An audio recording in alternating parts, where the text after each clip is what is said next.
and they don't have means for adaptation, for resilience, and the second one is conflict. Do you think that it is fair to leave this community alone without having resources to deal with these issues? Is that we are living in these countries? And for us here, we were following the negotiation, and we think that for the future NCQG, the new quantified collectives goal, we should at least provide 50% of the resources to the adaptation, if possible. That will allow our countries, at least for those who most need it, to get the resources. But at the end, some have started that for annually, we will need 1.3 trillion US dollar for climate actions. And the context that we are is really complex. I mean, the geopolitical, it is economic complex with the cut of many budget. So that is, there is two things that we have to look at on this process. Mobilization of funds with developed countries, but also access to this fund, because it is very tricky for our countries who did not have enough institution, I mean capacitized institution, to really mobilize the fund they would like. So I think the country platform may help through it is through the Green Climate Fund, may help really to enhance these institutional capacities and allow them to get this fund. Because we cannot accept that within the Green Climate Fund, 60% of the resources that are mobilized on our behalf are mobilized by only 5 big institutions. And we know the cost, the administrative cost that these big institutions are requiring. So for us, this is the really key. Mobilization, yes, we need it, but access to the fund is the most important to be sure that we go beyond the 10% of the resources that are going to the communities. Thank you, Mr. Sek. You're welcome. I know you're really in demand at this COP, so you're welcome to leave if you need to, or are you staying put for a while? You're staying put? Okay, we're lucky to have you. So you heard there from Mr. Sek that we need mobilization of funds and we need access to funds. And I guess that's what was happening in the discussions and the workshops where this was discussed in front of GCF, who were there to hear from people on the ground and also to give their advice about how to mobilize these funds and how to access them. And we're really lucky here today to have Ms. Ayan Harare here, who is a National Climate Finance Coordinator from Somalia.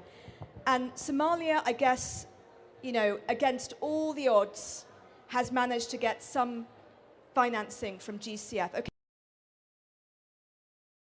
Over a number of years, but it could be the beginning of something. But at the same time, you are also grappling with major security issues in Somalia.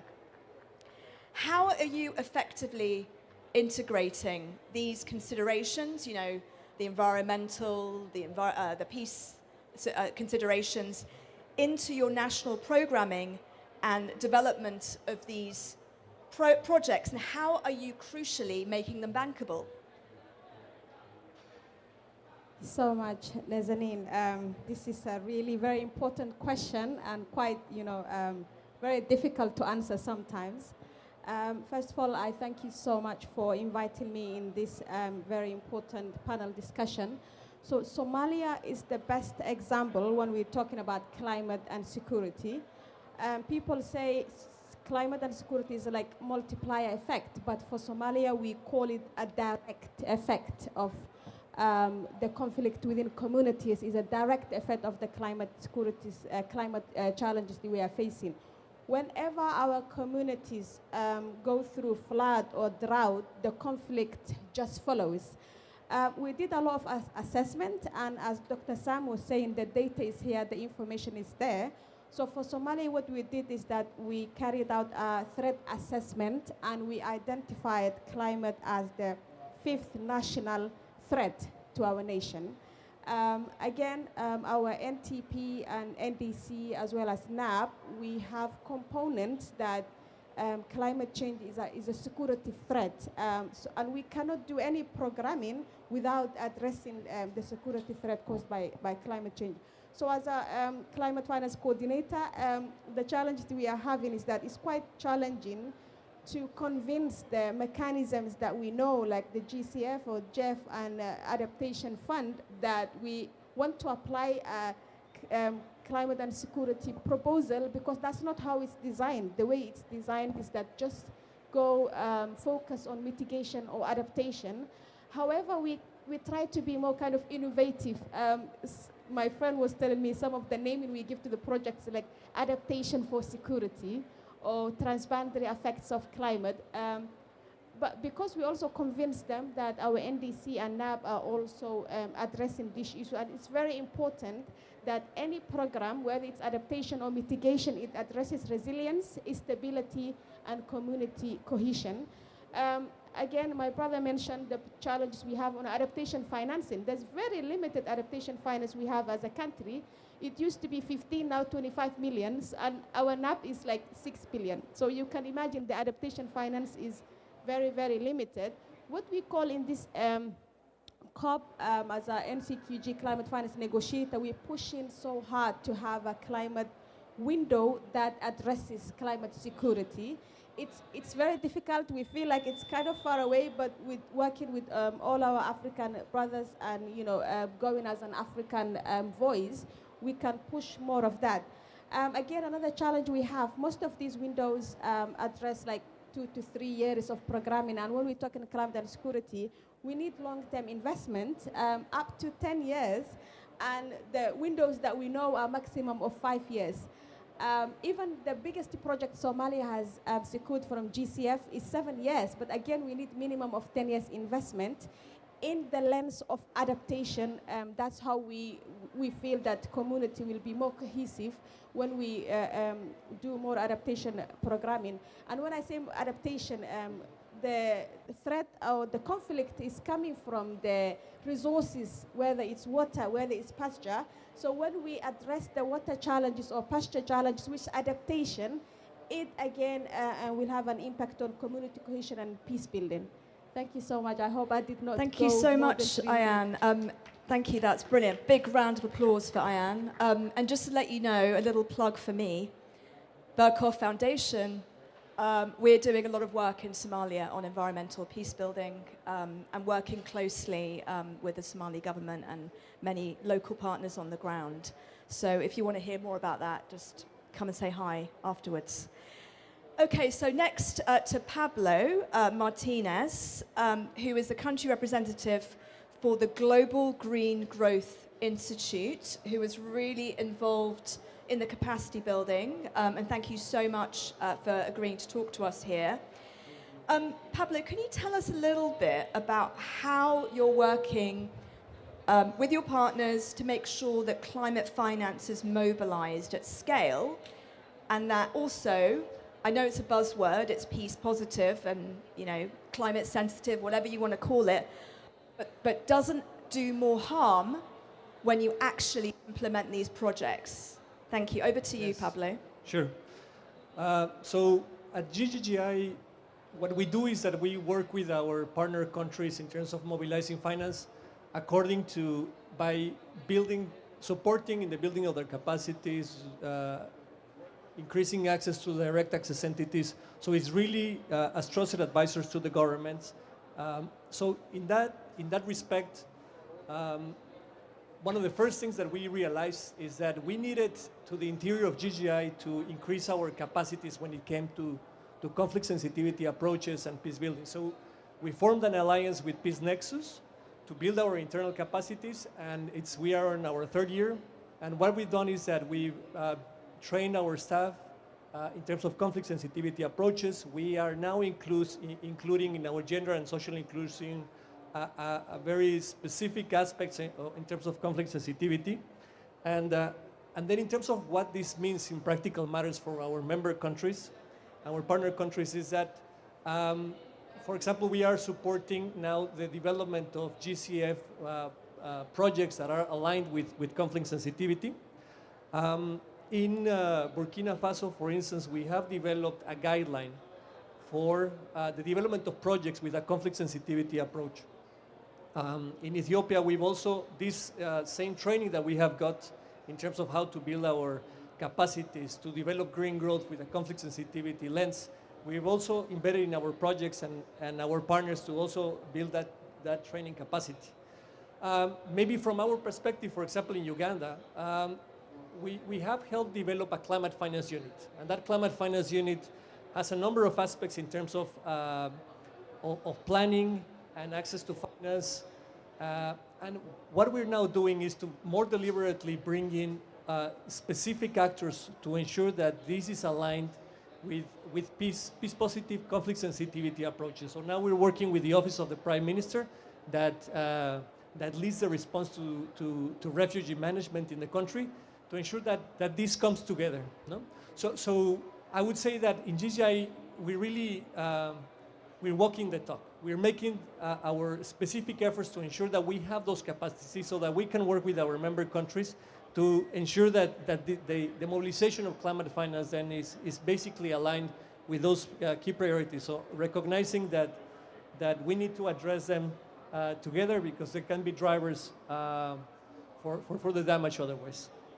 Thank you so much, Pablo. Big round of applause. What I love about what Pablo and the Global Green Growth Institute are doing is they're connecting the dots between the funds and also the national ministries and governments. And we're so lucky today that we have a lot of representatives here from various ministries. And I'd like to come to Mr. Burama Uroguni, who is from the Ministry of Environment and Forest Resources in Togo. Are you going to be speaking French, en français? Okay, so whoever doesn't speak French needs headphones. So put your headphones on. Tendai is kindly going to get some more headphones. So just a few minutes, please. We have some here. Does everybody have headphones that needs them? Oh, you have to go. Oh, thank you so much, Mr. Sek. Thank you. That's good.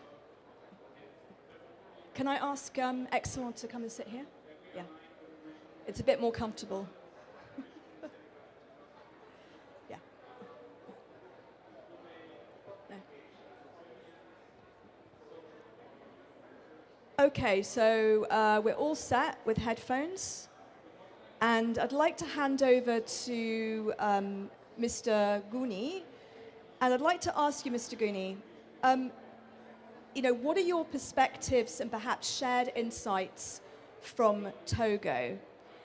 How do you view the discussions that we've been talking about readiness, capacity building, and also the convening role that the AU is playing as well? And we have the AU here with us today. Thank you.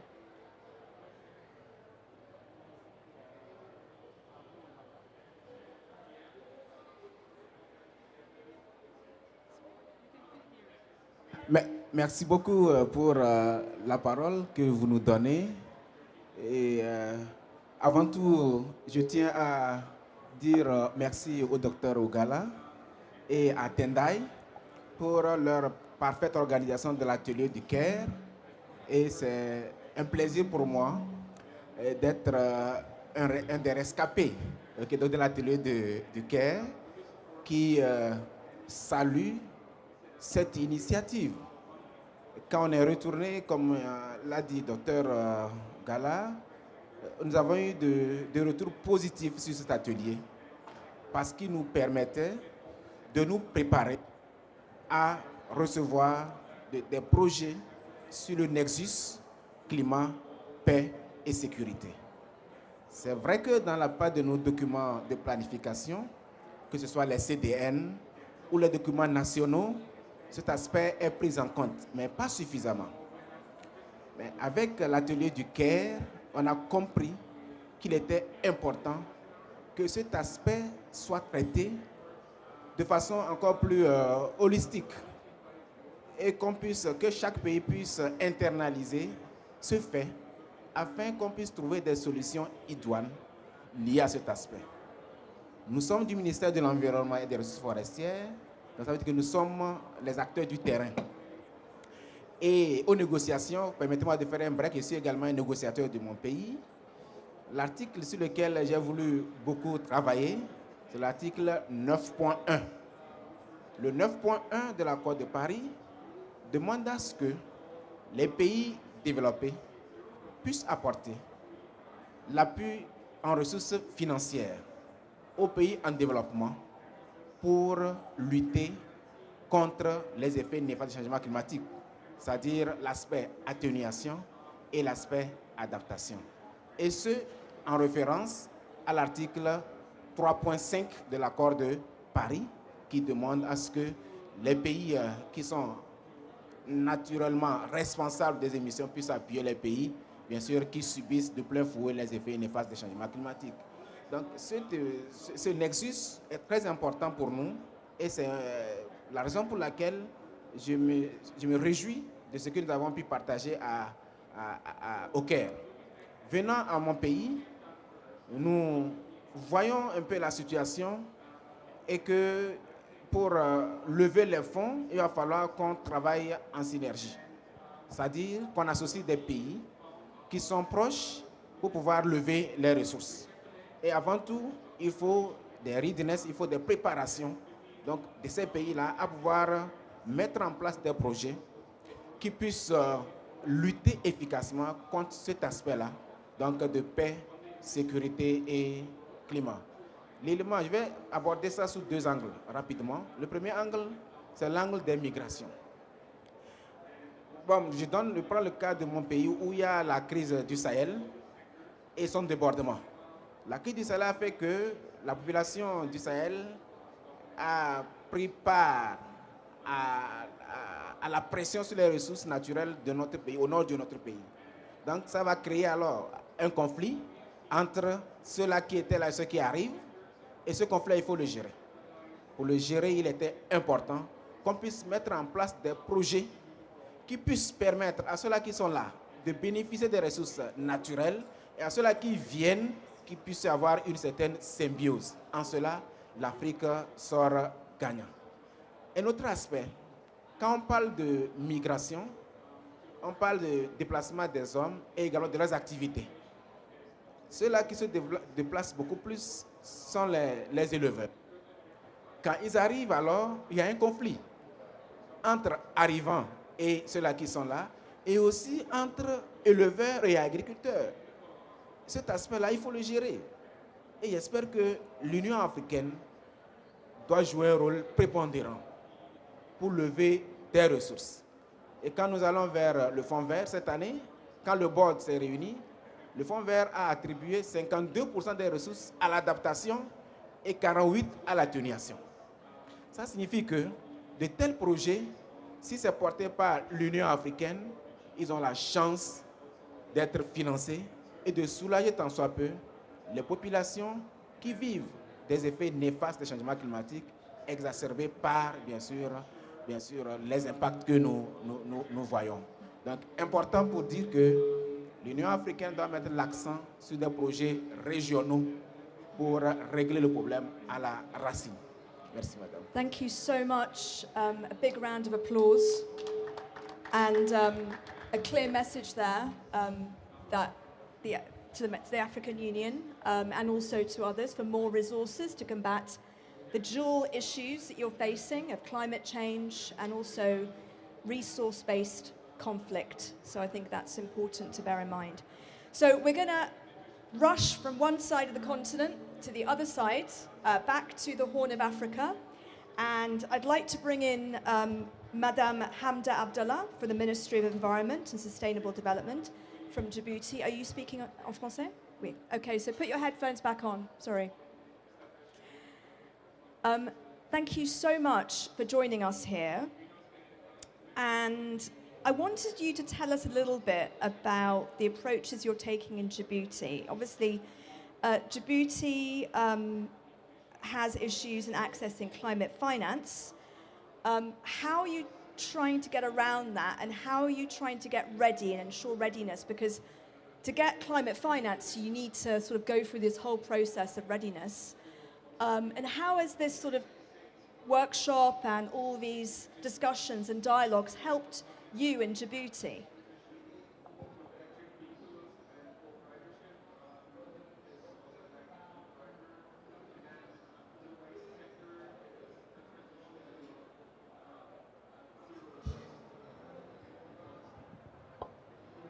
Salam alaikum tout le monde, j'espère que vous allez bien. Merci Madame la modératrice d'avoir donné la parole et j'ai l'honneur de prendre parole au nom de la délégation djiboutienne pour partager notre expérience à l'excès climatique et également notre stratégie de readiness, la réussite et également l'intégration de la mobilité humaine dans nos stratégies nationales, dans toutes les priorités nationales. Donc, nous avons une approche générale pour accéder au financement climatique. Premièrement, comme vous le savez, que Djibouti, c'est un pays aride, sécheresse. Nous rencontrons pleinement la sécheresse et l'inondation. Pour faire face à ce défi, nous avons mis en priorité de mobiliser les financements adéquats à nos besoins, notamment l'adaptation qui est atténuation et qui est un enjeu vital pour nos communautés. Donc, premièrement, nous avons s'est focalisé de travailler en ensemble, en étroite collaboration avec nos partenaires qu'on collabore dans la question climatique. Comme la thématique environnementale, c'est une thématique transversale et que nous intéressons pleinement et nous engageons pleinement. Donc, au sein du ministère de l'Environnement, nous avons un comité directeur national sur le changement climatique qu'on collabore, qu'on forme à tous nos projets qu'on lance dans le domaine adaptation et atténuation. C'est avec eux qu'on valide à la fin le document national. Donc, dans ce sens-là, nous avons fait beaucoup d'efforts, beaucoup de renforcement de capacités. On a organisé beaucoup d'ateliers dans ce sens-là. Et deuxièmement, c'est l'amélioration de données, des qualités de données et des analyses. Dans ce sens-là, l'accès au financement dépend largement de démontrer la vulnérabilité des Djibouti et également un appui financier aux partenaires techniques. Et nous renforçons une très bonne stratégie de communiquer les bailleurs de fonds et préparer des projets bancables tels que le readiness, qui nous a permis de renforcer, de rédiger beaucoup de projets. Dans ce sens-là, nous avons mis en place un programme pays en 2020 qui permettra de renforcer la capacité des institutionnels. Et dans ce sens-là, comme l'ANDE, le point vocal de l'ACNIC, qui est au sein du ministère de l'Environnement, et notre prérogative et notre objectif est de renforcer leurs capacités et mettre en place des projets bancables pour accéder au financement climatique. C'est la meilleure stratégie. Et ce qui concerne et notre CDN et nos plans d'action national nous permettra de réduire l'impact du changement climatique. Et Djibouti, franchement, s'adapte au changement climatique. Et je vous informe également que Djibouti, c'est un pays de paix et de sécurité, mais nous contribuons, Djibouti, c'est un pays de transit pour avoir une vie meilleure, pour aller, les migrants partent au pays du Golfe pour avoir une vie meilleure. Et nous intégrons la mobilité humaine dans nos stratégies, nos plans nationaux d'adaptation, et nous avons mis dans ce sens-là. Donc, depuis la déclaration ministérielle de Kampala, dont je fais partie le point vocal et expert groupe négociateur dans ce sens-là, depuis 2022, nous avons organisé beaucoup d'ateliers et on a même organisé des ateliers qui permettra comment intégrer la mobilité humaine dans nos plans d'action nationales. Et récemment, le 19 octobre, nous avons mis en place un projet dont je coordonne la suivi et évaluation, que je suis point vocal. Pour ces projets permettra d'intégrer la mobilité humaine dans nos stratégies de réponse au changement climatique. Et nous sommes là ici à la COP30 et nous négocions le financement. Et dans la thématique dont j'ai fait partie, l'adaptation au JGI, dans cette semaine, nous avons des indications qui permettent également de chercher le financement et sans oublier la santé. La santé, derrière tout impact environnemental, il y a également la santé qui se désastre. Donc, nous sommes ici pour avoir une stratégie commune, une voie commune pour avoir la mise en œuvre tout pour réduire l'impact du changement climatique. Merci, madame. Thank you so much, Madame Abdallah, from the Ministry of Environment and Djibouti. A big round of applause. I know you're tired, but come on. Big round of applause. Amazing. And so good to hear the various contexts. So we heard Djibouti obviously facing a lot of issues with being a transit point for a lot of migrants heading to the Gulf. We heard from Togo with the resource-based violence, Somalia facing its own issues. And Excellent has the unenviable task now of summing up things for us a little bit here. Excellent has Sheila, who is a climate specialist at UNDP, Regional Service Center for Africa. So Excellent, we've heard a lot from everyone here. And the reality is the money is just not there at the moment. There is some financing, yes, from the Green Climate Fund and others. But a lot of the big donors, unfortunately, they're spending more money on defense than they are on climate or peace building or development.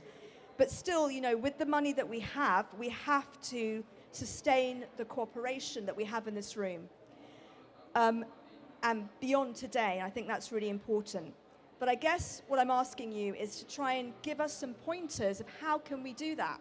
How can we build on what we've developed in this room and through this capacity building into something really sustainable? Over to you, Excellent. Thank you very much for having me. Let me start also by congratulating the AUC for taking leadership in this process. I think it's very, very important that we realize the importance of peace and security as we deal with climate. And from the discussions here, it's very clear that Africa is confronting a convergence of climate impacts and fragility. And like it was said already, over 3/4 of the countries that experience high vulnerability are also experiencing high fragility. So I think that is very important to take note of. But it's also good to realize that there's already work that has started in these countries, and examples are here. We've also heard that we already have the data that we need. So I think what is important is for us to probably look at 3 key points. Number one, and I think it has been said already here, we have these fragmented projects that are more piecemeal, short-term projects. I think we need to move away from that to have to use the systems approach, where we look at the issues of adaptation, resilience more holistically. And we need to ensure that we more and more undertake fragility diagnostics. We undertake conflict-sensitive assessments so that we fully understand the interface between climate, peace, security, and resilience. So to do that, we need to build the capacities of institutions in these countries. The readiness process needs to be accelerated, and as UNDP, we are happy to be part of this partnership, because we need to have the countries to have the capacity to be able to take the peace, security priorities into bankable projects, into NDCs, into the NAPs, into the National Development Planning, and then should be able to access finance which is fit for purpose, in the sense that we need to look at where fragility and vulnerability converge. And so our projects, our programming should also take that into account. But I think we also need to have more conversations with the financing mechanisms, the GCF, the GF. They need to be responsive to these realities of this convergence of fragility and vulnerability. Because as long as adaptation programs do not also build peace and stability, it means we are doing things in vain.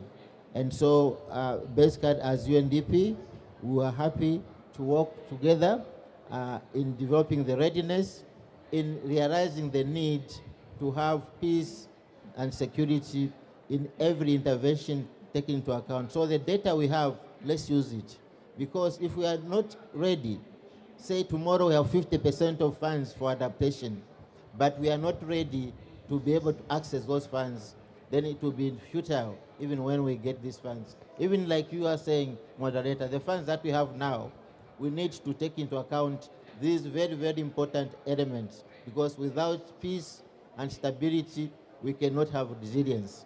And my president usually says, whenever there is instability somewhere, there is instability everywhere, which means the issue of regional programs that also address fragility, which cuts across boundaries, need to be taken into account. And I think that's where the UNDP, the AUC, and other partners become very important going forward. Thank you. Thank you so much. Excellent comments there from Excellent. Just to say thank you to Excellent, Hashileka from UNDP, Madam Hamda Abdullah from the Ministry of Environment in Djibouti, Mr. Burama Uroguni from the Ministry of Environment and Forest Resources in Togo, Pablo Martinez from the Global Green Growth Institute, Ms. Ayan Harare from the National Climate Finance Ministry of Environment and Climate Change, and me, Nazanin Mashiri from Berghoff Foundation. Don't go away. If we could just get our panelists to step down. But don't go anywhere, please, because now we're going to have the really fun part, the audience engagement. Oh, we'll just get a quick photo.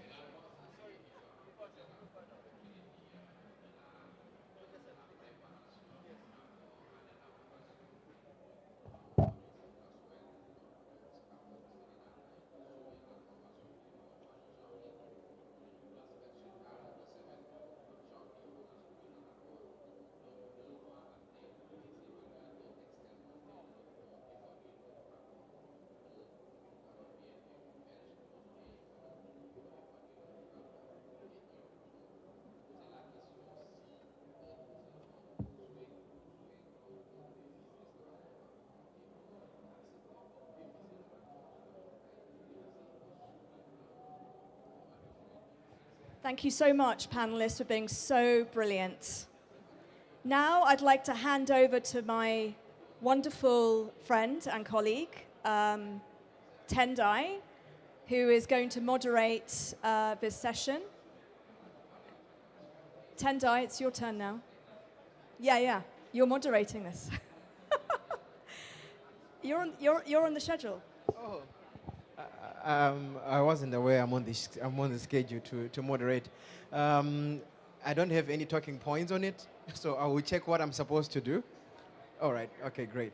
Then I will give the official closing to Sam. So thank you to our moderators, and for some of you who joined slightly later, my name is Tendai Kasanganeti. I'm with the United Nations Office to the African Union as a Climate, Peace and Security Advisor, and also providing the interface between the United Nations Climate Security Mechanism, working with Dr. Samson Ogala and our member states of the African Union and other partners that are part of this. So now we are going into an open session where if there are reflections onto the discussions, if there are member states that would want to provide some insights or organizations that have got comments, it's an open session. And we would like to give you the floor. And if you would like to ask questions to some of our panelists, also it's an opportunity to do that. And if you've got some specific intervention. So the floor is open for intervention, if there are any. And we can try to make it brief.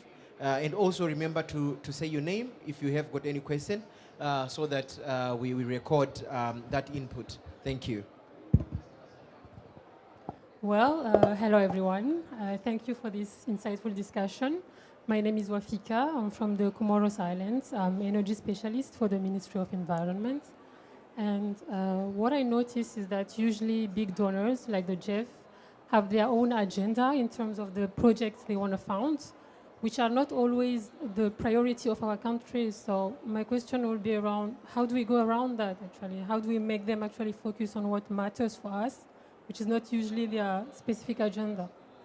Thank you.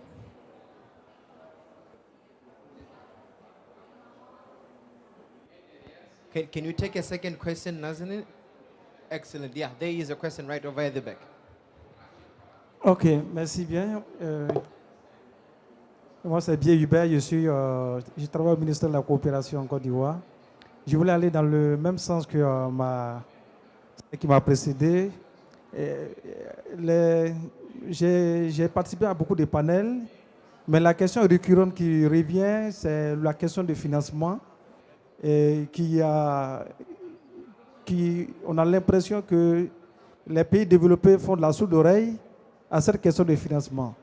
Je me pose la question, est-ce que ce n'est pas possible d'encourager les pays africains à aller emprunter sur le marché financier pour financer leur propre développement ou leurs problèmes liés au changement climatique? Parce que c'est une question cruciale qui est liée à la paix et à la sécurité. Quand j'ai écouté tous les intervenants tout à l'heure, là où on a la question de paix et de sécurité, c'est une question qui va prendre à bras le corps.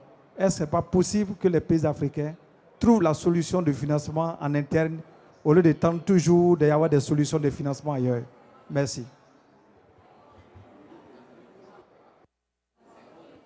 Maybe Pablo can answer. Thank you so much to the initial questions.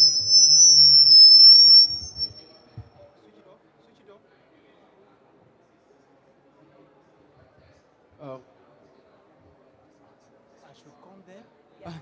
Okay, so what we'll do is, Dr. Sem, you address the initial question, especially on the seeds. And we really appreciate you are here because we would also want to strengthen working with seeds and the islands to see how climate peace and security, human security and fragility can be factored in. Dr. Sem can talk about the common position and how we're trying to build consensus that is inclusive. But also another question regarding financing also, I think Pablo could also have an intervention. So I'll leave it both to you to provide some insights. Okay. Yeah, thank you, Tendai.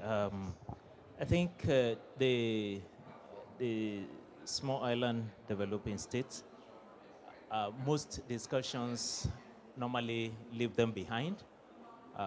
And what we do at the Commission is to make sure we put them in the front line of all our discussions, especially in climate finance.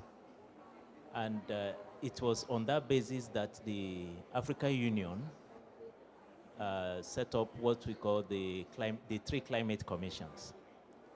First is the African Island States Climate Commission, which is housed in Seychelles, with the secretariat in Indian Ocean Commission office.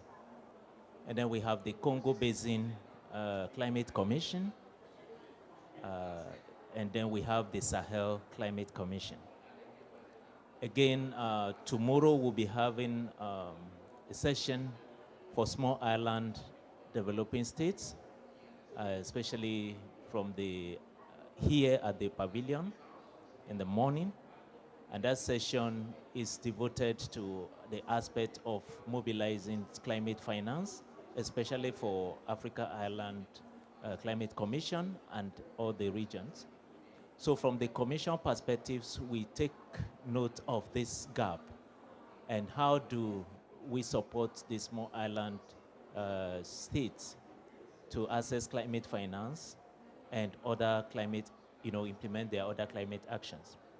This year in Seychelles, we brought together the small island developing states of Africa, member states, to train them on capacity building, training on NDC tracking, BTR, and also issues relating to access to climate finance. As we speak right now, some of my colleagues just landed in Seychelles, is still on empowerment and capacitating the small island developing states under the initiatives of the Small Africa Island Climate Commission. So these are practical examples that we are doing to bring to the fore the issues of the small island developing states on the continent. Again, this series that we talked about, I think we extend invitation to some of the small island country in Cairo in September. but I don't know if we had their full participation. So even going forward next quarter of next year, we make sure that the invitation is extended on these issues we are talking about, in addition to all the ones I've mentioned that are ongoing, so that we can, put in front and center the issues of small island developing states. They are in the heartbeat of the African Union Commission, and we'll continue to work with them. And that is why the Africa Island Developing Climate Commission was set up. On the issues of, I know Pablo will touch on that, the issues of domestic financing. Yes, I think there is a misconception that Africa is waiting for a savior to come from somewhere. And that we are waiting, we are dying, we're waiting for people to come and save us. It is not so.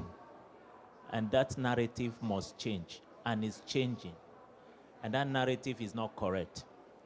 If you look at the Nairobi Declaration, Africa Leaders Nairobi Declaration, and Addis Ababa, Africa Leaders Addis Ababa Declaration on Climate Change and Call to Action, that is what is set out to do, to change this narrative. And that this climate summit are where you see practical solutions of what Africa is doing on their own.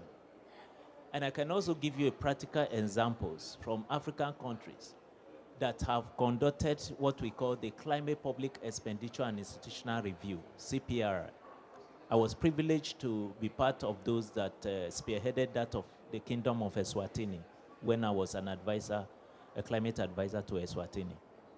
And what we find out from the CPRI was an excellent here from UNDP. We're part of the people that were supporting in building the climate budget tagging, which is a build up to the climate public expenditure and institutional review that we did for Eswatini. And other countries in Africa are doing that. What we realize is that African countries are spending a lot of their budget on climate actions, but they never tag them as climate finance. In the hospital, in schools, in infrastructure, in agriculture. And so we said, so when we did this study, we discovered that member states are spending huge amount of domestic resources. It's also in their national budget, but because we did not target climate finance, the one where they are making roads to comply with the changing climate, and making road adjustments here and there, putting solars in hospitals, solar systems, and all those interventions here and there. You will see it in the Ministry of Health, Ministry of Education, but they did not say this is climate change project.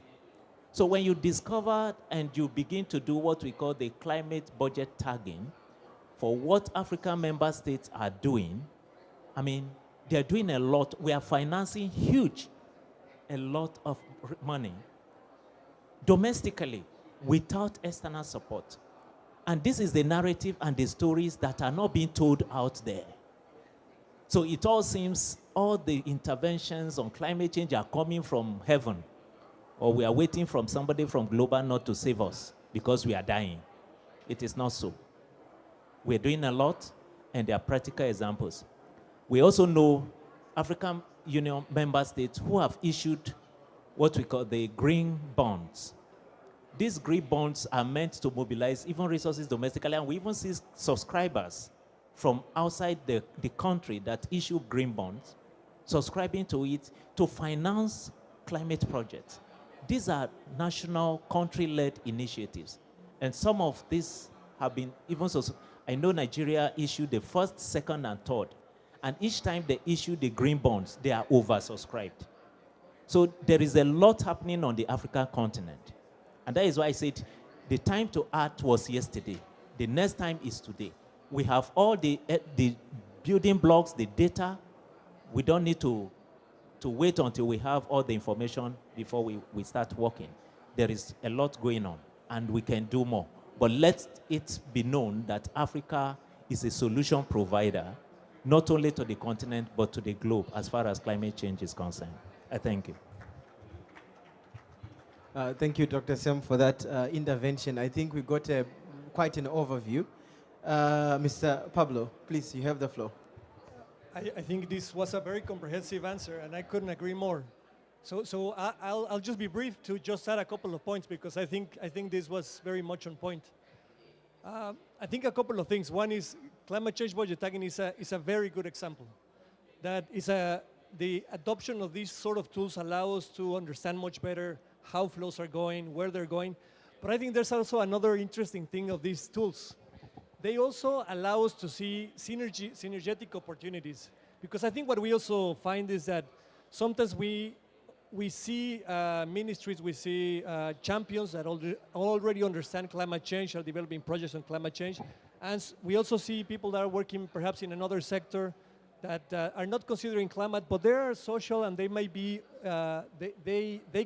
with some small adjustments, can also become climate specific. And the other ones, there can be a lot of synergies. So I think as we adopt these sort of tools of climate change budget tagging, as we increase the capacities of the different actors from the private sector, from the government sector, about climate change, about peace, I think we find a lot of synergies as well, so that these projects strengthen each other.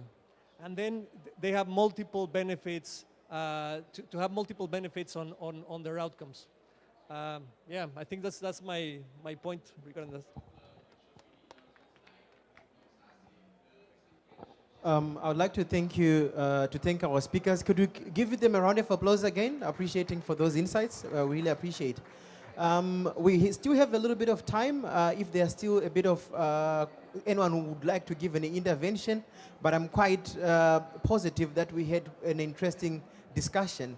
I see we have 2 hands up. So I will start with the one who haven't spoken, then I'll come to you. Okay, excellent. Merci pour la parole accordée. Je joins ma voix à celle des autres pour féliciter les différents panélistes. Moi, je suis du Tchad. Moi, je m'appelle Izzadine Ali. Je suis de la Chambre de commerce secteur privé du Tchad. C'est vrai, les problèmes de financement domestique, on le fait, on a dans nos budgets, ainsi de suite. Mais ce qu'on fait là, c'est quelque chose de survie. On a besoin de projets d'envergure pour vraiment faire rouler l'économie et sauver la population. Des efforts ont été soulevés par le professeur dans les différents budgets, les hôpitaux, ainsi de suite. On utilise ça juste pour atténuer, pour avoir de l'électricité, conserver les vaccins, tout ça.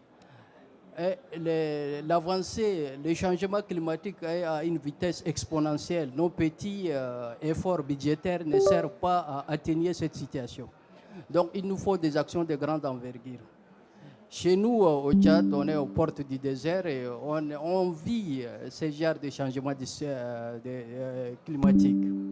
Il y a eu des conflits agriculteurs éleveurs pour des raisons des points d'eau, pour des raisons de subsistance. Donc ça, c'est un problème qui n'attend pas. Aujourd'hui, on attend le financement, le financement vert parce qu'on a entendu parler que le financement existe.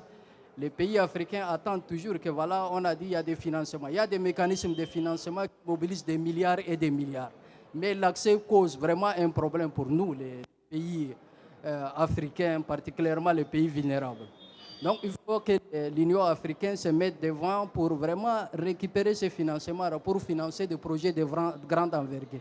Aujourd'hui, l'ensemble des budgets, si on prend pour nos pays, ne peut pas résoudre un problème climatique qui est vraiment, qui ne laisse pas personne de côté. Donc la migration, les guerres, les conflits intercommunautaires, tout ça est dû au manque de ressources. Si aujourd'hui on met vraiment le problème, le financement climatique devant pour créer vraiment l'écosystème nécessaire, on aura la paix, on va arrêter avec la migration, on arrête avec tous les maux qu'on connaît. Merci beaucoup. Merci beaucoup. Je ne finirai pas de remercier les organisateurs. C'est une vraie tribune pour nous. Et l'élément sur lequel je voudrais porter ma voix, ma petite voix, c'est sur comment est-ce que nous, en tant qu'acteurs qui sommes concernés par la question au niveau de la Commission de l'Union africaine, comment est-ce qu'on pourra alors mobiliser? Parce que les questions du changement climatique sont des questions qui sont toujours imprévisibles. C'est vrai, on mobilise les ressources pour régler les problèmes dont on connaît bien sûr l'issue. Ici, on mobilise, mais on ne sait pas quand ça va arriver. Ce qui fait qu'au niveau de la Convention cadre des Nations Unies sur le changement climatique, il est mis en place des mécanismes. Moi, il voudrait que l'Union africaine puisse aller vers ces mécanismes. Le premier des mécanismes, celui-là qui est mis en place récent, c'est le mécanisme sur les pertes et préjudices. Donc, ce mécanisme-là permet à ce que les pays qui subissent les pertes puissent être aidés à une certaine hauteur. La différence entre les pays sous-développés et les pays développés en termes de changement climatique, c'est la capacité de résilience. Quand il y a inondation en France, une semaine après, les dommages sont déjà réglés. Mais quand il y a inondation au Togo ou bien au Tchad, 2 ans après, les dommages sont toujours là. C'est notre capacité de résilience qui est très faible. Donc, il me dit que l'Union africaine doit, à travers ces créneaux-là, cet écosystème-là qui est présent, lever des fonds. J'ai parlé d'abord des fonds de pertes et préjudices, où on peut lever des fonds pour des questions de l'adaptation. Également des questions au niveau du fonds d'adaptation lui-même. Le fonds est là, mais il est plus ou moins corsé pour nous les pays qui allons vers ces fonds. Mais si l'Union africaine y va, j'espère que ce serait vraiment un véritable atout. Et surtout, le fonds que nous connaissons, le fonds vert pour le climat. Pour nous, c'est que ces 3 fonds, le fonds pertes et préjudices, le fonds d'adaptation et le fonds vert pour le climat, on peut lever des fonds pour tant soit peu soulager la souffrance des pays africains que nous sommes. Donc, c'est une perspective que je nous lance en tous. Comment est-ce qu'on pourra vraiment régler ces aspects-là? Mais l'élément essentiel sur lequel on doit intervenir, et c'est ça que le représentant du PNUD est intervenu, c'est sur renforcer les capacités des acteurs. Donc, à comprendre ce phénomène et à aller vers la mobilisation. Merci beaucoup.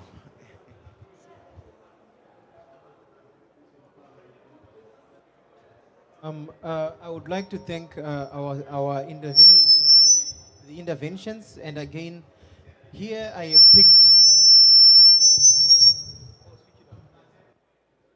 So here I have picked 3 things. One, climate and conflict is real. We have had insights from East Africa, from the Lake Chad Basin, Sahel, West Africa. And the financing question is there. That's the first thing. The second thing here for our panelists and speakers, also especially the AU, is a question on how can we build capacity to address financing, especially in areas that are affected by fragility, conflicts, mobility. It's a mix, and it needs to be addressed. Third, I could not have said it better. The need for grand-scale projects. Excellent mentioned it when he said this piecemeal project. How can we mobilize grand-scale projects that addresses climate, peace, and security at a grand scale, regional level? This has been mentioned several times. And now I will leave it to the AU. I think there's a call of action from the participants. But I think I would really be keen to see how we can come together to address these questions. I think over to you, Dr. Sem. And for the other panelists, if we want to add any questions or any insights to answer this discussion, feel free to indicate, and then I can pass the mic. But we also need now to start to wrap up as the session is going. So over to you, Dr. Sem Ogala. Thank you so much, and thank you, my brother from Chad. I can resonate with your issues, especially the crisis we have in climate-induced conflict around the Lake Chad Basin. Chad, Nigeria, Cameroon, Niger. So these are realities that we are facing in the Sahel. And when we talk about climate, peace, and security, it is a stark reminder of what is happening in Lake Chad that have given birth to Boko Haram, ISWAP, and the rest in that region, causing instability. And now, mobilizing climate finance at scale, we heard the message when it should have been yesterday. And how is the Commission doing it? Currently, we have the Climate Finance Desk at the African Union Commission.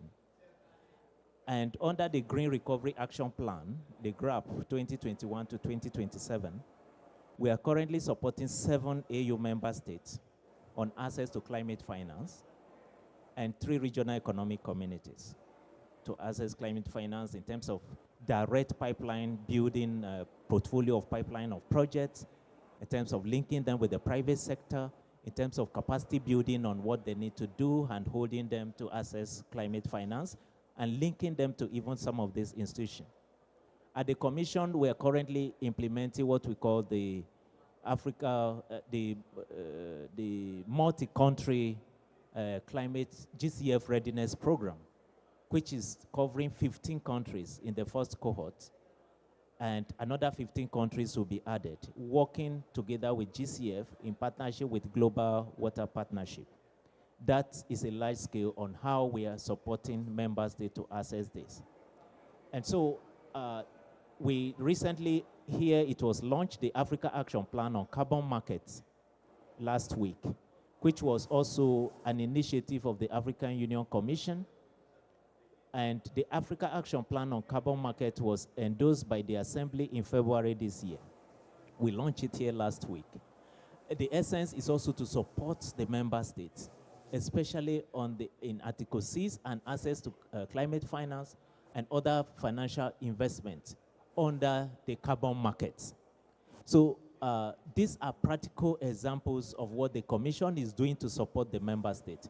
This particular intervention, we talk about the event in Cairo in September 24 to 26 this year, which we got people from different member states to see how we can advance, whether it's a single country project or concept note, or is going to be joint proposal on supporting them to access climate finance. So the work has begun, and like I said, you ask when.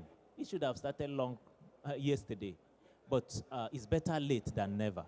And so let us work together. The union is your union, and we cannot allow our people to continue to bear the brunt of the impact of climate change while we can do something. And I call on all of us to join hands together. Collectively, we can do more and we can achieve more for the continent. I thank you. Thank you, Dr. Samson Ogalo. I think we are now running, we are 6 minutes over, and I'm sure the organizers and from the, they are already coming. So I would like to appreciate you all. And I mean, the question is, and has been answered. We have I would like to mention, Dr. Sam, that the initiative we launched on capacity building is going to continue into next year, as you have mentioned. The climate security mechanism at the United Nations is very strong in supporting this work, and we have advisors across the continent, seconded by the United Nations. We have an advisor in Somalia, and an advisor in South Sudan. We have an office on supporting the special envoy to the Horn of Africa. We have an advisor in Lake Chad Basin. We have an advisor with UNOCA working with ECAS. We have an advisor with UNOWAS working with ECOWAS. And I'm working with Dr. Sam here at the continental level. So we're trying to support, all these efforts are to support what the African Union is doing and to ensure that the United Nations and the African Union have got an alignment. It cannot be full alignment, but we need to work towards one goal. So I would really like to appreciate, and I would like to request you to give a round of applause to all of our speakers and also the African Union for leading this. Dr. Sam, you could come and close the meeting. Thank you. Thank you, and the meeting is closed.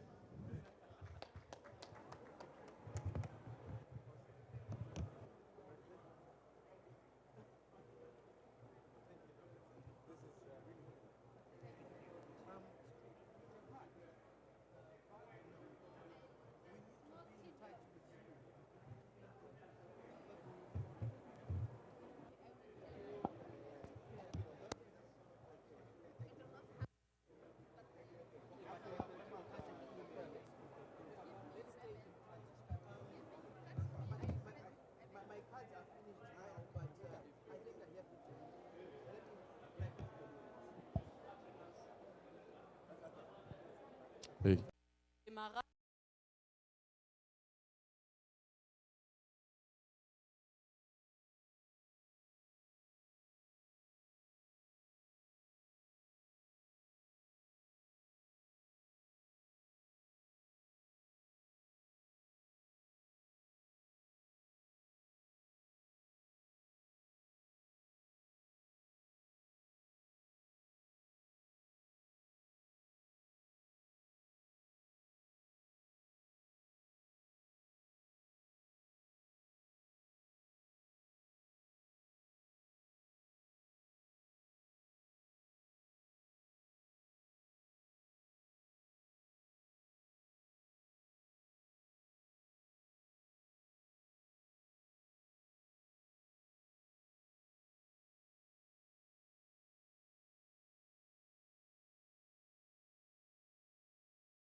a written speech for that.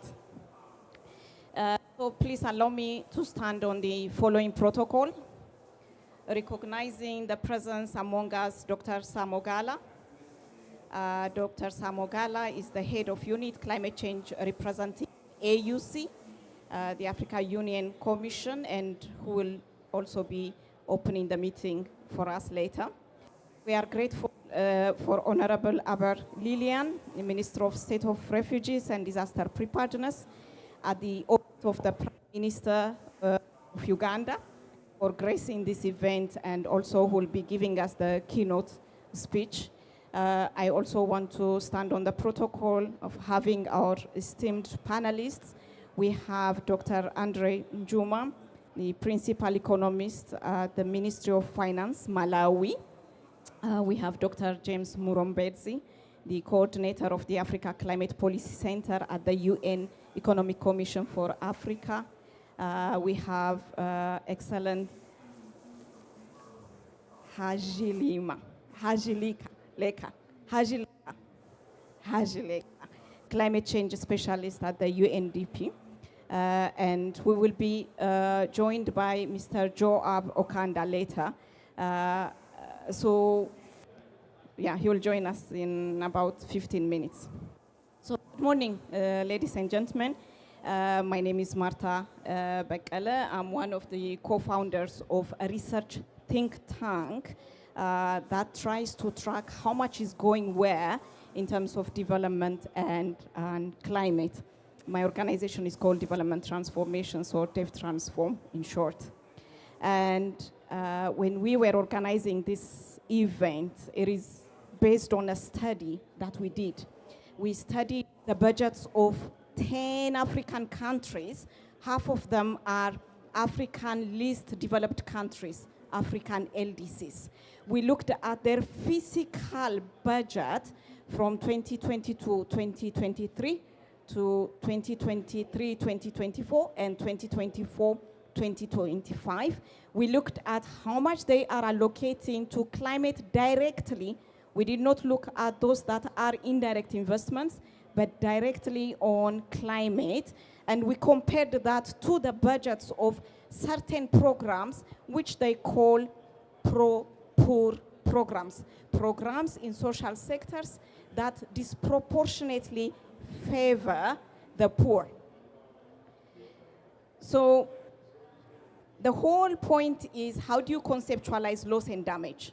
Because loss and damage, yes, it's about the destruction on infrastructure, the lives lost, but it should also be about the opportunity cost, the lost opportunity to invest on human capital development, which a concept Excellent will elaborate for us later, because that's what UNDP do, human capital development. So for economists especially, you remember that concept of opportunity cost. So I will go into details later. I have a presentation where I will show you charts. I don't want to bore our Honorable Minister and AUC here, but just to highlight what is happening in our continent from the 10 countries that we studied. Will it surprise you if I tell you that in Cameroon, what Cameroon is investing or allocating for climate could have supported 73% of disease prevention and 63% of case management. In Eswatini, we found that equivalent of 81% of preventive medicine and 35% of national referral hospitals budgets could have been supported had it not been for the climate crisis, which we never caused to begin with. I'll just mention one more sector. Let's go to education. We found that in Kenya, for instance, what the Kenyan government allocated between 2022-2023 and 2024-2025 for climate directly could have supported three quarters of the budgets for primary education. Ladies and gentlemen, in Ethiopia, what Ethiopia budgeted for climate could have supported close to 40% of all national universities' budget. I'm talking about 47 national universities, and it could have supported. In Malawi, about 1/3 of it could have gone to basic education. What am I saying? What I'm saying is that these stories apply to social protection, which our studies covered. It applies to roads. So mind you, these are programs that disproportionately favor the poor. So I can share the study, as I said, with you all, even in your emails.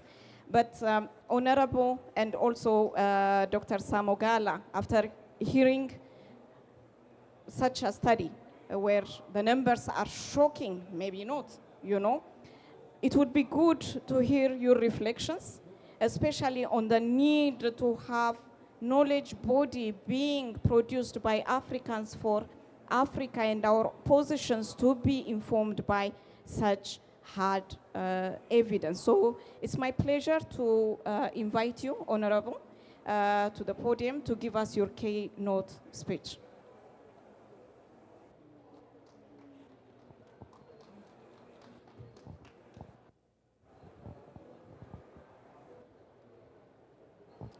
Thank you very much. I want to thank you for the statements you've made. You've spoken like a true, strong African woman who is committed to the cause. So I congratulate you and thank you for that. Ladies and gentlemen, my name is Lilian Abe. I am a Minister of State for Disaster Preparedness, Relief, and Refugees in Uganda. And I'm here to represent the Office of the Prime Minister. I thank you for being here, first of all. It is already a great milestone. And for the work you've been doing back home. And when you go home, please, let's move the talk and achieve the goal. And we realize those negotiations that we have been going through. If we make that commitment in the next COP, we will be at least starting from a certain milestone. So I thank you for being here. Let me go straight to my written speech. I am honored to deliver these remarks on behalf of the chair of the 11th Africa Regional Forum on Sustainable Development. I thank the UNECA for convening this important dialogue on the opportunity cost of Africa's expenditure on the climate change. This theme is timely. Africa is spending increasingly amounts of its limited domestic resources on responding to climate impacts, resources that should be driving development, industrialization, jobs, and social services. In April 2025, the government of Uganda had the honor of hosting the 11th Africa Regional Forum on Sustainable Development in Kampala. The forum reviewed 5 sustainable development goals, and across all 5, climate change emerged as the central and cross-cutting concern. Kampala Declaration, relevance to opportunity cost. At ARFCD 11, the Kampala Declaration firmly recognized that climate change is revising Africa's development gains and diverting essential national budgets. Key commitments aligned to this theme include 1, integrating climate risk into national planning so that development investments are not repeatedly lost to disasters. Strengthening resilience and adaptation to reduce the cost of emergency response. Improving access to predictable climate finance so national budgets for the education, health, and infrastructure are not depleted. 4, enhancing data and early warning systems to minimize losses and protect livelihoods. Promoting nature-based solutions and sustainable water management to reduce long-term adaptation costs. The declaration reminds us that every shillings or dollars Africa spends reacting to climate shocks carries an opportunity cost, money taken away from development priorities. Uganda's experience, the trade-off we face, Uganda's own experience illustrates this reality clearly in these ways. Number one, recurrent climate disasters, floods, droughts, landslides, windstorms increasingly require emergency spending. This expenditure often displaces funds meant for service delivery and infrastructure expansion. Two, lost development investments. Roads, bridges, irrigation systems, and schools frequently require reconstruction after climate events, delaying other priority investments. Community vulnerability and productivity losses. Climate impacts reduce agricultural output, affecting households' incomes and increasing government spending on relief and recovery. Refugee and host pressure, refugees and climate pressure. As Africa's largest refugee hosting country, I am aware that you people know that Uganda hosts 1.9 million refugees so far, and that puts Uganda at a state of being the largest country hosting refugees. Climate stress increases demands for water, sanitation, food, and natural resources in hosting districts, requiring government to co-finance that could otherwise go into development program. Investing to reduce future cost. Uganda is responding by strengthening multi-hazard early warning systems, scaling climate-smart agriculture, expanding water for production, restoring degraded ecosystems, and building a coordinated national climate financing architecture.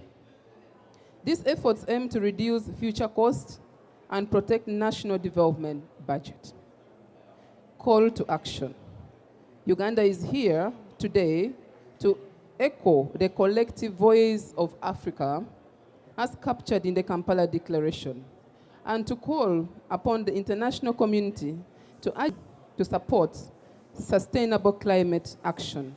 Through one, Africa needs climate finance that is predictable, accessible, and aligned with our development priorities. We need renewable technologies that can restore ecosystems, strengthen community resilience, and boost our economies. Two, we also emphasize the critical need for capacity building in Uganda. As in many African countries, there is persistent lack of value addition across key sectors of the economy. For example, Uganda continues to export raw coffee to European markets, such as Germany, due to limited domestic processing capacity. If value addition were implemented within Uganda, it would create thousands of jobs for our population, and sustainability increases national revenue. Ladies and gentlemen, to achieve our climate action targets, partnerships are indispensable. We call for deeper collaboration between African countries, development partners, the private sector, and global institutions. Conclusively, the African Regional Forum on Sustainable Development Bureau encourages us to carry forward the spirit of the Kampala Declaration. Let us continue these discussions frankly and strategically, even beyond this session, including in our closed-door consultations. Together, we can build a united Africa voice that shapes global climate policy and secure the resources our continent urgently needs. Ladies and gentlemen, Uganda remains fully committed to inclusive, resilient, and sustainable development. We call for global solidarity to act with urgency, to reform global systems, and to scale up partnerships for climate action. I thank you. Thank you so much, Honorable Minister, especially for reaffirming your commitment, your office commitment, but also representing the Prime Minister and the office here. on reaffirming that commitment for sustainable climate solutions. And we want to draw a conclusion that that is rejecting false solutions. Thank you so much on that. So I want to invite Dr. Sam Ogala from the African Union Commission to open this meeting for us. Thank you so much, Martha. Honorable Minister, Honorable Abba, the Minister for Refugee and Disaster Preparedness from Uganda. Honored to have you here. It's a pleasure. Distinguished colleagues, ladies and gentlemen, excellencies, I want to thank Development Transform for putting this event together. And I want to say that this is one of the issues that we need to tackle headlong and head-on the African continent, guiding our member states on where to put the money and where resources should be focused. Especially working in a resource-constrained world, we need to prioritize areas where we have opportunity cost. Excellencies, distinguished ladies and gentlemen, as we convene here at COP30 to discuss this issue, we are reminded that we are in a global dialogue. We are stewards of our planet's future and champions for the voiceless. The African Union Commission stands here today with a profound sense of urgency and responsibility, recognizing that the impact of climate change are not just a threat to our environment, but also formidable barriers to our development and to all our member states, of which Honorable Minister just alluded to, especially the Ugandan context. Africa, rich in natural resources and cultural heritage, faces unique challenges from climate change, which has already begun to impede our progress towards sustainable development goals. From devastating flood to drought, rising temperature, threatening our agricultural production and productivity, and the consequences of climate change are being felt acutely across the African continent. These challenges demand not only our attention, but decisive action and collective commitment. At this critical junction, we must confront the opportunity cost of our expenditures on climate change initiatives. Every resources allocated to climate action is a resources that could have been invested in vital areas, such as education, healthcare, and infrastructure across the African continent. Thus, it is imperative that we engage in strategic dialogue to ensure that our investment yield optimal returns, enhancing both climate resilience and socio-economic development on the African continent. The African Union calls upon member states and the global community to prioritize and scale up investment in sustainable technologies and practices that ensure equitable growth and while addressing climate vulnerability. Our roadmap to climate resilience lies in fostering green economies, promoting renewable energy, and nurturing sustainable agriculture. We must harness our innovation to create transformative agenda that prioritize the needs of our people, particularly the most vulnerable among us. Moreover, we urge developed nations to honor their commitment to climate finance and technology transfer. The promise of financial support, capacity building, and technology sharing is critical for Africa to leapfrog traditional development pathways and build a resilient future. Fair and equitable access to resources will help bridge the gap between ambition and action, facilitating the implementation of our nationally determined contribution, NDCs. As we embark on this discussion and negotiations here in Belém and for the coming days, let us reaffirm our commitment to collaborative action, solidarity, and shared responsibilities. Together, we have the potential to forge solutions that are not only innovative, but also inclusive, ensuring that no one is left behind in the pursuit of sustainable and climate-resilient Africa. Excellencies, distinguished ladies and gentlemen, the time for action is now. Let us seize this opportunity to turn our commitment into concrete outcomes that reflect the hopes and aspirations of our people. Together, we can build a legacy of resilience, prosperity, and harmony with nature, and also achieve the Africa Agenda 2063, the Africa we want. I thank you for your kind attention, and we declare this meeting open. So much, Sam. If we can.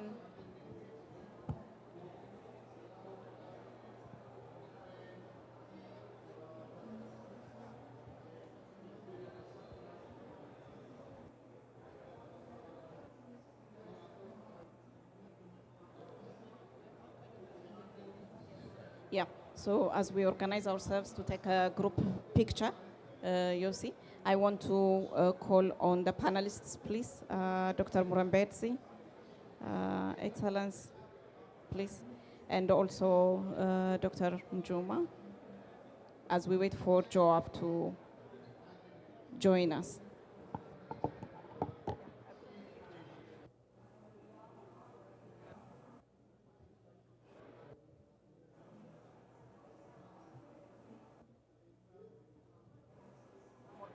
Yeah, I'm organized.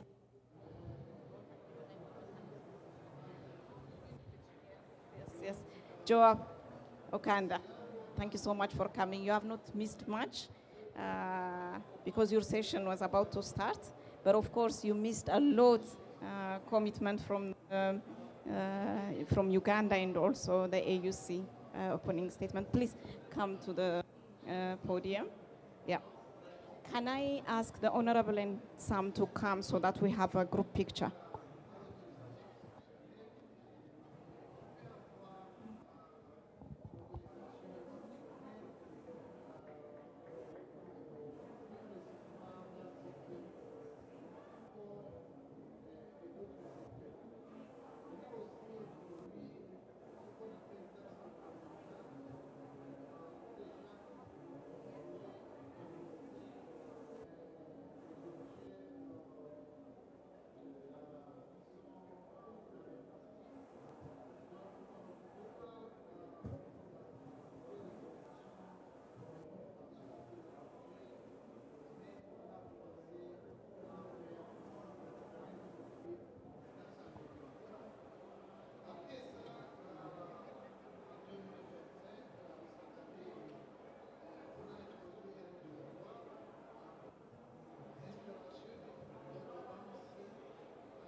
Thank you so much. Yeah. Yeah. Thank you, Sam.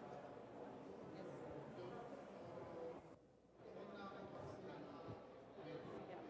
So, thanking our the Honorable Minister. I've sent you.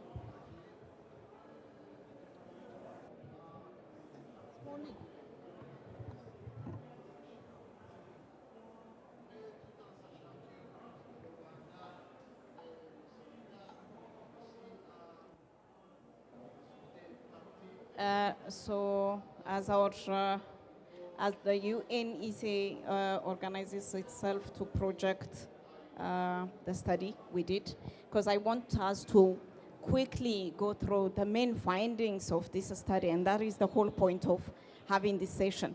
So we're going to have a discussion of a reflection on the specific outcomes of the key findings of this study, but then we also want to move it a bit forward, this discussion, you know. We've been discussing this for the last 30 years. There is no guarantee that COP60 will not be the same. Our children and grandchildren will come here to discuss about the same thing. What is the guarantee? Is the system, whatever reform we are trying to push, is it compatible to reform? That's what we want to ask. And I want to let you know that this is a continuation of a discussion that we had at the Africa Climate Summit, the second African Climate Summit, ACS2. At ACS2, we had asked are reform talks a distraction? Are we attempting to reform a system that is completely incompatible to the justice values, to the values that we are pushing for? Or is there need for an alternative system that is completely based on different values? Maybe we bring in African values. So the question we raised at the Africa Climate Summit was, the second African Climate Summit was, are reform talks a distraction? And the conclusion was, yes, they are. So in this meeting, once we discuss about this knowledge product and the key findings and so on, the second part of it will be, what does it take? How does an alternative system look like? And what does it take to reach there? So we want to move that discussion to what does it take, which is a step forward from what we discussed at the Africa Climate Summit. Yossi, do we have the PPT now? So as I said, we were tracking, so let me just open it from this side until they organize themselves. So as I said, opportunity costs of climate budget allocation, the trade-off Africa is making on human capital development. And we studied 10 countries, 10 African countries. These are Cameroon, Eswatini, Ethiopia, Ghana, Malawi, Mali, Mauritania, Namibia, and Zambia. These are the 10 countries that we studied. So you will notice that half of them are African LDCs, half of them are African least developed countries. We looked at their budgets, fiscal years 2022-23, 2023-24, 2024-25 budgets, budget allocations. And we looked at program-based budgets, what we call PBB. And we made sure that the analysis was not affected by inflation and forex fluctuations. We also looked at debt servicing and the debt, they are making this investment amid debt servicing. Do we have the PPTs now? Do we have the slides now?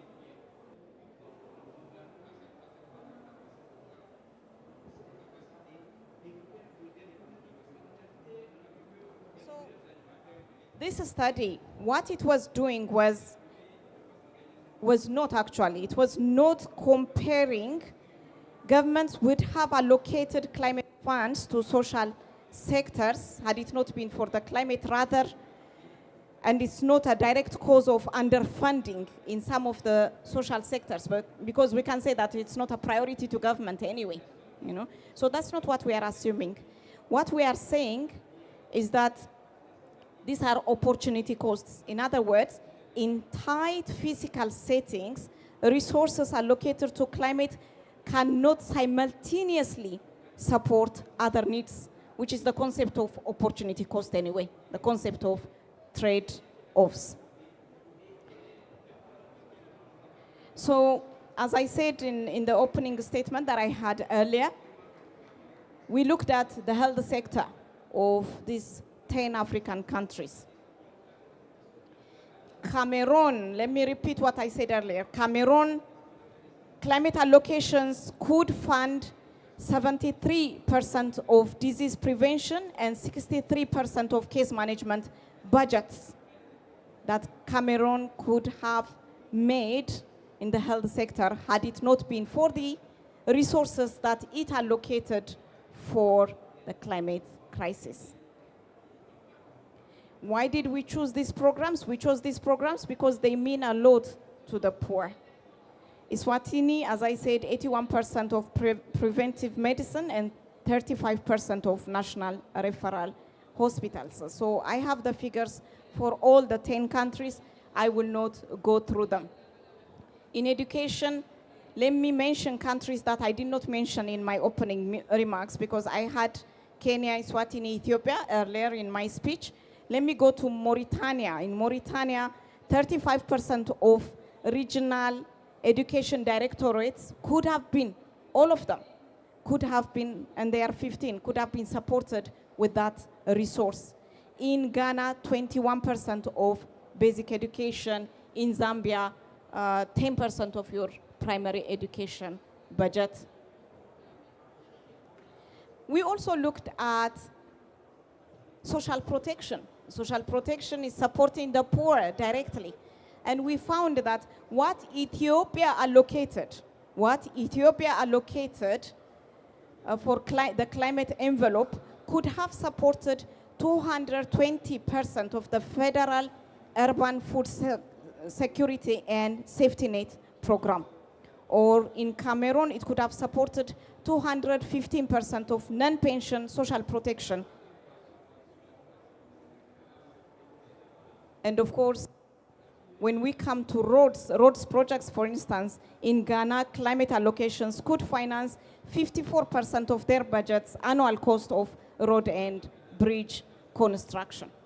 So ladies and gentlemen, I mean, they have not put the slides on, but you get the idea. What we are saying is that it's possible to produce these knowledge products and make an argument on several grounds. Number one, why we are consistently and increasingly insisting that the money that is coming for climate should be grant-based, because it's already our action is already displacing our human capital development. That is number one.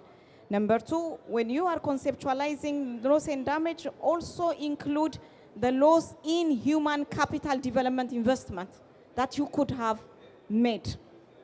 Number three, we are saying that when you are spending on climate action, this is being done while servicing debt, because our sovereign debt is held by external creditors.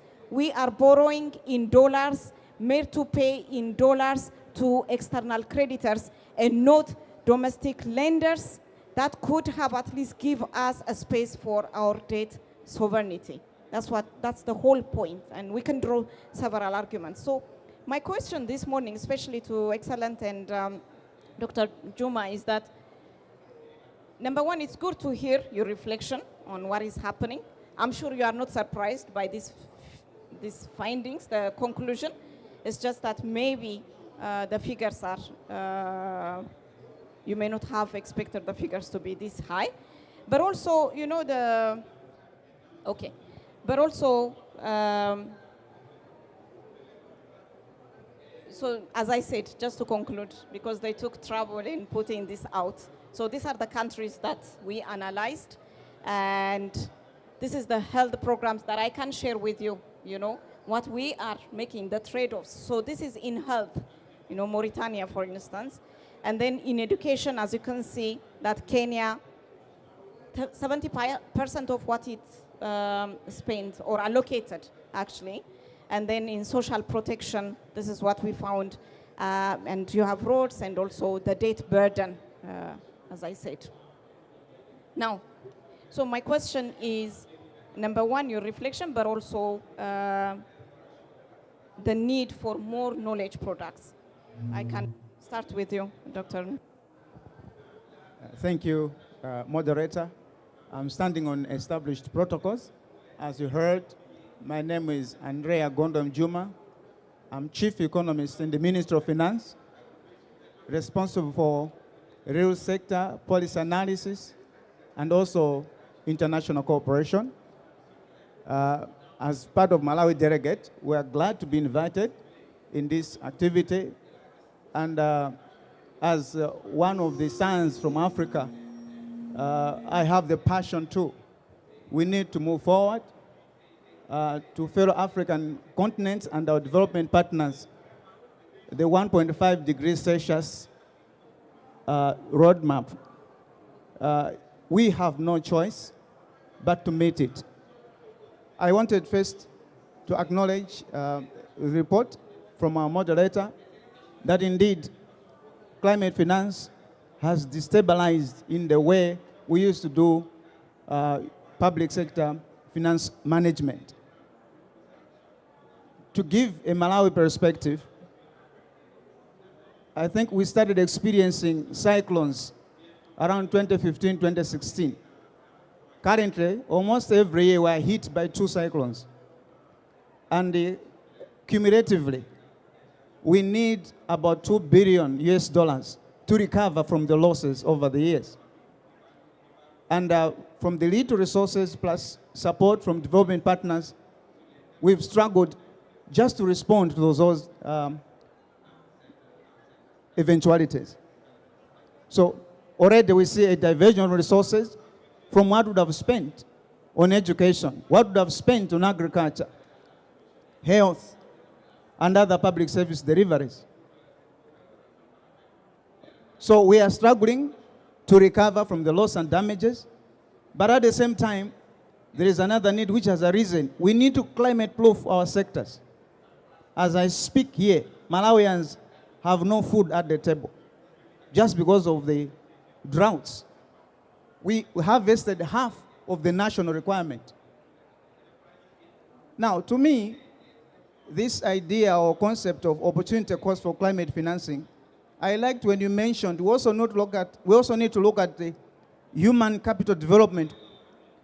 If I do not get a health service today, because government has diverted resources to respond to climate issues, I may die.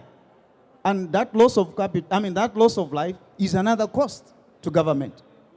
If I do not feed my children today, what would you think of their mental development? If you will not, probably we haven't done a study on this, mental retardation, because we are not receiving not just enough food, but not nutritious food as well. So the opportunity cost for climate financing is way beyond figures. We cannot talk of the agricultural assets we lose because of flooding, the infrastructure we lose because of flooding. So indeed, it's important that we need to reflect on the opportunity cost of climate financing. As we indicate, government are having to squeeze resources from health, education, the need to build resilient infrastructure so that we respond to climate issues. But on the other hand, I also wanted to add, if we do not respond to mitigation and adaptation, we're also doing or bringing more harm to ourselves. So we have no choice. This is why governments have to divert resources, because we have no choice. As we are saying, we need to be thinking of enhancing agricultural productivity. Irrigation, agriculture is here, but it's way expensive. Our smallholder farmers cannot afford. So government again is forced either to borrow from development financiers or use its limited available resources just to make sure that we build our agricultural sectors as resilient as possible. So we have no choice. We need to respond to climate crisis. We also need to climate-proof our various sectors, including agriculture, water, infrastructure, and so on and so forth. But most important, as I indicated, we also need to seriously look at the human capital development element, issues of accessing not just food, but nutritious food as well. Our children are becoming mentally retarded. I don't know whether we've looked at these things seriously. Moderator, I also wanted to finish by saying it's indeed the right time to go for reforms now. I think business as usual will not help Africa. We need to cooperate because climate change effects do not just affect one country. As we've been saying, least developed countries, including which most of these are found in Africa, they contribute very little to global warming. And yet we are the worst hit. But now, before we turn to the global north for more climate financing, what is it that we are doing as individual countries, individually as well as collectively? I'm thinking of countries that are producing fossil fuels. It's either the production or indeed the consumption that is also contributing to the global warming. I think these are the things we also need to seriously look at. I always say, we are all polluters. Whether you are least polluters or heavy polluters. We are all polluters. And we also need to mind our own pollution.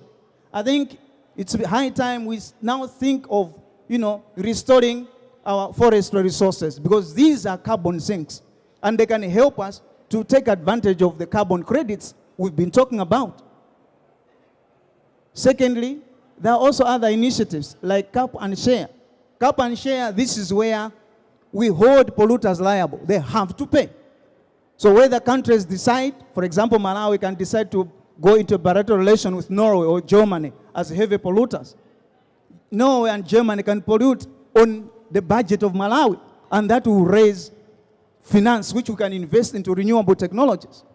So these are some of the issues that we need to dialogue and transit to more resilient and renewable technologies. Moderator, let me stop here. Thank you. Thank you so much. I think Dr. Mjuma has given us more thoughts even for the discussion, Dr. Murembezi. More thoughts even for the discussion of the next session. We're talking about countries like Ethiopia, Kenya that have 500 years to exhaust their carbon budgets, And these are the countries that are running and being at the forefront to give permission slip to the likes of Norway and Germany. And these are the things we need to really unpack later in this global capitalist system. But I want to move to excellence, and please relate what you've heard so far to what UNDP is doing when it comes to human capital development, and tying that now to the loss and damage and climate financing as well. Thank you. Thank you. Hello. Thank you very much. Can you hear me? Thank you very much, colleagues. Also, protocols observed.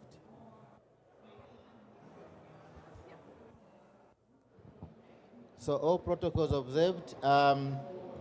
Let me say thank you for this invitation to reflect on this very important study and its implications for Africa's climate finance, diplomacy, and the development trajectory. Let me also start by congratulating Dev Transform and UNECA's ACPC for producing what I believe is one of the clearest analyses of Africa's climate finance justice. This that does something extremely powerful, which is maybe smell is a problem. It does something extremely powerful, which is that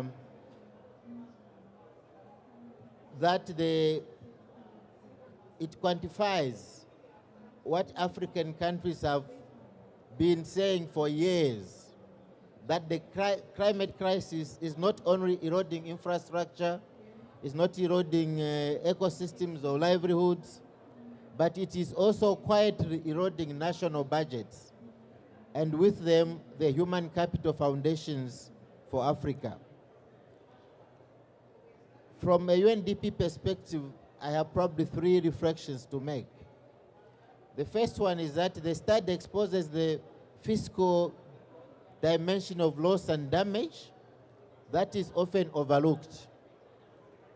What your numbers in this study show is that African countries are indeed diverting scarce domestic resources towards climate-related activities at levels, in some cases, that exceed entire budgets for education, entire budgets for maternal health, entire budgets for agricultural extension, and so on and so forth.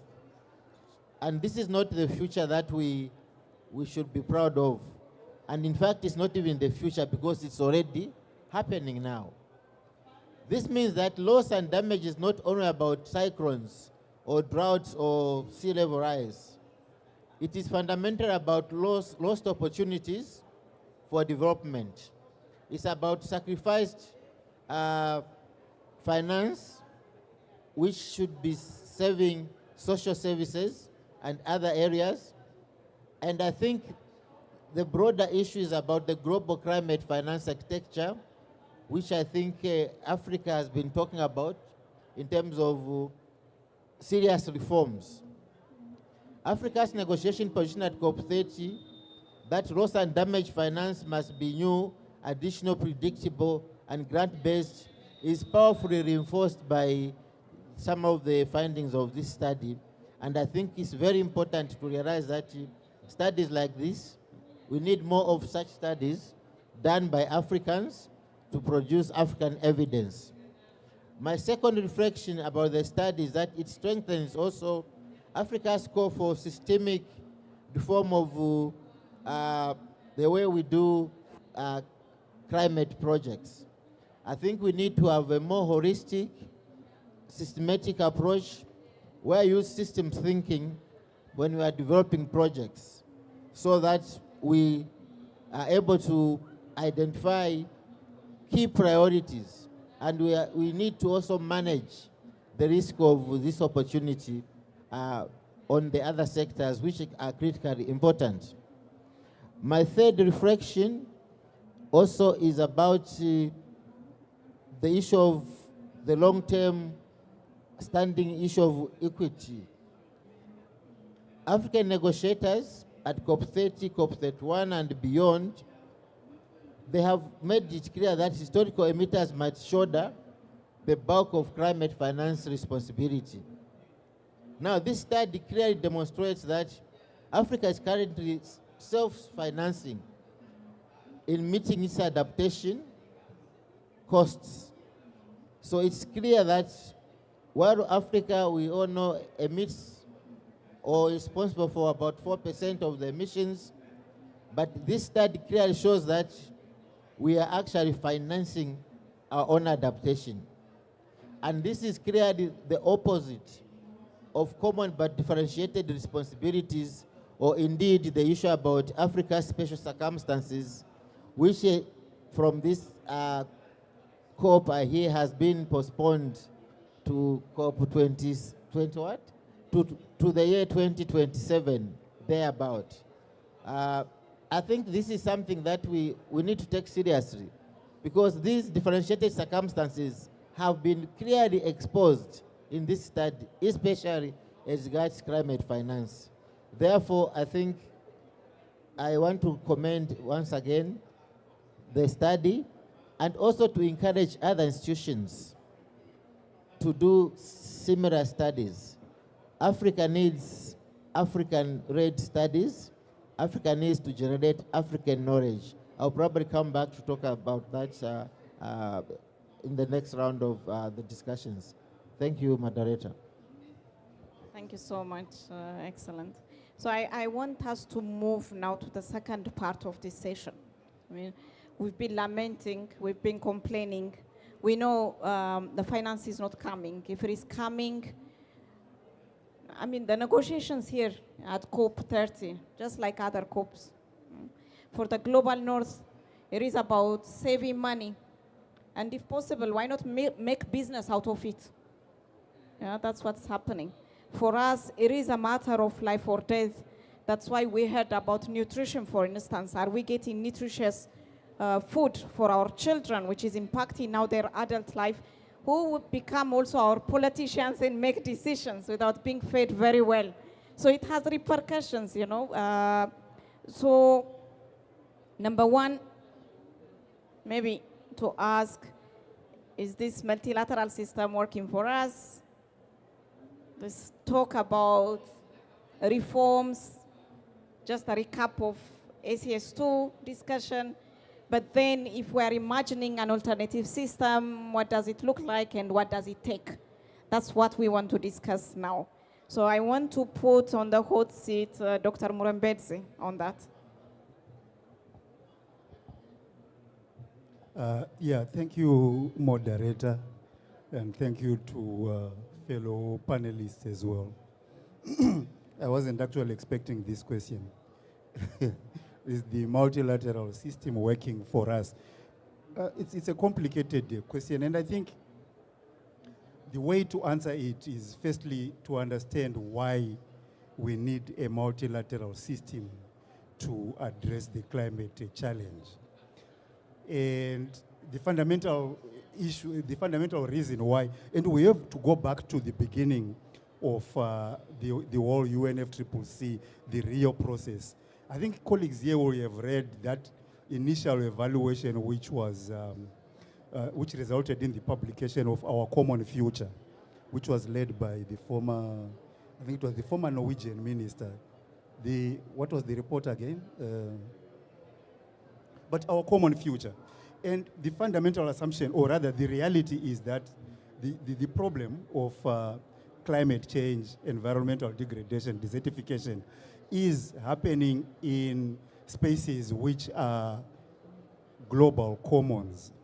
So the environment, the atmosphere, the deserts, the oceans, all of those are common goods, if you want, or rather common spaces. You cannot subdivide the available space of one country to pollute the atmosphere without affecting what happens to other countries, right? So we all have to have access to that common space, which was your carbon budget issue. But because we cannot subdivide, it's not divisible, we therefore need a system to manage the common resource, which brings everyone together. That is the whole basis of common property. And therefore, if the atmosphere is common property, you do definitely need a multilateral system to manage what happens to that common property. The challenge is there are enormous power differentials between the different users of this common property, enormous contemporary historical and structural power differentials as well, reflected in many different ways. Firstly, perhaps the biggest polluters, the most powerful, are not even present in the multilateral system that is designed to address the problem. They may never have been, in fact, present if you look at their participation of different countries. So we have the UNFCCC, we have the Kyoto Protocol, some countries ratified, some never ratified, some participated. So I mean, you know, so this is the political aspect of it, which is really problematic. And for those people, I think that was your next question, why is it not working for us? You are implying that it is working for some other parties as well. And if you observe what is happening in the negotiation process since '92, there is a progressive shift away from public climate response to a privatization of that climate response. A very critical observation that we must make. And in every COP you hear observation, I mean you hear statistics like how of the participants accredited to the COP, who is representing what interest, right? So you have a huge number of of participants representing or lobbying in the negotiation halls for very specific economic, financial, and other interests, which define the solutions that come out of the COPs themselves. So there's the power differential. There is the shift of the multilateral process towards favoring a private interest. But there's also, and this could be controversial, but for me, there is also a contradictory narrative emerging out of Africa, which is, well, we're fed up, you know, with what you are doing or what you are not doing for us. And therefore, let us position Africa as a solution to the crisis. We have heard this in ACS 1, we have heard this in ACS 2, and so on. But if you are saying with your figures that Africa is financing climate solutions but diverting away from fundamental development issues, resulting in malnutrition, resulting in all of these distortions of national sovereign development policy, what exactly is the solution that Africa is offering? Or rather, is Africa offering a solution at the detriment of the continent's own long development? As I say, this could be controversial, but we really need to question this particular narrative that is coming out of our own African processes. And finally, to answer your question about this multilateral process, another point of weakness that we have in the negotiations is that I don't know how many of us are actually financed to come here by advanced Western countries to come and negotiate with them. So we have, for instance, our own collective negotiators being funded to have pre-meetings.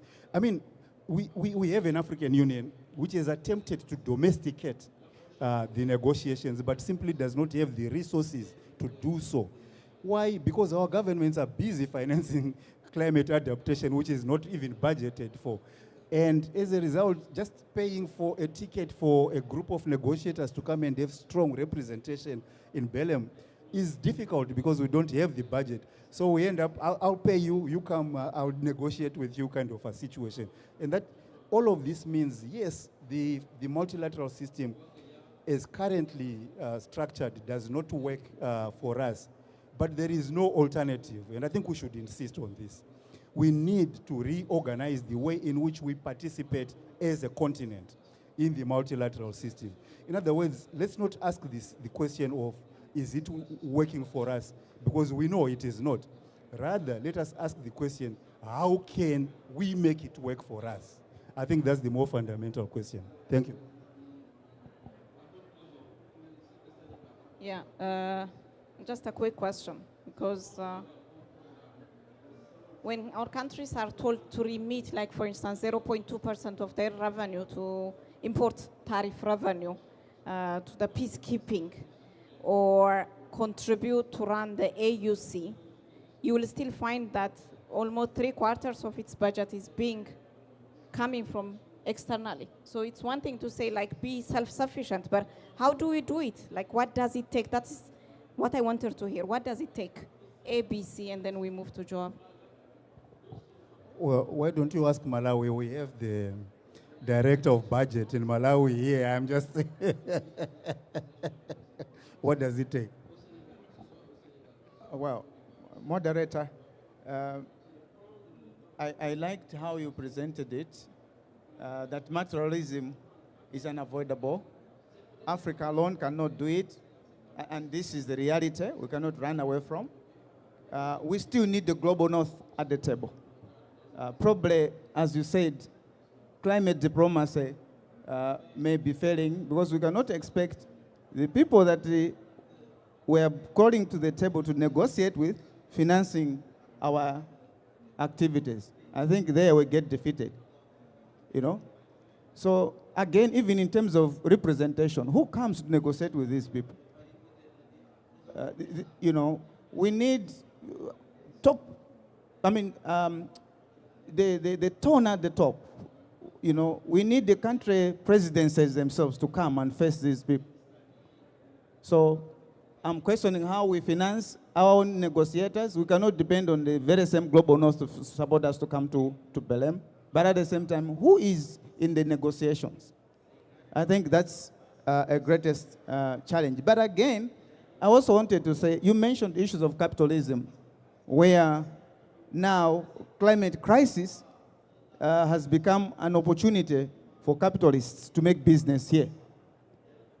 I think it's time that we need to change our mindset as Africa as well. Long and gone are the days where we used to receive aid, and even how we used this aid was very pathetic. If the aid we have been receiving all along were adequately or appropriately invested, I think Africa should have been far much better than we are.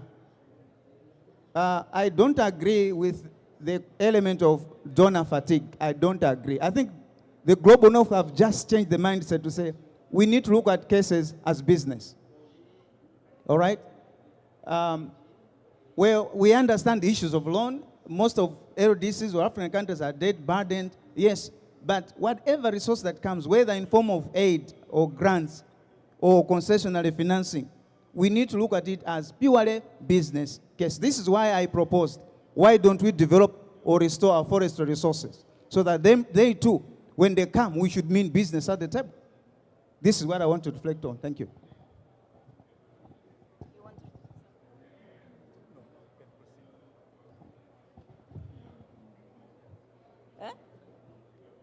You want to answer or you want to push it?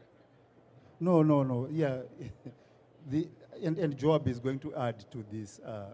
So if we are already spending our budgets to contribute to causes, which should actually be the responsibility of others. How then do we balance our national budgets? I think that was your question, right? Or did I understand you correctly? So there are two things here. I mean, the first thing, and applying it specifically to loss and damage. Excellent mentioned it in his intervention. We need African-focused understanding of the issues. If I may say, I represent an institution which developed the first model-based tool for predicting losses and damage. That was the ACPC back in 2013. But this tool really has got only two variables with many indicators. On the one hand, it is looking at weather and climate indicators, variables.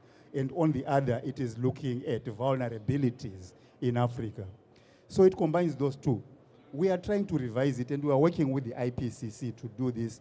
But when I listen to your presentation, you are talking about impacts on national budgets, which are not even considered in any understanding of loss and damage. So these are not defined as losses and damage in the Warsaw International Mechanism on Loss and Damage, WIM, or in the Santiago network as well. So the issue, and I agree with Excellent, how do we get this kind of understanding into global definitions of what it is that we're actually dealing with? If we are going to be looking for financing for the loss and damage fund, we can't do that if we are using definitions of loss and damage which exclude the most important and perhaps the most long-term losses and damages. We are losing human capital, we are losing investments in health, we are losing, but we are also creating structural vulnerabilities. I think that is your point, right? So we are structuring our own economies to become more vulnerable rather than less vulnerable to climate impacts because of this absence of an understanding of the broader questions. So how you do it, I think, again, you know, I really think that we should accept that we have not achieved much in terms of determining the flow of finance in response to the climate change thing. For many years, we had the $100 billion a year, which was never delivered. Since last year, we now have the $300 billion a year to be made available by 2035, not even now. And then we are arguing for 1.3 trillion and so on, which may never become a reality. But then we also have this massive pressure to give access to the private sector. They'll come up with the funds, they'll come up with the technology, they'll solve the problem for you. So we need to begin to really put on the table real solutions that are going to ensure that we get this kind of funding. And I think those solutions are going to be away from selling our carbon sequestration capacity because that might create a new set of challenges and problems. And so how do we, I mean, there are many little funds that have been created on the African continent to support adaptation and so on. But I think we need to start now as a continent to think creatively about how we can put a cost, a real cost to emissions for the rest of the globe. Thank you.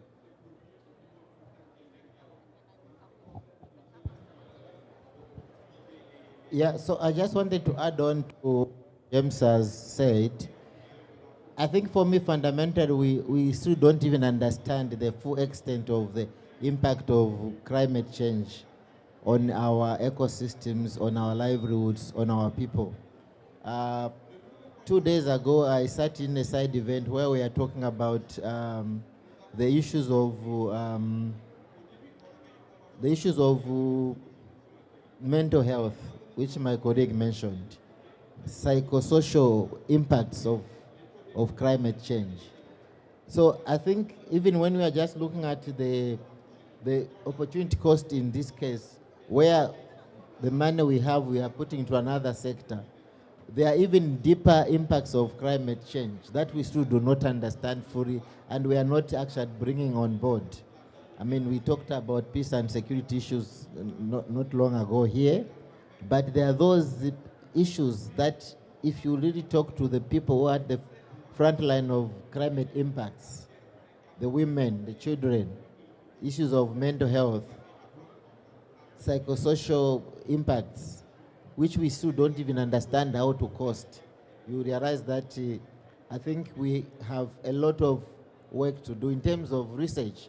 That's why I think I still come back to this study, that it's important that as Africans, we do our own research to understand, because we still have a lot to understand even about the true cost of climate change on our societies.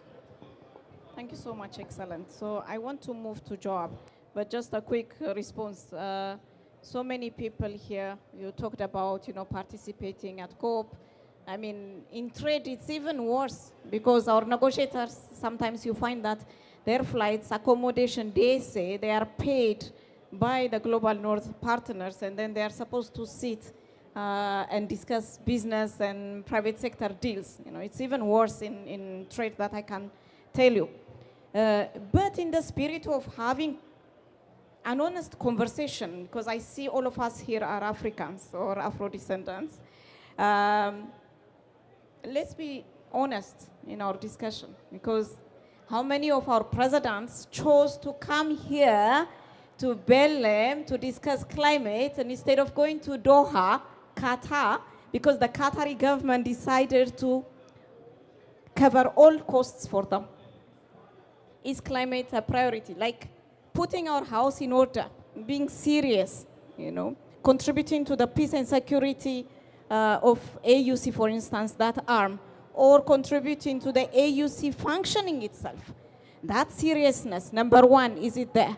Number two, some of the discussions seem to be that we are operating in a system, so how do we make it work for us? But is it designed to be a win-win solution or a zero-sum game to begin with? Can we operate in such a system and continue, exhausting ourselves, or give us hope, Joab? Thank you. Thanks, Martha. I think maybe your next study should be around to what extent the COPs are eroding national budgets. Just coming for these meetings, so it might be a good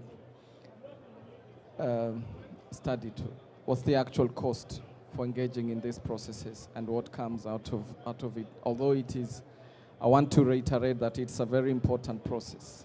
But what we need to do is to reorganize ourselves on how we engage in this process and try and come up with some long-term game plan, because our counterparts are playing a long-term game while we play an annual game, which will not match. Because if you look at how negotiations have progressed over the years, if you look at what was prioritized and what came at the end towards negotiating the Paris rulebook, there are critical things. You'll come to understand that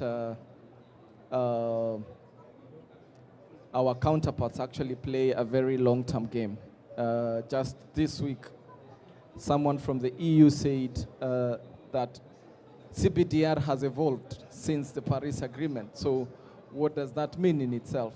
When you look at the decision last year, the NCQG decision of the 300 billion, it completely moved away from the CBDR principle. It completely ignored Article 9.1 of the Paris Agreement, which is a legal mandate for developed countries to provide climate finance. And so what does that mean as we negotiate other articles? Article 2.1c, for example, aligning financial flows to 1.5. Does that mean that when you are taking a loan from the World Bank, that is going to be one of the conditionalities that for you to get that loan? And so what does that mean for our own economies? So how do we engage from a holistic perspective and ensuring that our negotiators also coordinate, our negotiators in the different negotiation work streams coordinate with each other, and thinking about how do we approach this from a holistic perspective. But that requires leadership. That requires support. And it's not that as Africa, I hear all this capacity building, research. I think there's enough research and there's enough capacity. It's just how to harness this and bring it together in a way that is accessible. how do I see these particular spaces giving hope? I see the COPs as spaces to spotlight the issue, like to really bring the issues to the international attention, get the media involved, say, you are not doing enough. But we need to move away from just complaining, and also this narrative that is being pushed on us by actually Western consultancy firms. And what James just spoke about, Africa not being a victim, being a leader, it's not our narrative. I've been in spaces where Western consultancy firms have been crafting this. Have been crafting these narratives for our own leaders. And so we shouldn't just be taking this up. And I was just reading this, and the last line there says, Africa is ready to lead. Is this our own narrative? How do we... Sorry. How do we make sure that actually we are developing our own narrative, and whether something new is coming up, that we are not abandoning the old? We are not abandoning the call for our counterparts, for our partners to meet their historical responsibilities. If we do not get, Article 9.1 in this particular COP, why do we come to COP then? If we have to finance our climate action by our national budget, then what's the sense of having these particular discussions? And the issue James spoke about of there's an increasing attempt, and it's very deliberate. It's coordinated, not just in this UNFCCC spaces, but in other spaces too. When you look at the World Bank, the IMF, the issue of finding private solutions to public problems. We really need to see how do we push back on this. The other thing I just wanted to highlight, I don't know if I'm giving hope, is moving away from a complaining voice, just coming in to complain, but starting to think about what can we do in response to some of the actions that are being taken by our counterparts. We are seeing, the unilateral trade measures discussions here, for instance. We've been complaining about CBAM, but what are we doing about it? Can we start thinking about how to charge a carbon tax on our exports, so that that money is not the EU that is taxing whatever is exported there, but we are taxing the exports ourselves, so that the money remains in our jurisdictions, and then maybe using that to finance our climate actions. So we need to start thinking about alternatives and creating space to radically think about alternatives. Multilateralism is still important, and we need to make sure that we make the best use of it. Back to you. I hope I've provided some hope.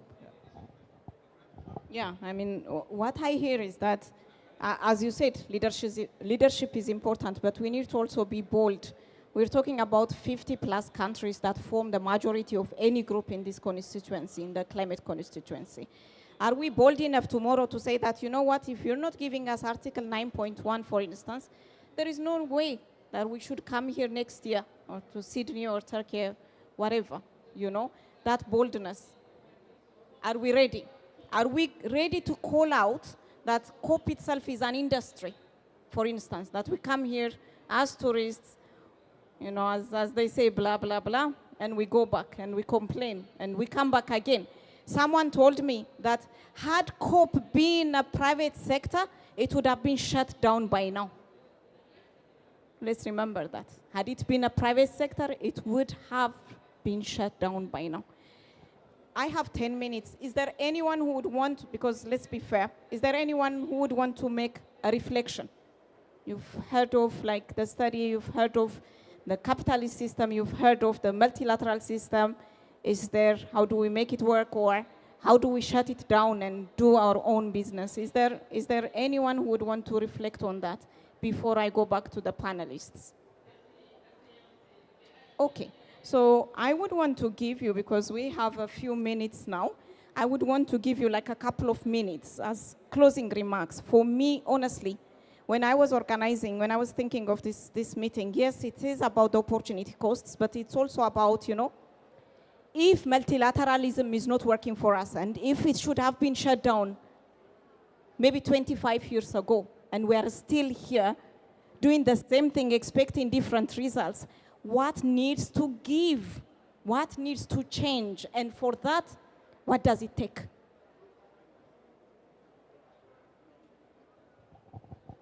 So I think we should go back to the global finance architecture. I mean, Africa, we are in debt. And we are spending more money on debt servicing even than on adaptation. So I think this is a discussion to be had on the need to re-engineer, restructure the global financial architecture.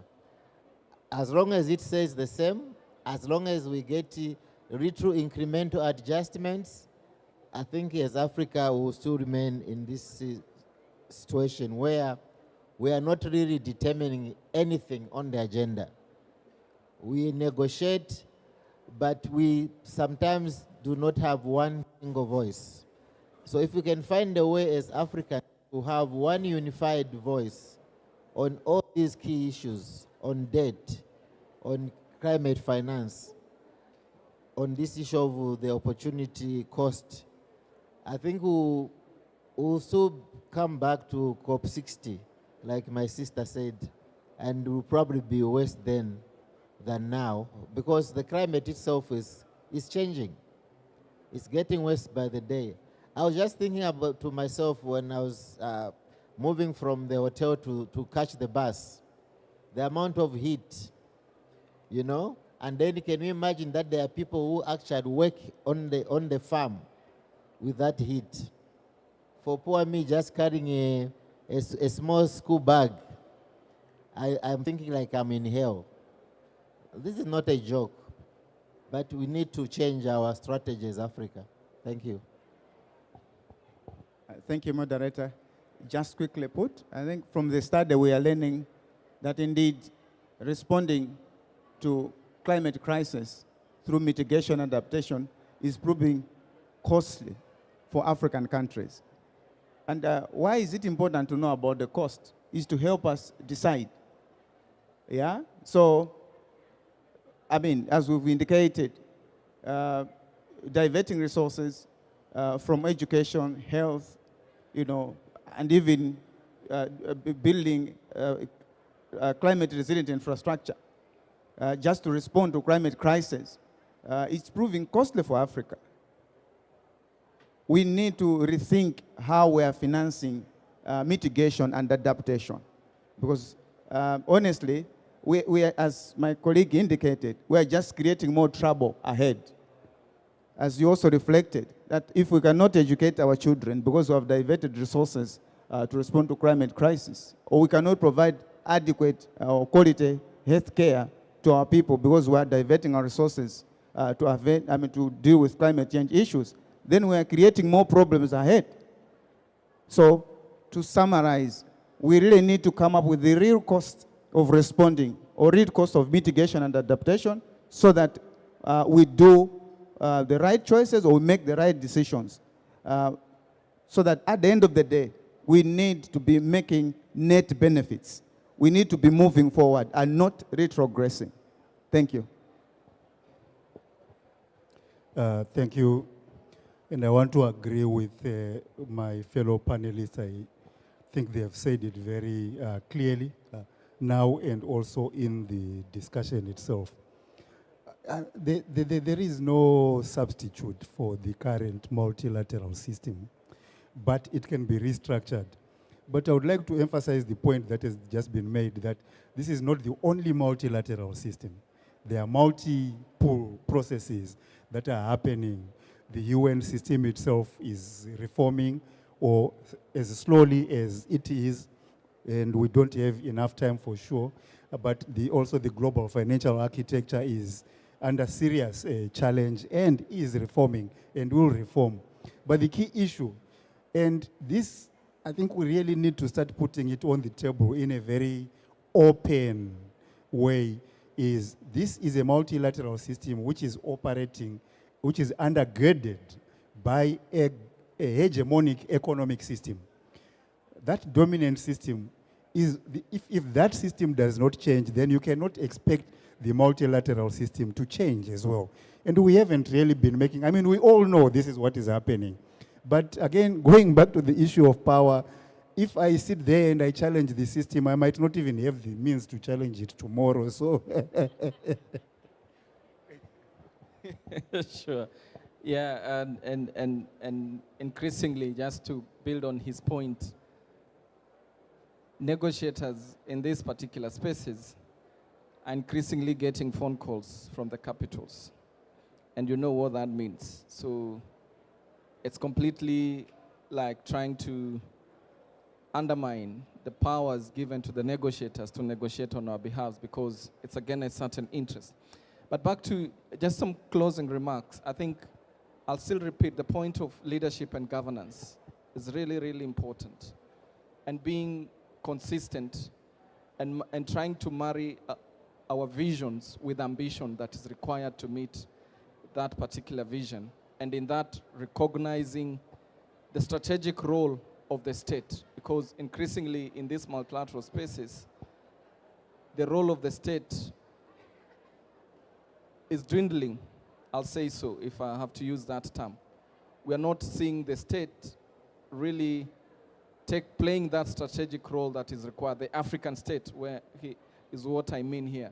And that is linked to the conversation earlier around how many of our national delegations are actually funded by the people that we are coming to negotiate with.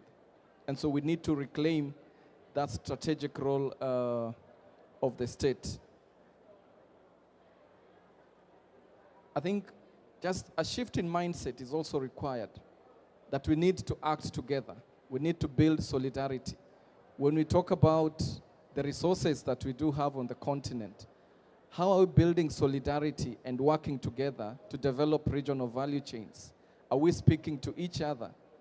Are we asking ourselves, what is the comparative advantage that you have that we can leverage on as a region? And so, you know, we're likely to have all these strategies. If you read here, just on this particular wall, the number of strategies, the number of funds that we're engaging with, all this needs to come together under one vision. And that vision then, how do you get to that vision? Develop some strategies around how you get to that region. These are African institutions, and so we really need to see how we build on each other. You have the Africa Union, it's the African Climate Change and Resilient Development Strategy. We had an AU Green Recovery Strategy. How are all these speaking to each other, and how are we going to implement them?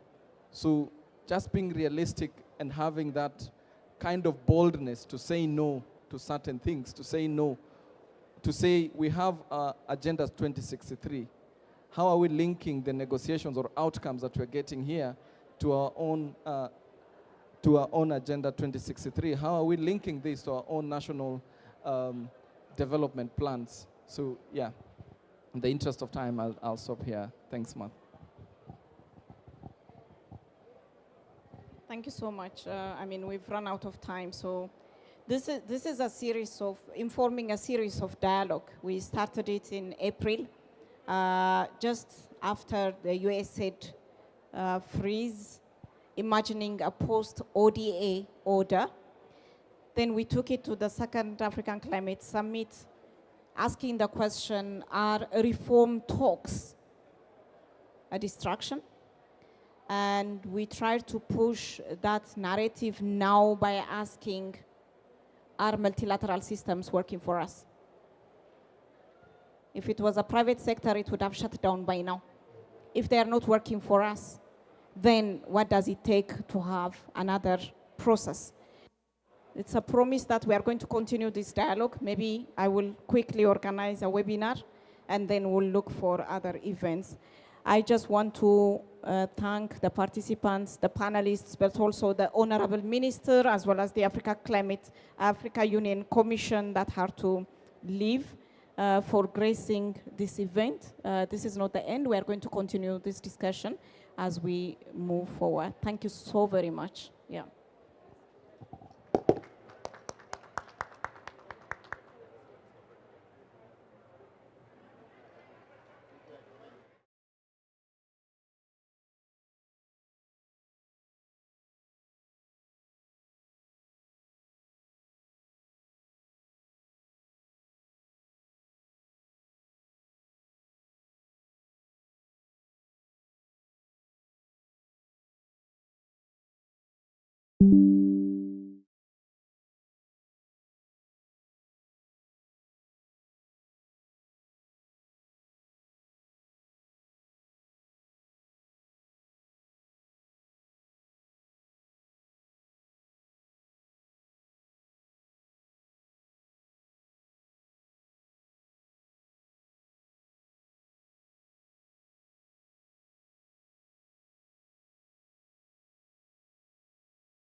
Nous sommes du ministère de l'Environnement et des Ressources forestières. Donc ça veut dire que nous sommes les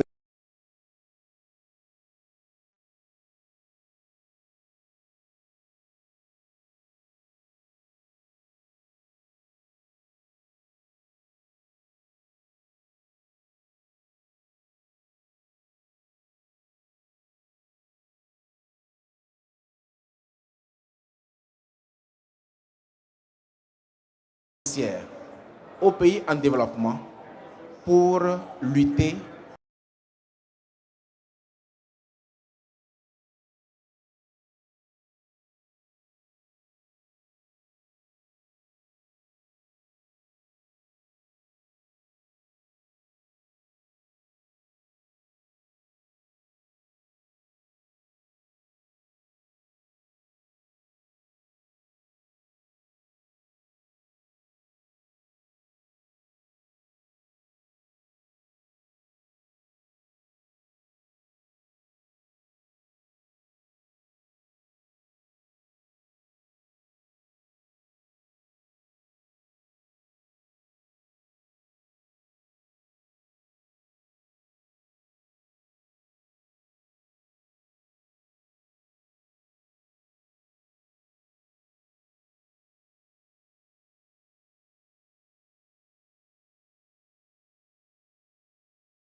recognizing the presence to the Second African Climate Summit. We are going to continue this discussion as we move forward. Thank you so very much. Yeah.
je crois, à Paris, en invitant les partenaires techniques et financiers pour soutenir l'initiative. Et dans ce cadre-là, on a mis en place ce qu'on appelle l'accélérateur de l'initiative de la Grande Muraille Verte. L'idée derrière l'accélérateur, c'était effectivement de mobiliser des ressources pour soutenir les pays, appuyer l'agence panafricaine et être à la dimension des enjeux de cette initiative. À l'époque, si je ne me trompe pas, les partenaires qui se sont réunis, les pays amis, dans le cadre de la coopération bilatérale, les banques de développement ont promis, hein, M. Cham, corrigez-moi si je me trompe, plus de 20 milliards, 19 milliards et de la biodiversité dans la zone de la Grande Muraille Verte. Merci beaucoup, Monsieur le modérateur, mesdames et messieurs, merci donc de votre présence ici. Alors, votre question, la première, c'est où on en est avec la mobilisation des... Vous parlez de 19 milliards de dollars, d'euros ou de dollars, je ne sais pas. Je crois que c'est 19 milliards d'euros annoncés à l'issue du One Planet Summit. Je pense qu'il faut commencer par faire une mise au point à ce sujet. Lorsque le One Planet Summit a été tenu sous l'égide du président Macron, comme vous l'avez dit, en 2021, suivi d'une table ronde des bailleurs de fonds, il y a eu effectivement des annonces de financement. Mais il n'y a pas eu suffisamment de clarification sur le contenu de ces annonces. Avec le recul, ce qu'on peut retenir, c'est que pour les partenaires techniques et financiers, ces annonces faites intègrent les différents engagements qui étaient soit en cours ou programmés dans le cadre de leur intervention générale dans les différents pays, dans les pays membres de la Grande Muraille Verte, dans les secteurs en rapport avec les réalisations de l'initiative Grande Muraille Verte. Et les différents partenaires, ils ont différents systèmes de planification de ces interventions. Et ces interventions ne passent pas forcément ni par l'Agence panafricaine de la Grande Muraille Verte, ni même par les ministères de tutelle de l'Agence panafricaine de la Grande Muraille Verte. Ça peut être des projets de résilience de façon générale dans le secteur de l'agriculture, de l'énergie, du pastoralisme, dont les points d'ancrage dans les pays sont d'autres ministères que ceux en charge des questions environnementales qui sont les tutelles des agences de la Grande Muraille Verte. Je crois qu'il y a eu cette malcompréhension, si je peux dire, puisque certains États, certains partenaires ont compris que c'était des contributions nouvelles directement adressées à l'Agence panafricaine de la Grande Muraille Verte et ses pays. Et c'est pourquoi le travail de l'accélérateur n'a pas été facile, parce qu'il s'est révélé que lorsqu'on a demandé aux différents partenaires de fournir les preuves que ces fonds sont effectivement mis à la disposition des pays, la plupart annoncent des projets soit qui étaient déjà en cours ou des projets qui sont programmés mais qui ne sont pas sous la tutelle de la Grande Muraille Verte, donc qui ne pouvaient pas en avoir l'information. C'est pour ça que l'accélérateur dont vous parlez, dont la mission a été de suivre, de tracer ces financements, a essayé de mettre en place une plateforme. Cette plateforme existe déjà, elle est en phase de finalisation.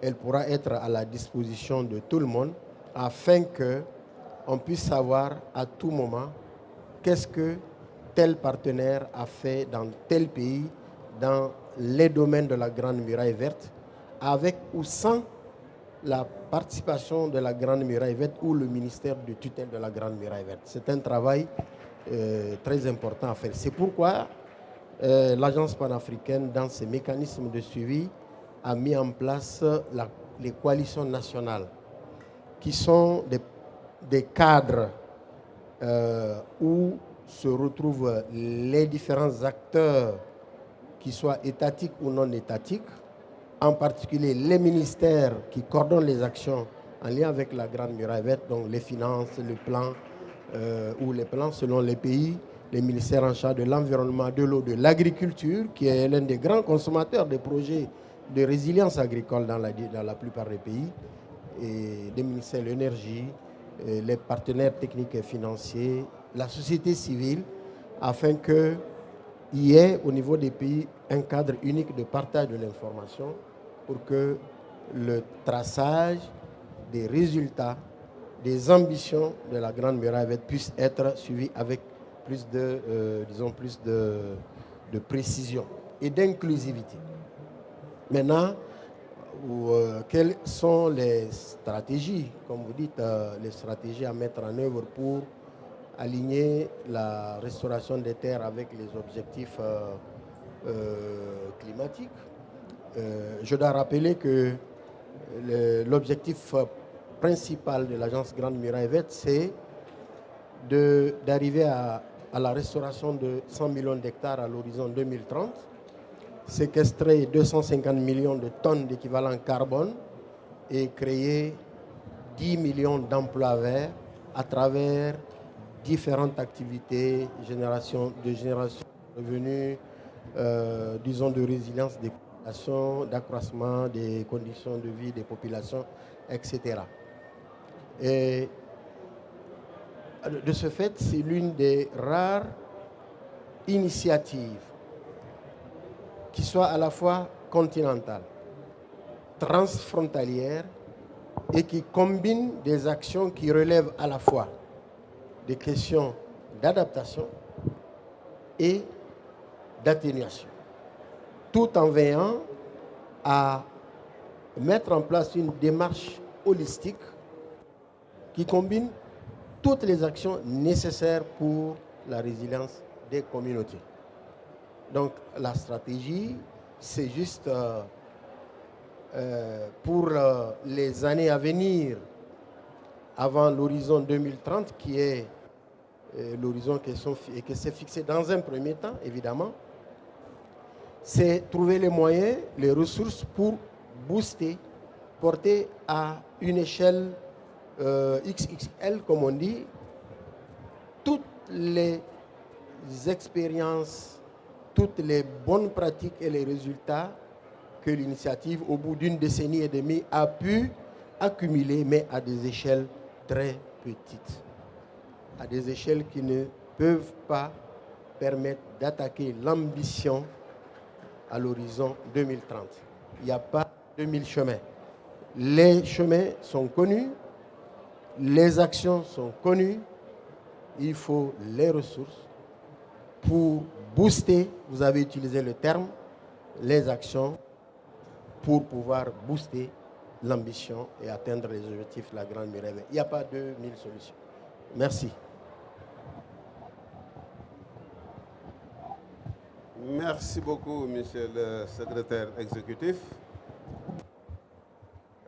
pour cette perspective. Alors, avant de donner la parole à M. Konei, je tenais quand même à dire que oui, l'accélérateur a été, le One Planet Summit a été une occasion pour inviter les bailleurs de fonds à soutenir l'initiative. Il y a eu des annonces.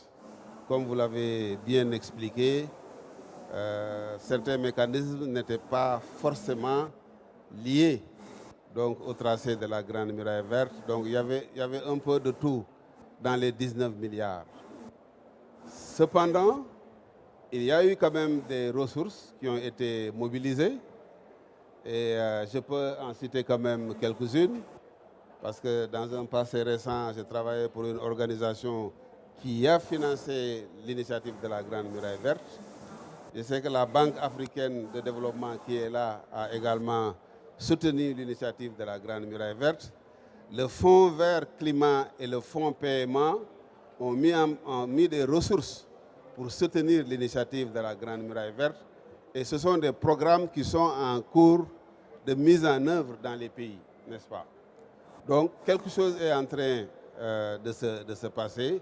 Comme on l'a dit, peut-être ce n'est pas suffisant, mais il faudra quand même qu'on considère qu'il y a des ressources qui ont été mobilisées à travers donc, le dynamisme des pays, à travers le dynamisme de l'agence panafricaine. Et donc, nos partenaires ont répondu, peut-être suivant leurs moyens, à cette sollicitation des pays de l'agence de la Grande Muraille Verte. Alors, M. Koné, vous êtes conseiller technique au ministère de l'Environnement du Mali. Je sais que vous êtes très impliqué dans les actions liées au programme prioritaire de l'environnement au Mali. Et récemment, d'ailleurs, nous nous sommes retrouvés à Bamako pour discuter d'un programme de la Grande Muraille Verte avec la BOAD, n'est-ce pas? Donc vous êtes certainement bien au courant de ce qui se passe en matière de mobilisation de ressources, mais aussi de mobilisation de ressources. Alors la question que je voudrais vous poser, c'est comment voyez-vous, n'est-ce pas, les financements nationaux, mais aussi les financements privés, n'est-ce pas, pour soutenir les efforts de restauration à grande échelle. Voilà, la question pour vous, M. Koné.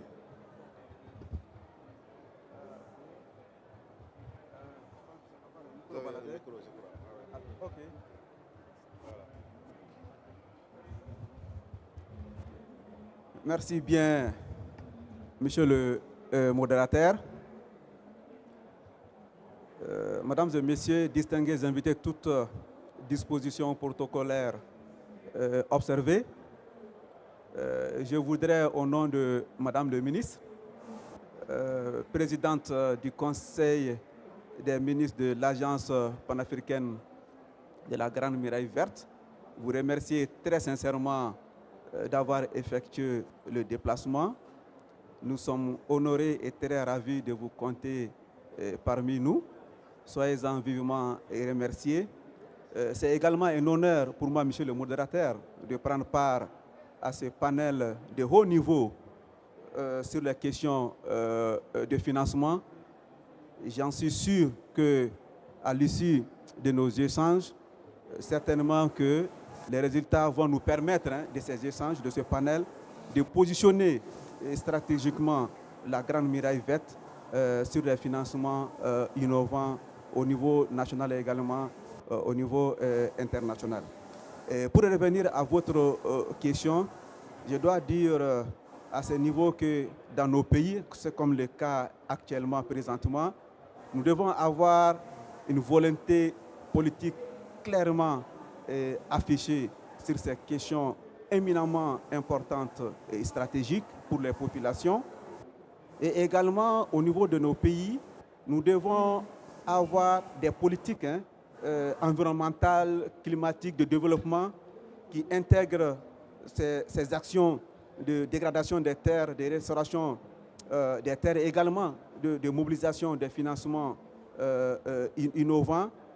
Nous devons aussi, Monsieur le modérateur, Mesdames et Messieurs distingués invités, avoir un national juridique impressionnant, que ce soit les textes nationaux, même les conventions qu'on a ratifiées au niveau international qui rentrent dans l'ordonnancement juridique interne, nous devons les mettre en œuvre et aussi avoir des textes, un cadre attractif pour les investisseurs, certainement pour les partenaires publics au niveau national et également au niveau international.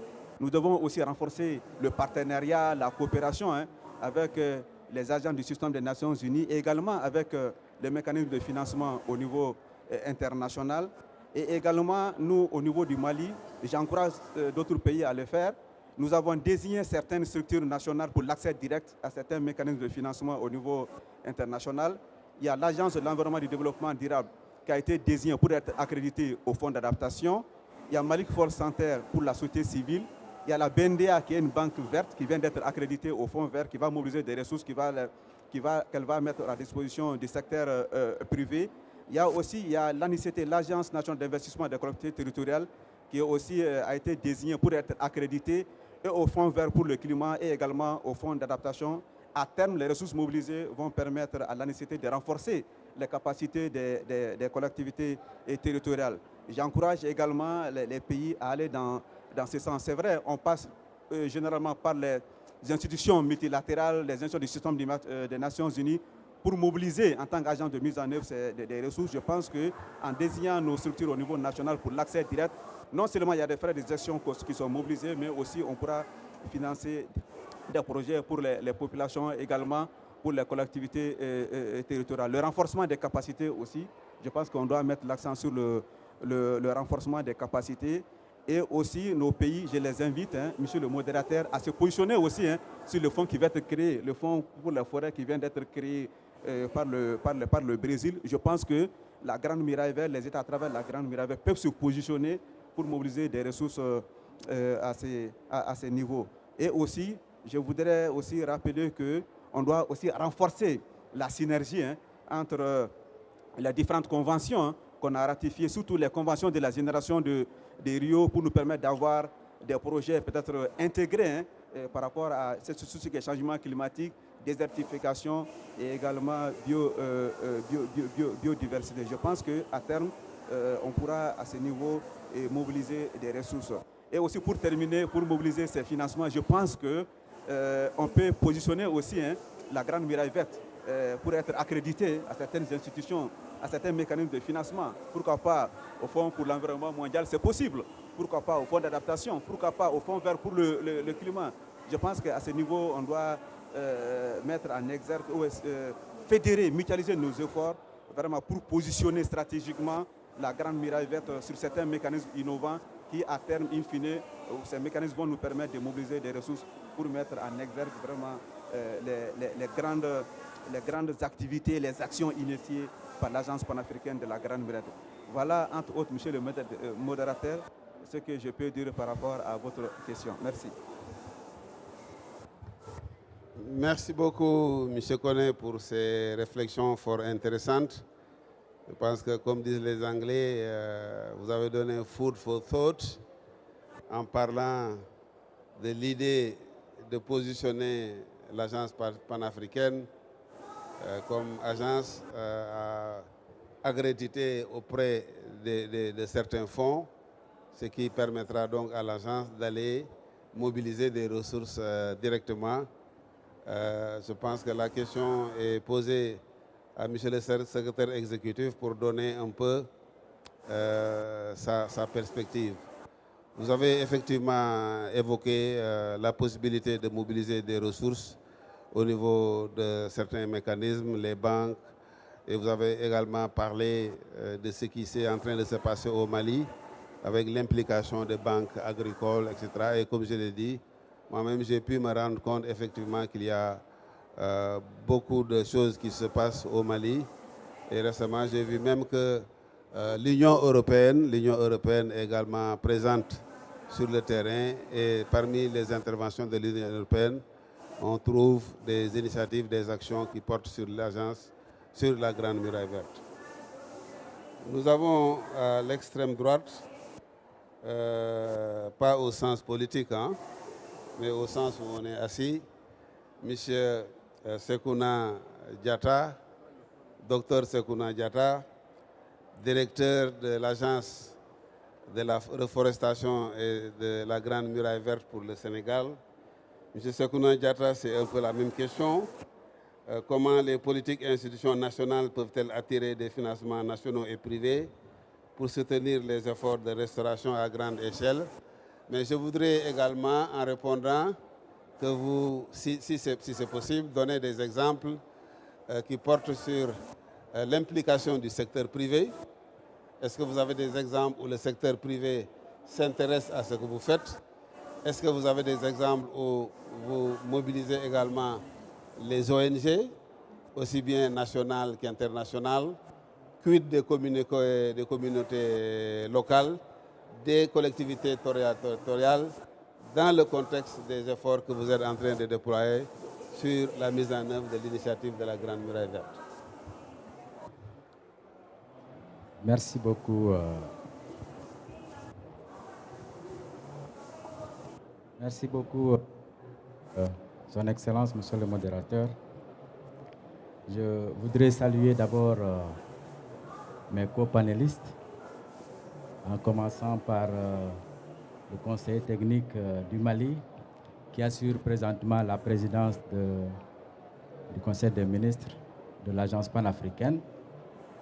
Et je voudrais également féliciter le secrétaire exécutif qui a pris service depuis le mois d'août seulement et qui est en train d'abattre un travail extraordinaire pour... Je voudrais donner quelques éléments par rapport à la mobilisation des fonds, puisque c'était la première question adressée au secrétaire exécutif. Pour le cas du Sénégal,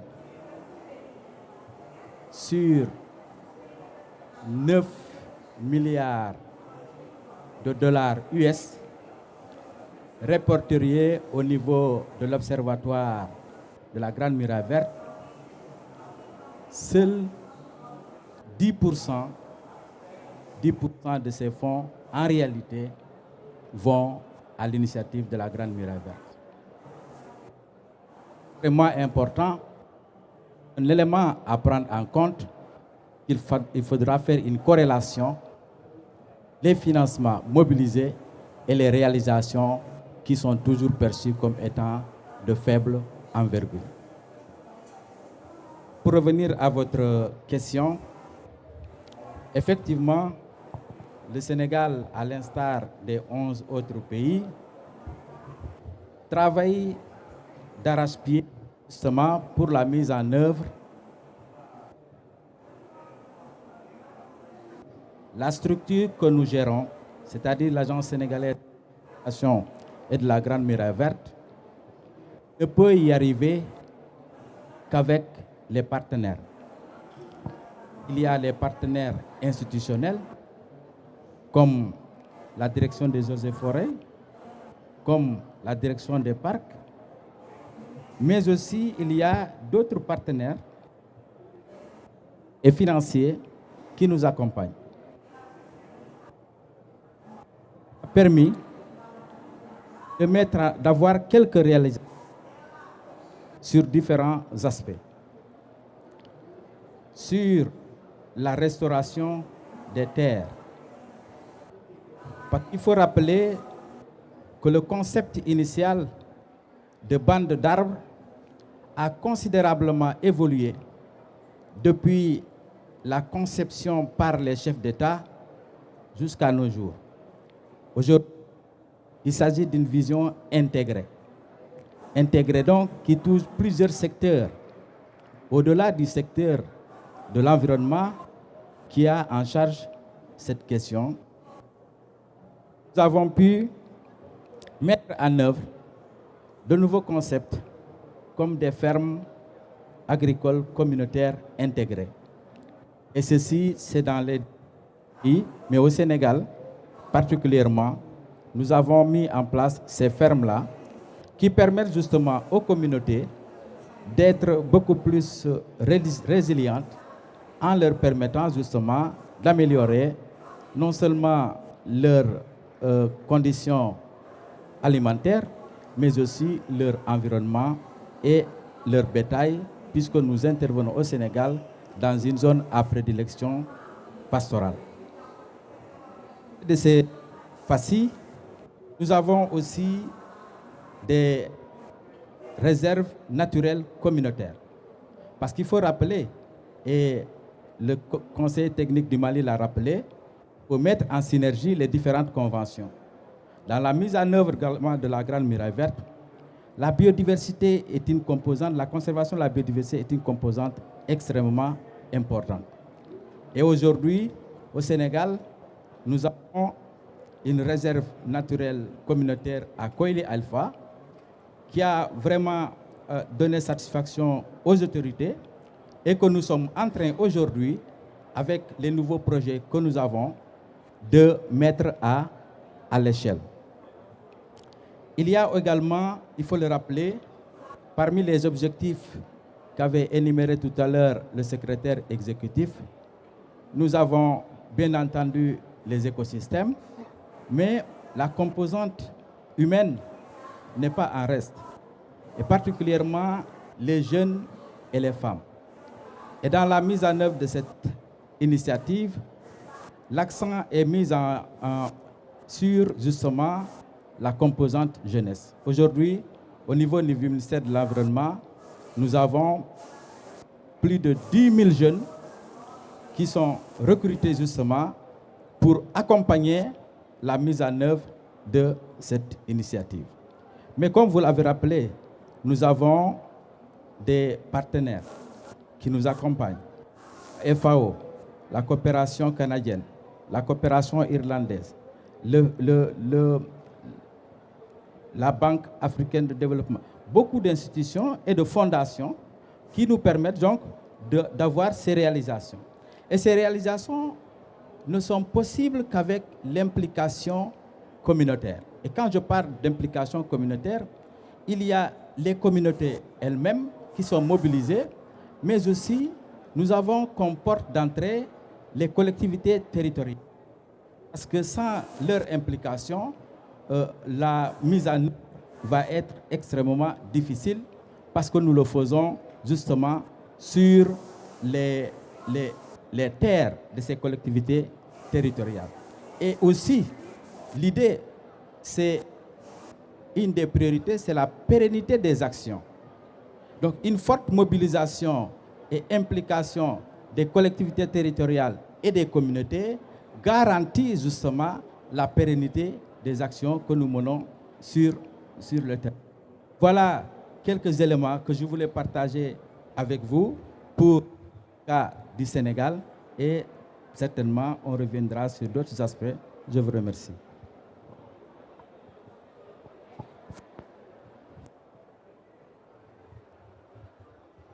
Merci beaucoup, monsieur le DG.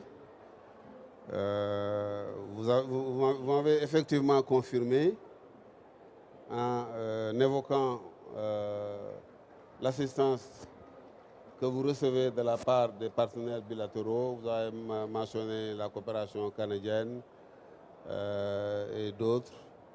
Et c'est pourquoi je disais tout à l'heure que oui, l'accélérateur, le One Planet Summit a été un point pour faire un appel des bailleurs de fonds. Donc, il y a eu une réponse. Maintenant, en quoi cette réponse correspond à la satisfaction des besoins, c'est certainement une question qui mérite d'être méditée, n'est-ce pas? En tout cas, quelque chose est en train de se passer. On reviendra maintenant sur l'impact, sur la nécessité de la mise à l'échelle et sur les financements additionnels dont les pays ont besoin pour continuer à, pour essayer d'atteindre les objectifs de cette vision renouvelée de la Grande Muraille Verte, comme l'a dit le secrétaire exécutif, avec cette ambition de séquestrer 250 millions de tonnes de carbone, créer 10 millions d'emplois verts, restaurer 100 millions d'hectares dégradés. C'est très ambitieux, donc certainement on a besoin de beaucoup de ressources. Avec nous, parmi les partenaires financiers, nous avons M. Alhamdou Dorsouma, chef de division à la BAD. Je le disais tout à l'heure, la BAD a été, ou en quoi, été un soutien très solide de l'initiative, a déjà fait beaucoup et continue à faire. Alors je voudrais, M. Dorsouma, vous demander de nous donner votre réflexion sur les perspectives, n'est-ce pas, sur les plans que la BAD a en place pour continuer à soutenir l'initiative, mais aussi sur votre vision de mobiliser le secteur privé dans un écosystème de ce qu'on appelle le blending finance pour soutenir de façon beaucoup plus forte, beaucoup plus visionnaire l'initiative de la Grande Muraille Verte. M. Dorsouma.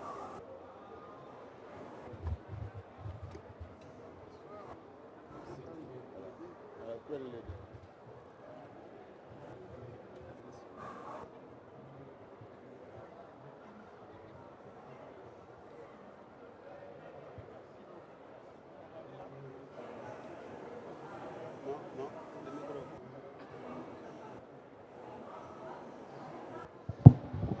Ok, merci beaucoup, monsieur le modérateur, pour nous avoir rassemblés autour d'un thème très très pertinent pour la région du Sahel à laquelle nous appartenons.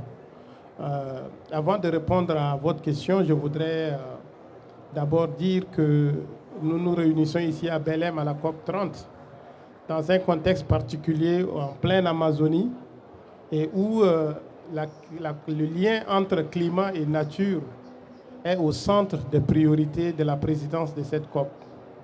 Et l'initiative que nous discutons aujourd'hui s'inscrit parfaitement dans cette priorité-là.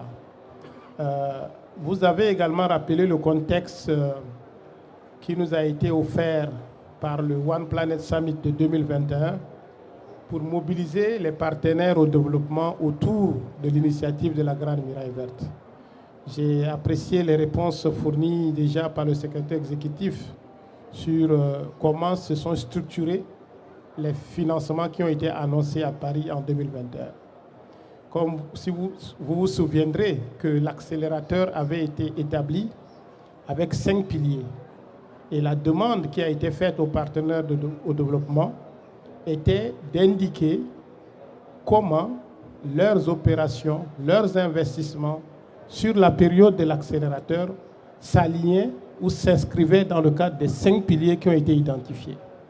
Il se trouve peut-être que les 5 piliers étaient un peu différents des axes prioritaires du plan décennal de l'Agence panafricaine de la Grande Muraille Verte. Je voulais apporter cette précision et c'est dans ce sens que nous, par exemple, à la Banque africaine de développement, en cherchant à nous aligner sur les 5 piliers, nous avons effectivement identifié des opérations, des investissements en cours et planifiés sur la période de l'accélérateur et qui répondaient exactement aux 5 piliers. Et cela a conduit à la banque d'annoncer un montant de 6,5 milliards de dollars qui étaient des investissements qui vont à travers des projets. Les projets déjà qui sont planifiés dans le corridor de la Grande Muraille Verte et qui répondent aux 5 piliers qui ont été définis. Maintenant, moi je pense qu'on a fait beaucoup de progrès dans la mobilisation de ces ressources, dans le déploiement de ces ressources à travers ces projets qui ont été inscrits dans notre agenda. Mais nous avons remarqué très vite que ces financements sont véhiculés, sont déployés à travers des projets. Il nous fallait être innovants pour trouver d'autres sources de financement additionnelles afin d'appuyer les capacités de l'agence panafricaine et également des agences nationales. C'est dans ce sens que nous nous sommes dit, au-delà de ce que nous avons inscrit dans notre programme avec l'accélérateur, il est important de mobiliser des financements supplémentaires. À titre d'exemple, et je vais vous donner peut-être 3 exemples rapidement. Un, sur la dimension institutionnelle. Nous avons mobilisé une facilité que nous avons à la banque qui s'appelle la facilité en appui à la transition. C'est une facilité qui appuie les pays, on les appelle plus des pays fragiles, mais des pays en transition, qui ont des besoins spécifiques. Et souvent, c'est des pays qui ont les pays à faible revenu. Et nous avons mobilisé 2,7 millions de dollars pour appuyer les capacités institutionnelles de l'agence panafricaine et de 5 autres pays membres de l'agence. Et c'est dans ce cadre aussi que nous avons financé l'audit institutionnel et organisationnel de l'agence qui nous a permis par la suite dans les différents échanges et qui a débouché, j'en suis heureux, au recrutement compétitif d'un secrétaire exécutif. Ça, c'est la dimension institutionnelle.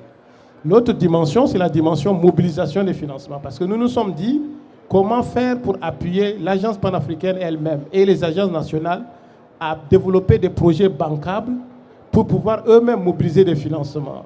Donc, il y a dans le cadre d'un programme régional que nous appelons PDRS, Programme de renforcement de la résilience et de la sécurité alimentaire et nutritionnelle dans le Sahel, nous avons inscrit une composante d'appui à l'agence panafricaine de la Grande Muraille Verte qui nous a permis effectivement, et qui est toujours en cours, qui nous permet d'appuyer les capacités en matière de suivi, évaluation, mais également de mobilisation des ressources à travers des projets bancables. La troisième dimension, c'est la dimension que nous un peu portée sur le développement humain.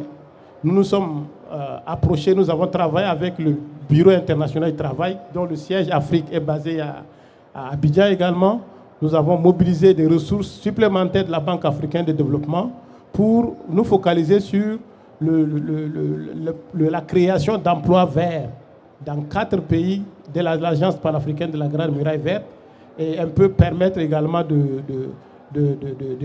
séquestrer du carbone, en même temps restaurer des terres dans ces pays. Donc ces 3 dimensions sont tout à fait nouvelles et viennent en plus de ce que nous avons inscrit dans notre programme avec l'accélérateur. Pour maintenant revenir à la question sur les perspectives, moi je pense que l'Agence panafricaine de la Grande Muraille Verte a un potentiel important pour atteindre les objectifs qu'elle s'était fixés dans le cadre de son plan décennal. Le potentiel est là, le leadership manquait, nous avons le leadership, moi je crois qu'il est important en termes de perspective de renforcer, de consolider le leadership de l'agence panafricaine et également des agences nationales pour effectivement jouer leur rôle. Deuxièmement, renforcer les capacités de mobilisation de ressources que ce soit multilatérales, bilatérales ou des ressources même émanant du secteur privé. J'en viendrai à votre point sur le secteur privé. Donc, sans le leadership, nous ne pourrons rien faire. Il nous faut un grand leadership, un leadership qui puisse rassembler tout le monde autour d'un seul et même agenda. L'autre aspect, moi je crois en termes de perspective, c'est la coordination. Parce que comme vous le constatez, il y a plusieurs acteurs autour de cette initiative de la Grande Muraille Verte. Les pays, l'Agence panafricaine, les partenaires au développement. Il y a le secteur privé qui est également de plus en plus intéressé à faire des actions dans ce sens.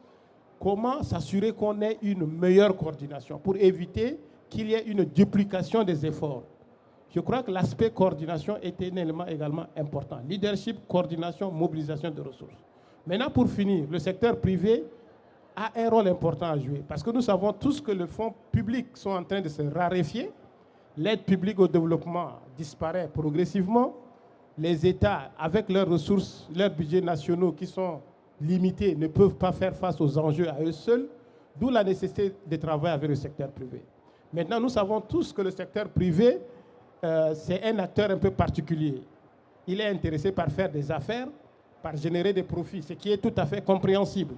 Comment faire pour que les investissements que nous avons dans la Grande Muraille Verte soient des investissements qui soient attractifs vis-à-vis du secteur privé? Quelles sont les chaînes de valeur qui sont importantes et intéressantes pour attirer le secteur privé? Je crois que c'est un travail encore à faire. Nous voyons que le secteur privé s'engage encore de façon très timide.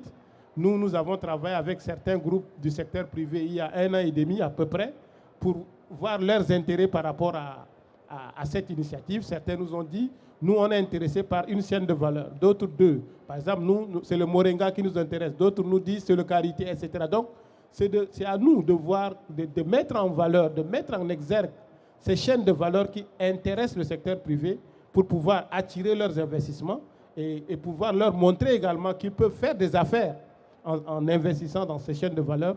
Et à mon avis, c'est de cette façon qu'on pourra attirer de plus en plus des investissements du secteur privé. Je vous remercie.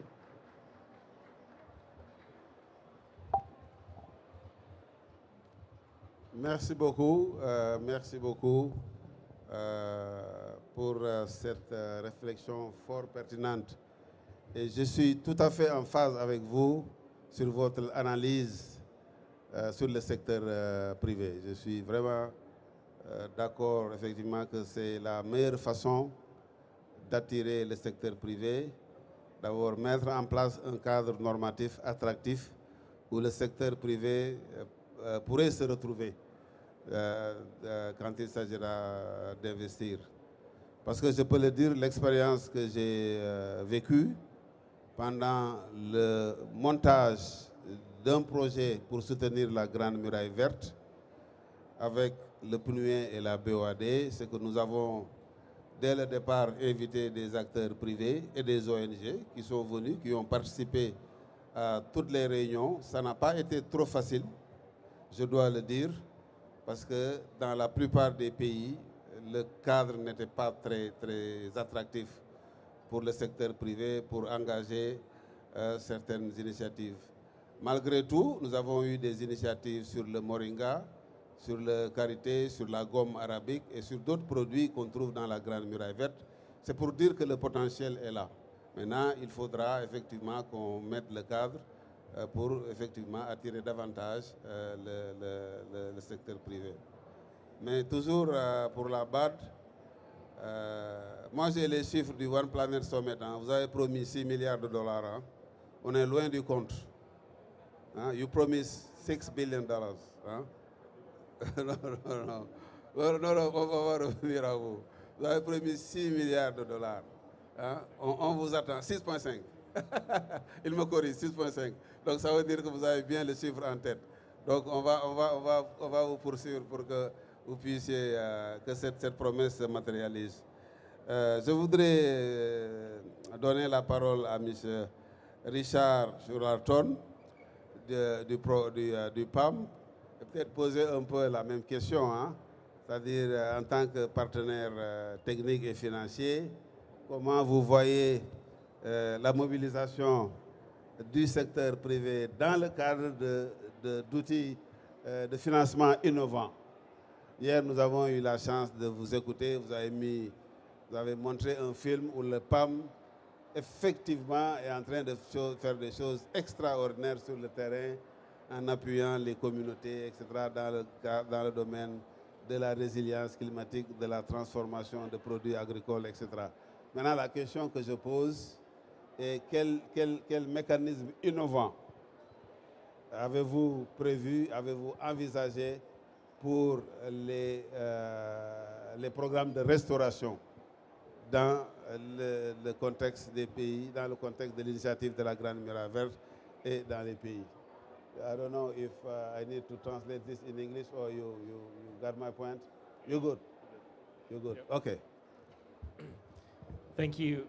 Thank you so much. And excuse me, I'm gonna speak in English if that's okay. Yeah, really, I think a really important question, and I keep coming back listening to something that Mr. Kone mentioned in his comments, how important it is to integrate at all levels, integrate finance, but most importantly, integrate activities at a community level. And it's been really exciting to see the Great Green Wall initiative evolve from a focus on planting trees to a much more comprehensive view of landscape restoration, forestry, agroforestry, agriculture, and livelihoods. I think that is essential. We've talked a lot about how do we get finance down to communities.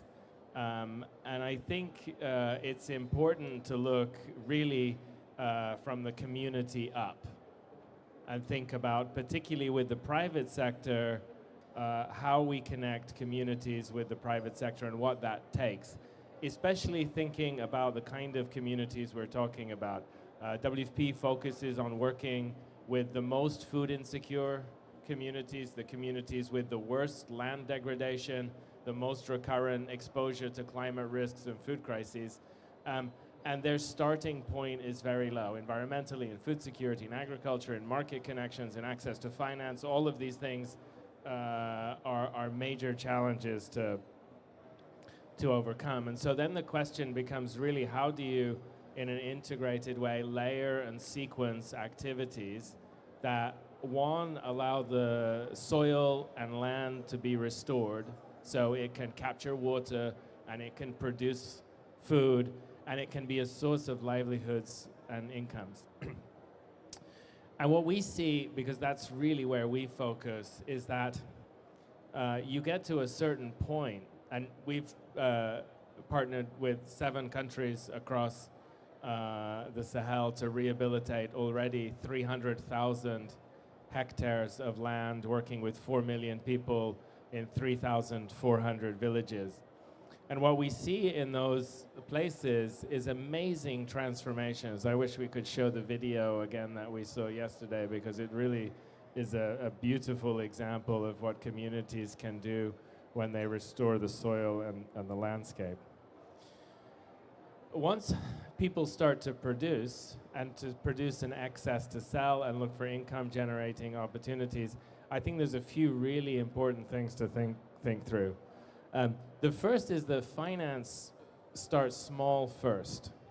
So we've been working with many communities and partners to establish, particularly with women, village savings and loans groups, which are the first line of savings and finance and the first often investment that people get in starting their own business. A loan from the savings group to buy poultry or small livestock, or investing in a trading business, or buy vegetables from their neighbors to sell in the market.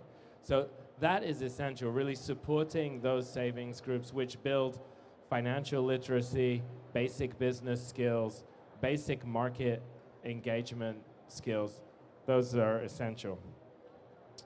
What we find then is as those businesses evolve and start to grow in those restored landscapes, market connection and finance becomes much more difficult. And there's a significant, what is commonly called missing middle of finance, where businesses at a certain level are not profitable for banks. Farmers at a certain level are not profitable for banks, especially for collateralized lending. So it's really critical for us to work on improving access to basic bank finance, finance for seeds, inputs, tools, other investments in businesses, and then also investments in the small and medium-sized enterprises that are now starting to form in that ecosystem to provide more market services and more income and livelihoods for the people, and create incentives for that landscape restoration to become a sustainable, growing, expanding process. And there are lots of examples. We typically partner with others who do that. Our colleagues mentioned blended finance, where they're really talking about blending loan, grant finance, climate finance, and other multilateral development bank finance. But there's a lot of really exciting work on blended finance with the private sector, where public resources are used to either de-risk loans, to pay down the losses that banks take on loans for smaller total amounts to smaller businesses who can't handle loan ticket sizes of $500,000, which is considered a minimum for a commercial loan. So those kind of things are really important. So looking from the community up and thinking about how to layer and sequence those financial instruments as the work, restoring the land, rebuilding livelihoods takes effect is important. I do want to just make one last point. The question that we had in our notes was, what kind of finance can we mobilize? And I wanted to just say all finance. And I think in the climate change negotiations, we often forget about the importance of bringing together national government budgets, development finance, humanitarian finance, and climate finance. And where we see those sources being integrated, I think we can do more. We've mobilized through the integrated Sahel resilience program that we've implemented over the past 5 to 7 years, $1 billion of essentially humanitarian finance to rehabilitate those 300,000 hectares. And we've been able to do that because of very strong policy alignment between the humanitarian policy dialogues, the food security policy dialogues, and the climate change policy dialogues. So that kind of coherence to get all sources of finance where it's needed, I think are really important. Merci. Thank you very much, Richard. Well done. Donc, juste un résumé de ce qu'il a dit, en fait, parce que la question, c'était... il y avait la traduction. Oh.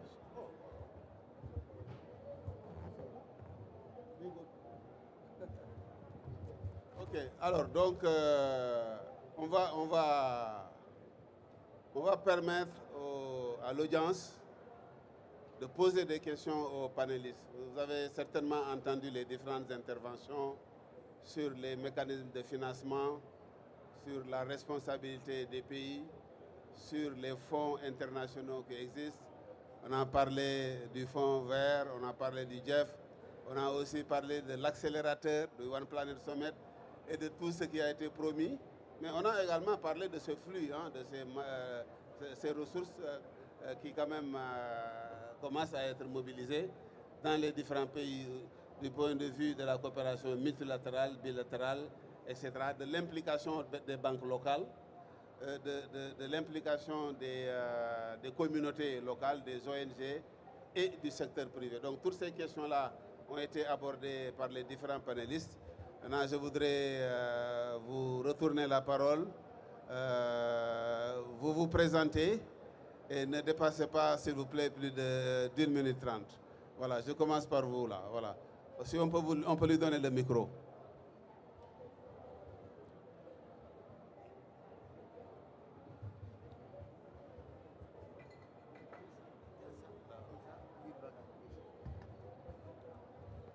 Vous pouvez rester là. Voilà. Merci beaucoup. Je crains que ça crée des interférences. Oui.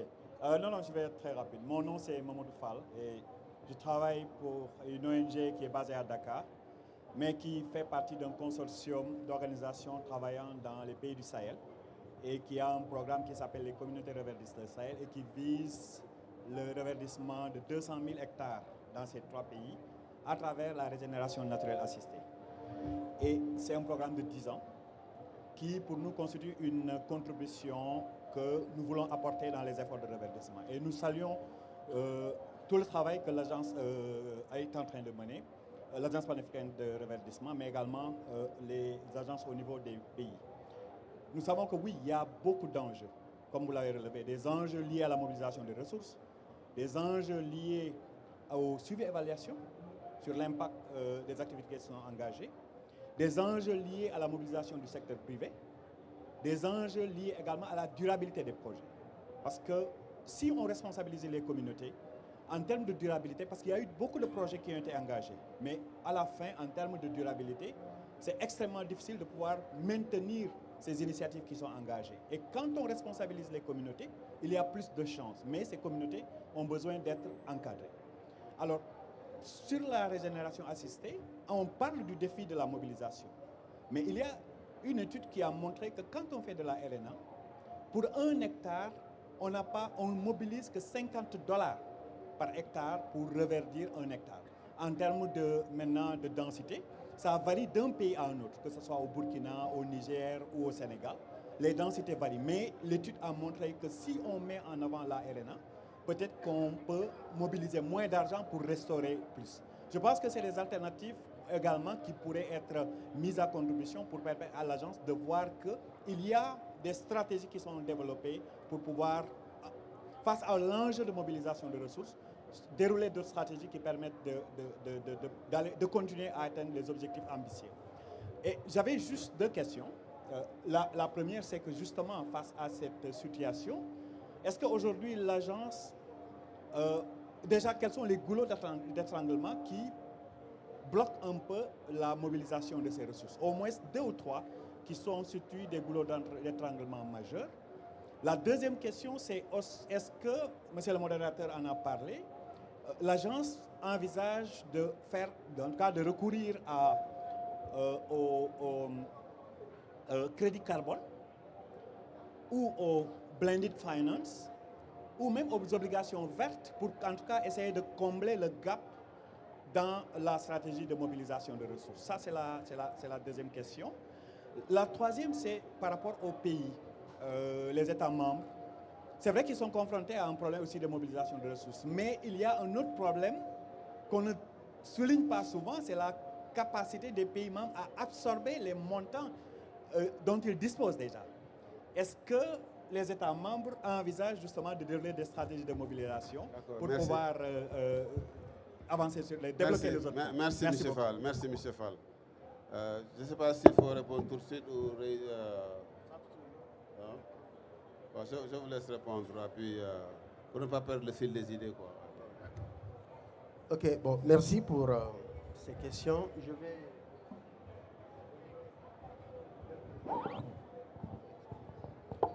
Quelques éléments de réponse à l'interrogation, certainement que les représentants pays vont me compléter.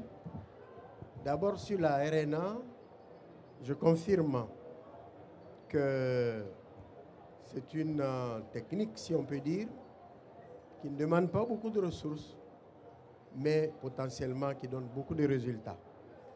Je le dis avec pleine connaissance parce que j'ai été ministre de l'Environnement et nous avons eu une reconnaissance spéciale du président de la République à l'époque parce que la RNA avait donné des résultats tellement spectaculaires dans une région frontalière avec le Nigeria qui, malgré une meilleure pluviométrie, avait moins de couvert végétal qu'au Niger. Au point que des institutions de recherche se sont demandées, mais comment vous avez fait? Ça ne demande pas grand-chose, ça demande juste à sensibiliser les paysans sur l'intérêt de maintenir les pousses sauvages et de ne pas les détruire. Et au bout d'un certain temps, ça devient des arbres. Et les arbres facilitent la pousse de la biomasse. Et ainsi de suite, c'est une chaîne vertueuse. Oui, effectivement, mais c'est une question que l'agence panafricaine, c'est des, comme on dit, des interventions de terrain. Les pays s'en chargent. Chacun dans ses politiques et stratégies de terrain, je crois, inclus la RNA, c'est de plus en plus compris comme une technique disons, de gestion durable des terres. L'autre question, c'est les goulots d'étranglement. On l'a dit, la mobilisation des ressources, puisque dans mon intervention, j'avais dit que aujourd'hui, l'agence, elle sait ce qu'elle doit faire. Elle connaît les problèmes des communautés. Et ce sont des problèmes qui sont su parce qu'elles sont définies avec les communautés.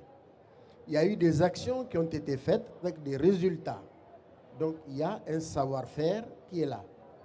Mais l'échelle ne permet pas de renverser les tendances de la dégradation des terres et pour, comme on dit, aller vers les ambitions que nous poursuivons. Et c'est pourquoi il faut mobiliser beaucoup de ressources. Et pour mobiliser beaucoup de ressources, il faut être bien organisé, il faut être bien structuré, il faut savoir où chercher les ressources, faire les plaidoyers qu'il faut. Et je crois que les gens en ont parlé. On a besoin d'un leadership affirmé. Le leadership passe par d'abord l'appropriation ou le portage politique le plus haut possible, le plus fort possible des États eux-mêmes qui ont créé l'institution et qui lui ont donné une mission. Je ne vais pas évoquer certains petits détails, ce n'est pas important, mais je pense que tout le monde comprend ce que je veux dire. Après, lorsque les autres ont confiance en nous, parce que nous-mêmes nous faisons les efforts pour leur montrer que cette initiative, nous la voulons pour nos populations, pour nos communautés, eh bien, les chemins vont s'ouvrir. La confiance se crée, les discussions se font, et quand toutes ces conditions sont réunies, je pense que tout ce qui est possible le sera. Les chemins sont nombreux. Vous avez parlé de quelques crédits carbone, de tout. Oui, l'agence panafricaine a en perspective la création d'un fonds carbone. L'étude est en cours avec l'appui de la Banque africaine de développement. Nous avons en ambition de créer un fonds d'appui à la résilience des communautés pour le développement local, FARCDEL. Ce fonds aussi est en étude avec l'appui de la Banque africaine de développement pour voir comment justement faire pour créer un fonds qui soit un fonds, notre fonds à nous, pour appuyer les différents comités dans les différentes initiatives de résilience. Et bon, il y a toutes les initiatives qui sont sur la table. Vous avez parlé, enfin, je profite pour évoquer la question de l'accréditation. Oui, l'agence panafricaine peut très bien être accréditée avec ses agences nationales auprès des différents fonds. Mais ça demande un travail. Il y a des prérequis, il y a des conditions à réunir. Et la bonne nouvelle, c'est que la plus haute instance, le plus haut organe de l'institution qui est le sommet des chefs d'État et de gouvernement, a déjà pris une décision pour désigner l'agence panafricaine comme une agence de mise en œuvre de projets et programmes. Et les États, les agences nationales, là où ça existe, comme des agences d'exécution. Donc ça, c'est un acquis. Maintenant, pour aller chercher les fonds vers ceux qui ont des conditions, mais il faut remplir ces conditions-là. Et je pense que c'est dans cette dynamique que nous sommes. Et nous espérons que dans un avenir qui ne sera pas très long, on va pouvoir remplir ces conditions pour aller chercher de l'argent nous-mêmes, aider les institutions qui en ont le mérite ou qui le peuvent, comme c'est possible. Le Mali l'a démontré, le Sénégal l'a démontré, le maximum d'institutions possibles, qu'elles soient étatiques ou qu'elles soient de la société civile, pour aller ou du secteur privé, pour aller chercher de l'argent et aider les communautés dans le sens donc de l'atteinte de notre ambition. Voilà ce que je peux dire. Merci. Tu veux compléter?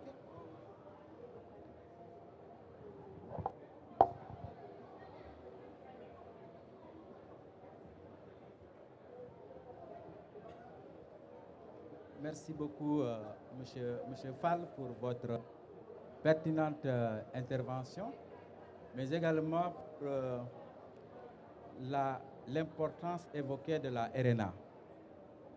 C'est extrêmement important. Mais vous savez, vous avez parlé en même temps de contraintes.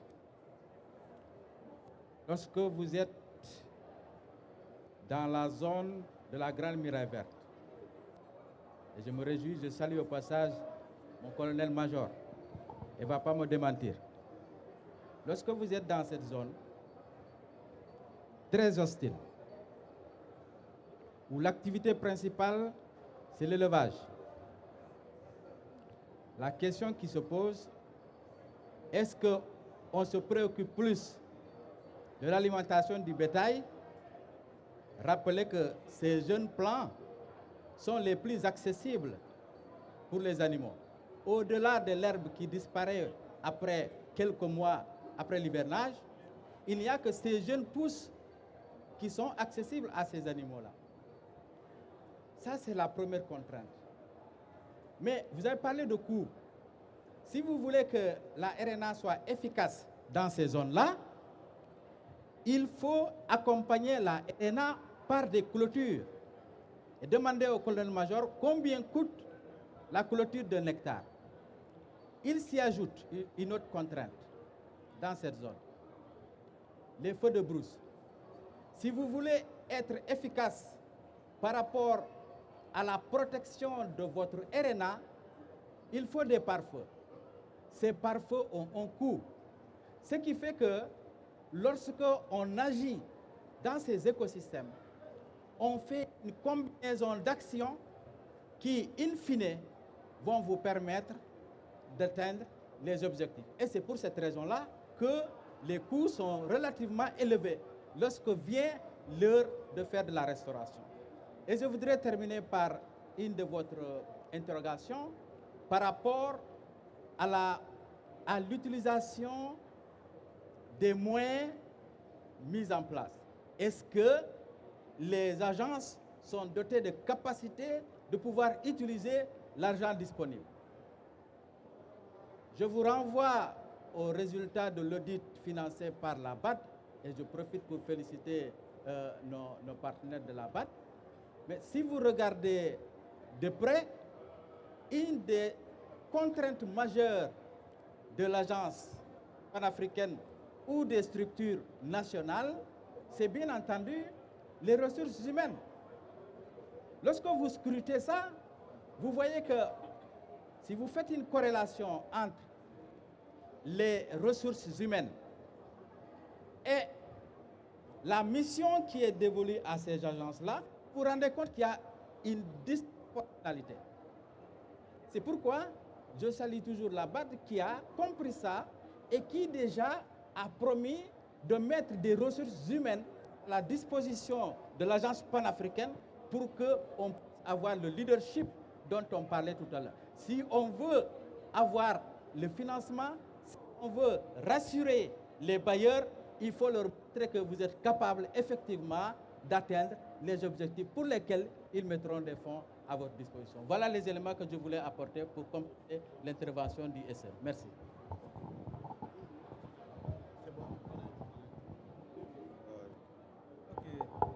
Merci bien, le modérateur. Merci bien à M. Fall qui a posé une question pertinente et également une préoccupation qui est sincèrement réelle et relative à la problématique de mobilisation, sinon de décaissement des ressources qui sont allouées, sinon mises à la disposition des États, des pays au niveau international. C'est vraiment une problématique réelle. Au niveau du Mali, en la matière, nous avons une vision clairement affichée des plus hautes autorités. D'abord, nous avons une vision à l'horizon temporel 2060 avec des phases décennales. Au niveau national, pour faire face à cette problématique de mobilisation, sinon de décaissement des ressources, sinon des allocations du pays, nous disposons aujourd'hui d'une stratégie nationale de financement de l'environnement avec des actions concrètes sur la mobilisation des financements innovants, que ce soit au niveau international également, au niveau national à travers le secteur privé. Nous avons en cours d'adoption au niveau national aujourd'hui un code de l'environnement dans lequel code de l'environnement est acté la création d'un fonds national de l'environnement et du climat. C'est vrai dire que dans ce fonds national de l'environnement et du climat, nous comptons mettre l'accent sur la fiscalité écologique et pourquoi pas à terme faire accréditer ce Fonds national de l'environnement à certains mécanismes de financement au niveau international. Nous avons également au niveau national, pour nous permettre de mobiliser davantage de ressources au niveau international, nous comptons organiser les mois à venir un forum international sur le financement des projets et programmes prioritaires du plan d'investissement de la contribution déterminée au niveau national révisé dans le cadre de l'accord de Paris sur le climat. Et à ce niveau, je voudrais rappeler que le secteur privé s'est engagé à accompagner le Mali dans la mise en œuvre de sa contribution déterminée au niveau national à travers la signature d'un cadre stratégique d'engagement du secteur privé. Et dans ce cadre stratégique, le secteur privé s'est mobilisé, s'est engagé à nous aider à mobiliser davantage de ressources. Également, pour terminer, pour faire face à cette problématique à laquelle vous avez fait allusion, nous procédons régulièrement à des sessions de renforcement des capacités sur les techniques de montage, d'élaboration et de développement de ces projets à soumettre à ces mécanismes de financement. C'est vrai, il y a des ressources, il y a des opportunités au niveau international, mais l'expertise dans certains pays est très très faible, il faut le reconnaître. Maintenant, nous, de temps en temps, nous renforçons les capacités du secteur privé, de la société civile, des services techniques et même des collectivités territoriales, et même des institutions de recherche, les universités et autres, là, sur voilà, les conditions et également comment monter un projet à soumettre par exemple au Fonds vert pour le climat, au Fonds d'adaptation, au Fonds d'investissement climatique, au Fonds pour l'environnement mondial, etc. Et également comment même mobiliser les crédits carbone dans le cadre de l'accord de Paris sur le climat à travers un système de MRV qu'on est en train de mettre en place au niveau national. Merci. Merci beaucoup.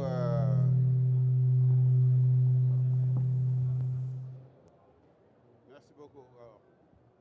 Merci beaucoup, chers panélistes. Malheureusement, nous sommes un peu coincés par le temps. Le secrétaire exécutif me signale qu'ils ont prévu une réunion avec le ministre. Mais je voulais prendre une dernière question. Une dernière question. Voilà, monsieur, à vous. S'il vous plaît, pas plus d'une minute, quoi, ok? Pas plus d'une minute. Et soyez précis, présentez-vous et soyez précis, voilà.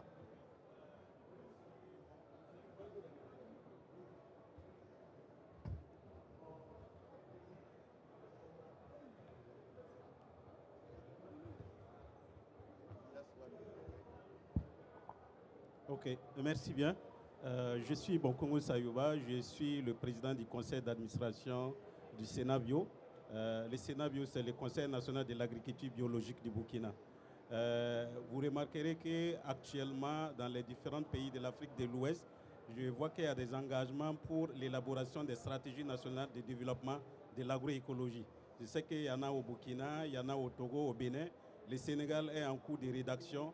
Je souhaiterais savoir, est-ce qu'au niveau de la Grande Muraille Verte, il y a des mécanismes, il y a des stratégies qui intègre la promotion de l'agroécologie? Si oui, est-ce qu'il ne serait pas nécessaire de vraiment s'appuyer sur ces documents de référence de promotion de l'agroécologie qui existent dans ces pays pour voir comment, en tout cas, ces documents peuvent contribuer à la mise en œuvre de la grande muraille verte dans ces différents pays?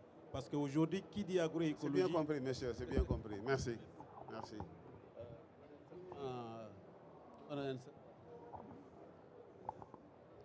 Merci beaucoup pour cette question. Et je voudrais juste vous rassurer que ces questions sont bien prises en compte dans le cadre de la mise en œuvre de la Grande Muraille Verte au Sénégal. Voilà Dr Ami Bahoum, qui est la directrice des éco-villages.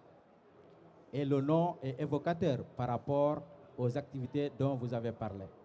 Et nous avons également pris contact avec la stratégie nationale de mise en œuvre de l'agroécologie pour pouvoir justement échanger, discuter et travailler ensemble pour pouvoir agir ensemble dans cette zone de la Grande Muraille Verte. Merci. Je vais juste ajouter 2 mots. L'agence PANAF a développé un produit, on peut l'appeler comme ça, dénommé ferme agricole communautaire intégrée, qui ont été expérimentés à des petites échelles dans certains pays avec d'excellents résultats. Ce n'est que de l'agroécologie. Ce qui nous reste à faire, c'est porter ces expériences à des échelles plus importantes pour accroître l'atteinte des impacts. Voilà, merci. Voilà, merci beaucoup, chers panélistes. Vous avez été à la hauteur. Je pense que les réponses que vous avez fournies vraiment ont donné satisfaction aux membres, à l'audience. Je voudrais vraiment vous remercier et vous remercier aussi pour votre mobilisation. Certainement qu'il y a des questions qui sont restées en suspens, mais n'hésitez pas à rencontrer ces différents experts dans les couloirs pour avoir des one-on-one, des bilatérales, avoir davantage d'informations sur le programme de la Grande Muraille Verte. Je voudrais dire à l'attention du secrétaire exécutif de l'agence, des agences des pays, que la Grande Muraille Verte est un très très grand programme. Et il a suscité beaucoup d'intérêt à l'échelle globale. Aujourd'hui, les pays du Nord, les pays du Middle East sont en train de mettre en place une initiative parallèle qu'ils appellent Middle East Green Initiative. Et ça vient de notre initiative Grande Muraille Verte. Au niveau de l'Afrique australe, le SADC est en train de mettre en place la même initiative. Ça veut dire que nous avons un programme très, très, très fort. Et il ne faut pas qu'on soit en reste, il ne faut pas qu'on soit en retard et faire en sorte que ces initiatives-là nous dépassent. C'est mon mot de la fin. Merci beaucoup. Merci.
one house. I know that we're under the weather, very cold. Very, very cold. We're all learning to adjust to different temperatures and from different divide.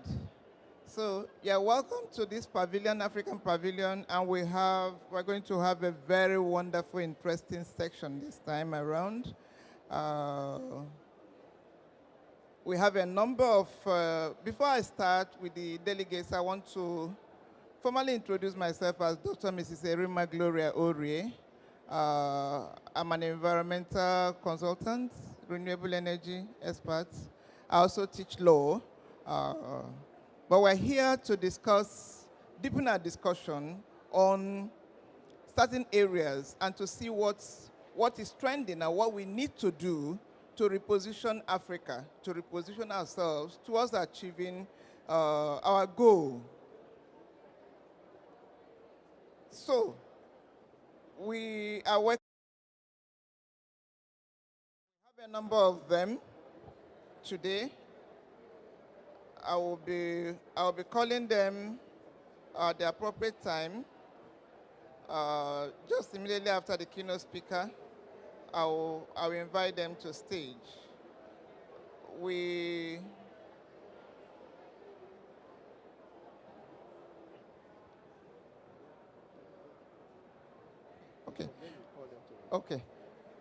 Okay, maybe it may get cooler for you if I invite the delegates to sit up here. There are many ways of tackling climate change now. So, and we're having with the innovations. So this may be one of the innovations to reposition ourselves from where we're sitting. Among the delegates that we have for today is the Honorable Minister of Federal, the Minister, Federal Ministry of Livestock Development, our dear Alhaji Idi Mokhtar. Could you, sir, come to the platform? Please, your hands, your hands. The more you clap, the cooler you feel. You will get to hear so many innovative methods and systems today. There's a shift from what we know to new things, and this may be one of them. The next person is the Deputy PAMSEC, Minister of Environment and Climate Change, NAR, the State of Gambia. Our dear Boubacar Zaida Jallo.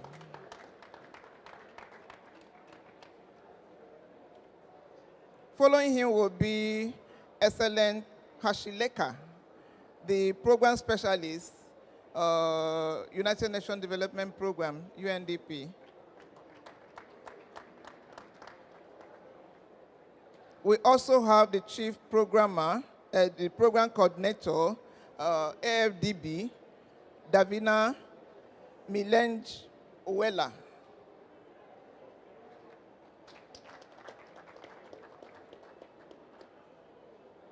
We also have the Public Affairs Officer of NMDPRA, Ms. Hadiza Buhari. Oh, I understand she's not here. She's here. Oh, okay. Oh. Oh, that's it now. Okay.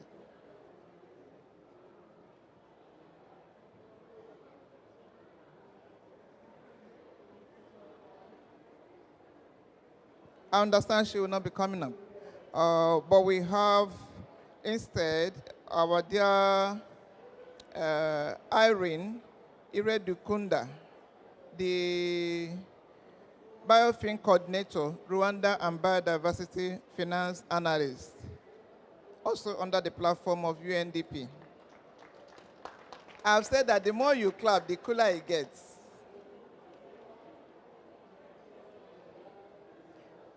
You can see from the persons before us that we have a very rich assemblage of people, discussants and presenters.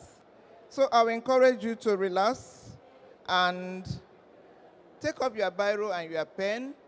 While you listen to them, jot down questions that you think they will need to discuss, because we want this to be, to a very great extent, participatory, so that by the time we are leaving here, we know that we have actually done justice to the topic.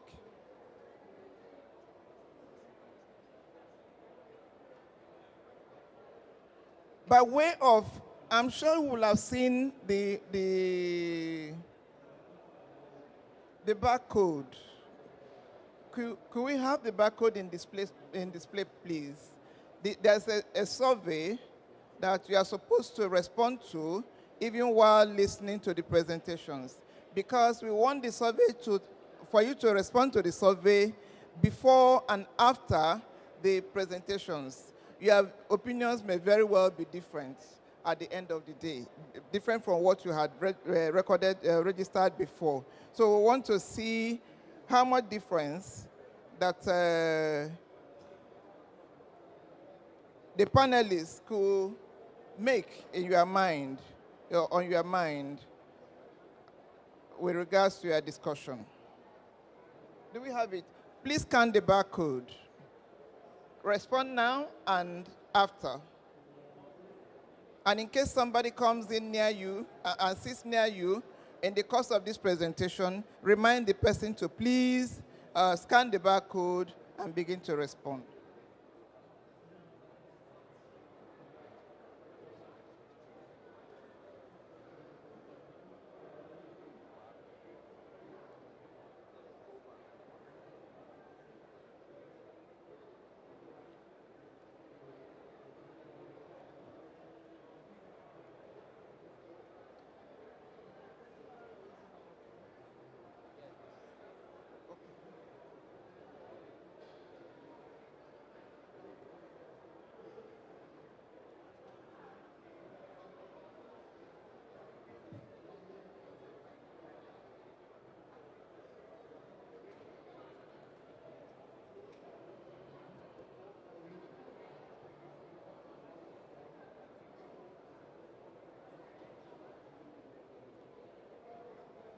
Before now, we have this narrative that in Africa, we are vulnerable, we are victims of climate change impacts, that the West has everything going for them, and that we in Africa have lost out. That is the narrative we've been used to, that the greater impacts of climate change is with us, and that there is no escaping it. Instead, we'll be made to look for how to wriggle out of it, how not to raise our heads, how not to think for ourselves. But today, we're going to look at a different narrative, which suggests to us and proves to us that Africa has a lot of resilience, that Africa has a lot of potentials, that Africa has a lot going for it, that indeed Africa could be invested in. There's a lot for one to benefit, the Western world to benefit by investing in Africa. So that is the narrative, is a paradigm shift for us from what we already know, which kind of dampens our morale, to a new thinking, which causes us to have a rethink from the old to the new. And that's what we are encouraging everyone today. Join us on this journey to do a rethinking, to reflect back on what we were told, to see whether they still hold water, and see what we can do in this new thinking. Once again, I encourage you to complete the form, the survey, and send. Your insights will help us to measure how this dialogue shifts perspective, perceptions of Africa in terms of resilience and investability. Before we proceed, I would like to call on our keynote speaker, on our Chief Executive, Executive Director of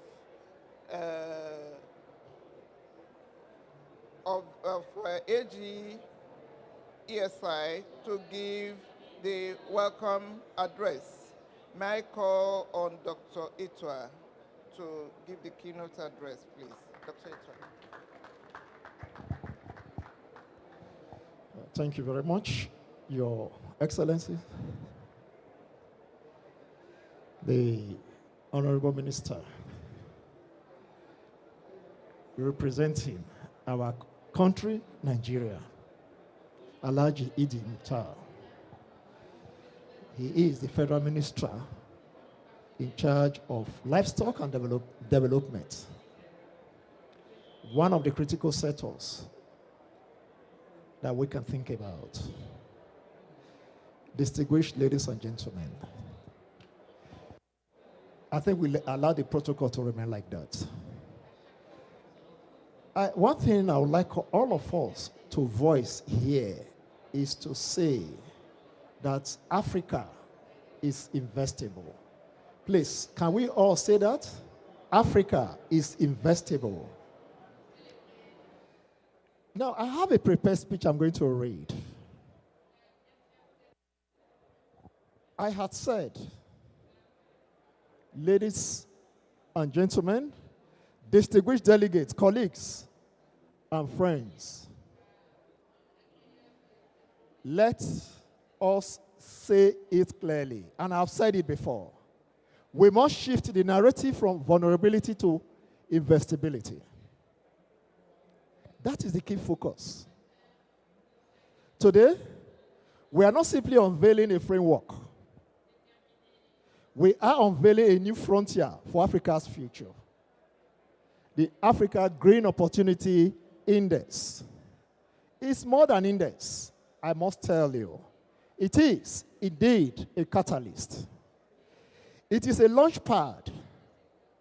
It is the bold declaration that Africa is not vulnerable. Africa is resilient. Africa is investable. Africa's resilience, we must say, is not a weakness to be pitied. It is a strength to be invested in.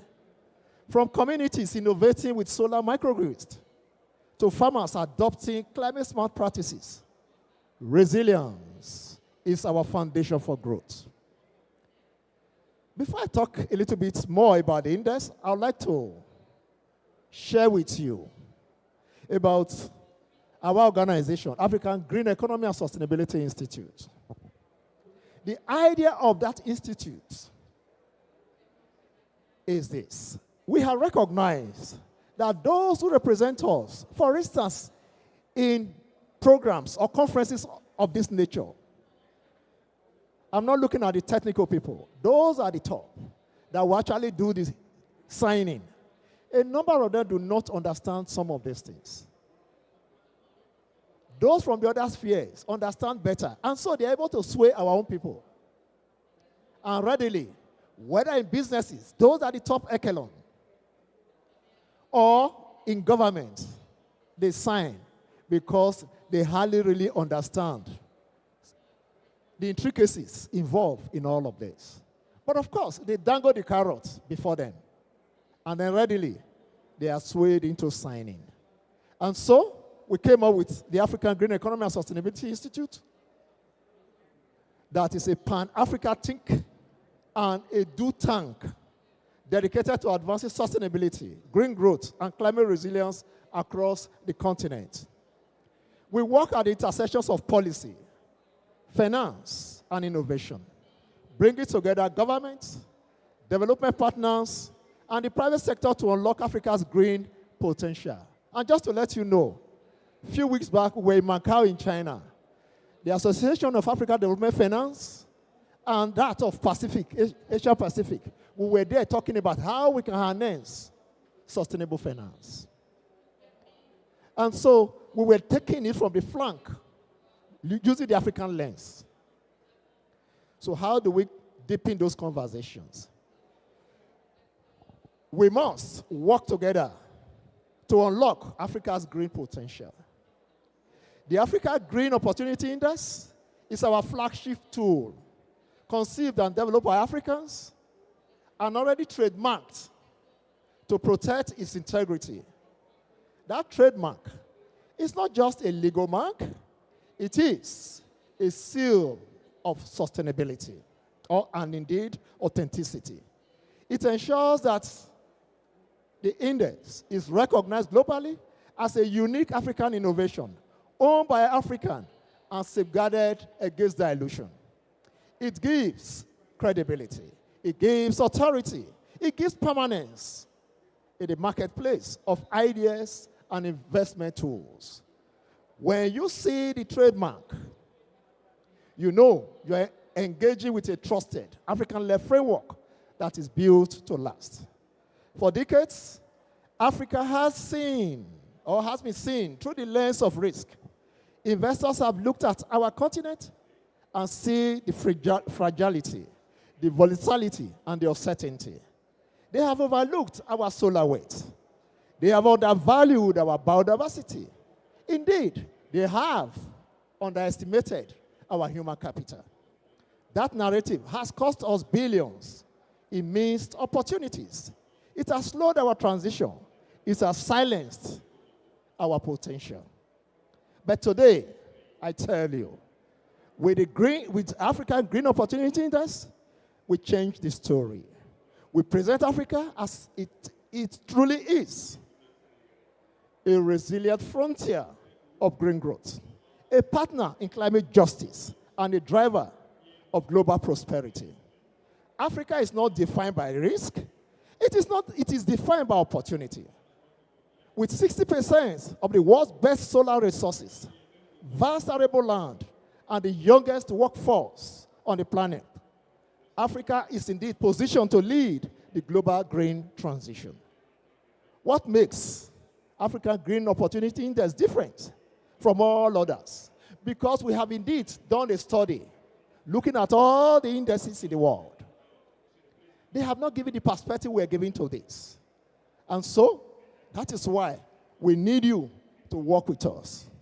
This index provides localized, risk-adjusted metrics that investors can trust, drilling down to sub-sovereign and sector-specific data rather than broad national averages. It embeds equity, inclusion, and ESG standards, ensuring that every dollar invested delivers social dividends. Are we talking about it in terms of jobs? Or could it be gender equity and community resilience alongside financial returns? All of these are well embedded. It aligns directly with the Brazil COP presidency's priorities of equity, of inclusion, and South-South cooperation, positioning Africa as a central partner in global climate finance. It identifies return on investment-rich opportunities in renewable energy, in agroforestry, in circular economy, and indeed, in sustainable infrastructure, making it action-oriented rather than purely diagnostic.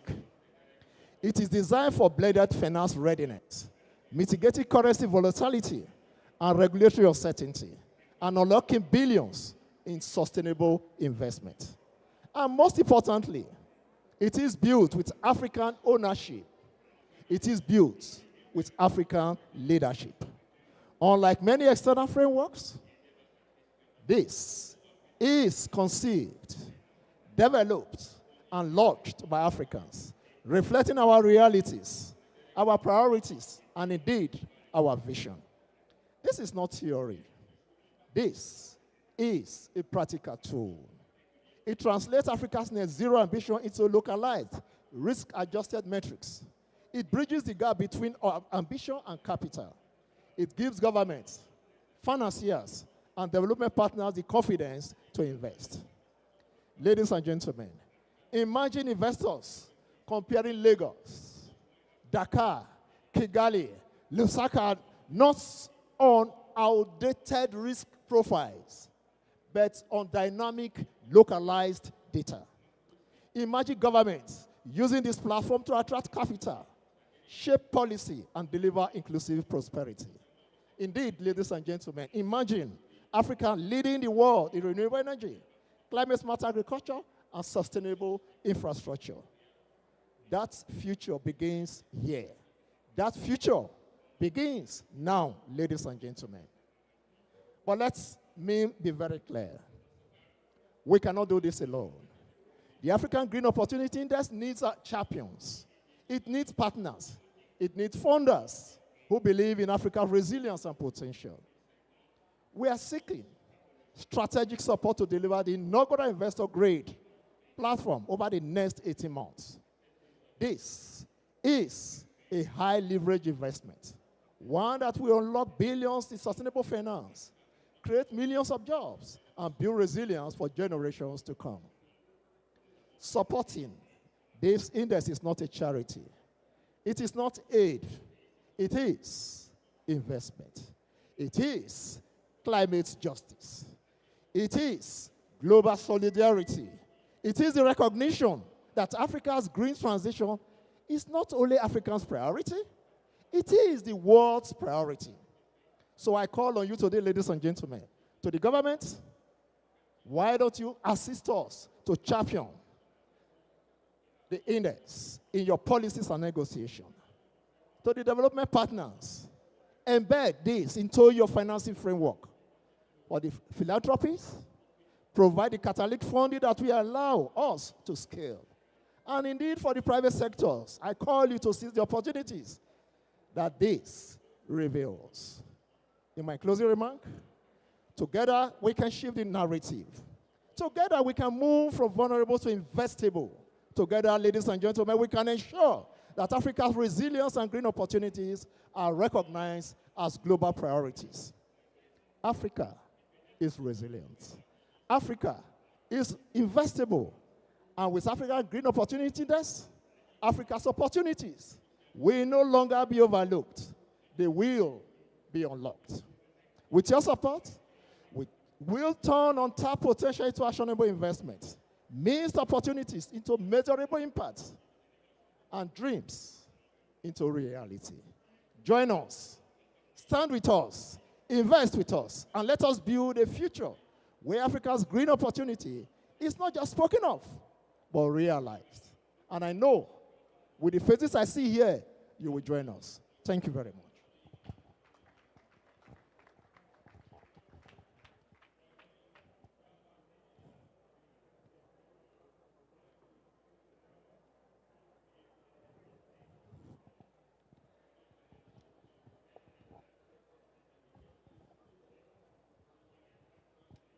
Please, another round of applause for our Executive Director. For people that are just coming, please scan the code. There's a barcode for you to scan and fill the survey. You're expected to do that now so that you do a second one by the time the program is over. Both compilations will help in determining your real position on the issue of paradigm shift on this matter. Without wasting time, we want to invite our dear Davida Milange Uwela to speak. You can speak from where you are. If that's your comfort zone, you can speak from there. We have just 5 minutes for each person, panelist, to speak so that we can have time for Q&A.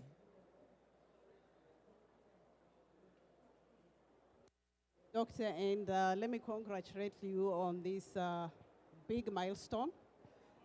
Oftentimes, the African continent is not big on research. So when you come up with these bold programs, you're to be congratulated. Well done on that output. And from the African Development Bank, we really don't take lightly the work that goes into this. We've tried. And we have a research department, and this fits very well in the narrative of Africa owning its data and its narrative. So in my 5 minutes, before I have to run away, unfortunately, we had times mixed up.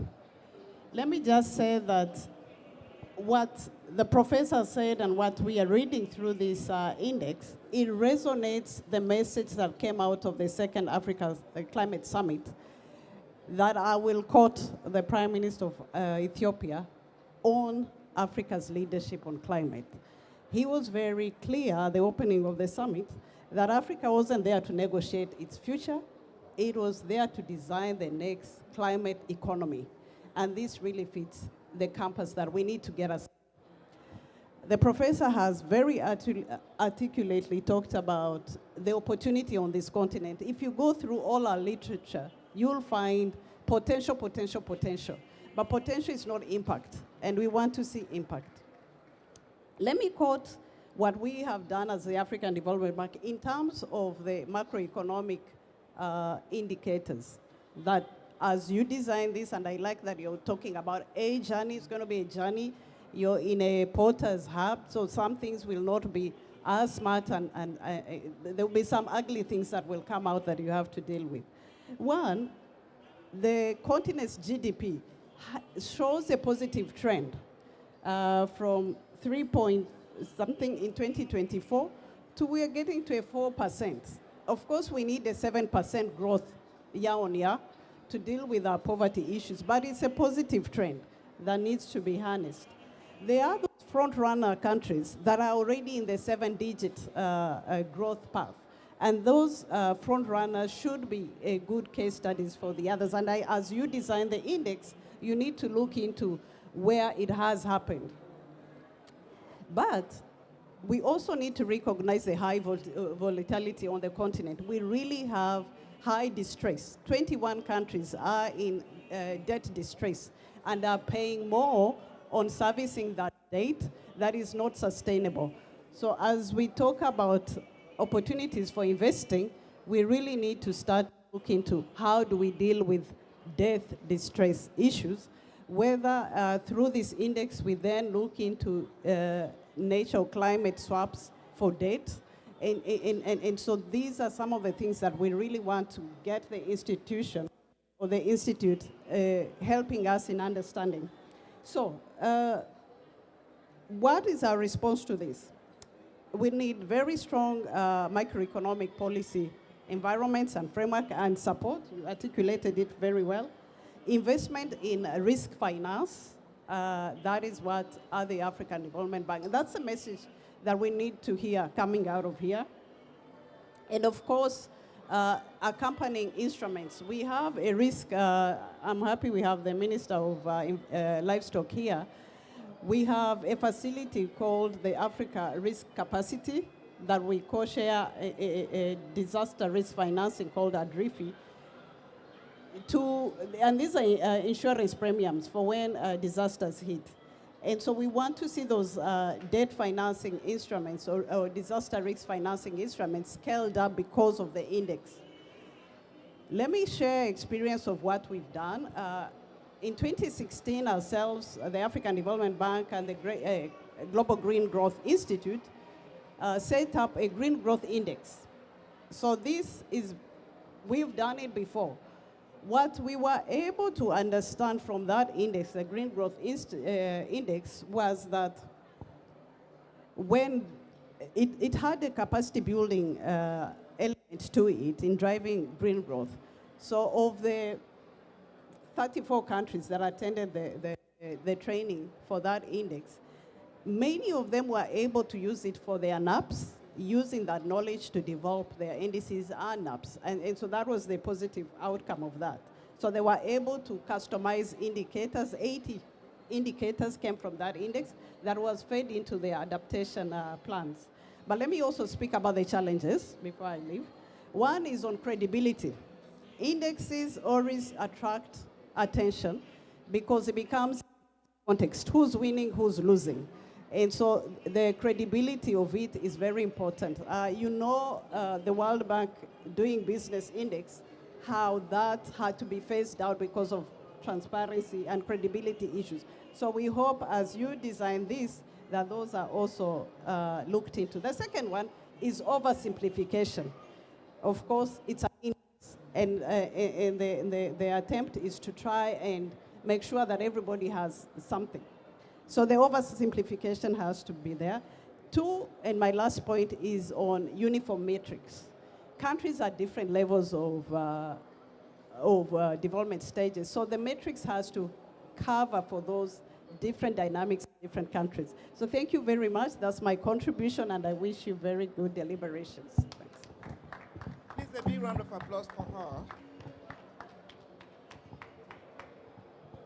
Some of us are not clapping. Is it the heat?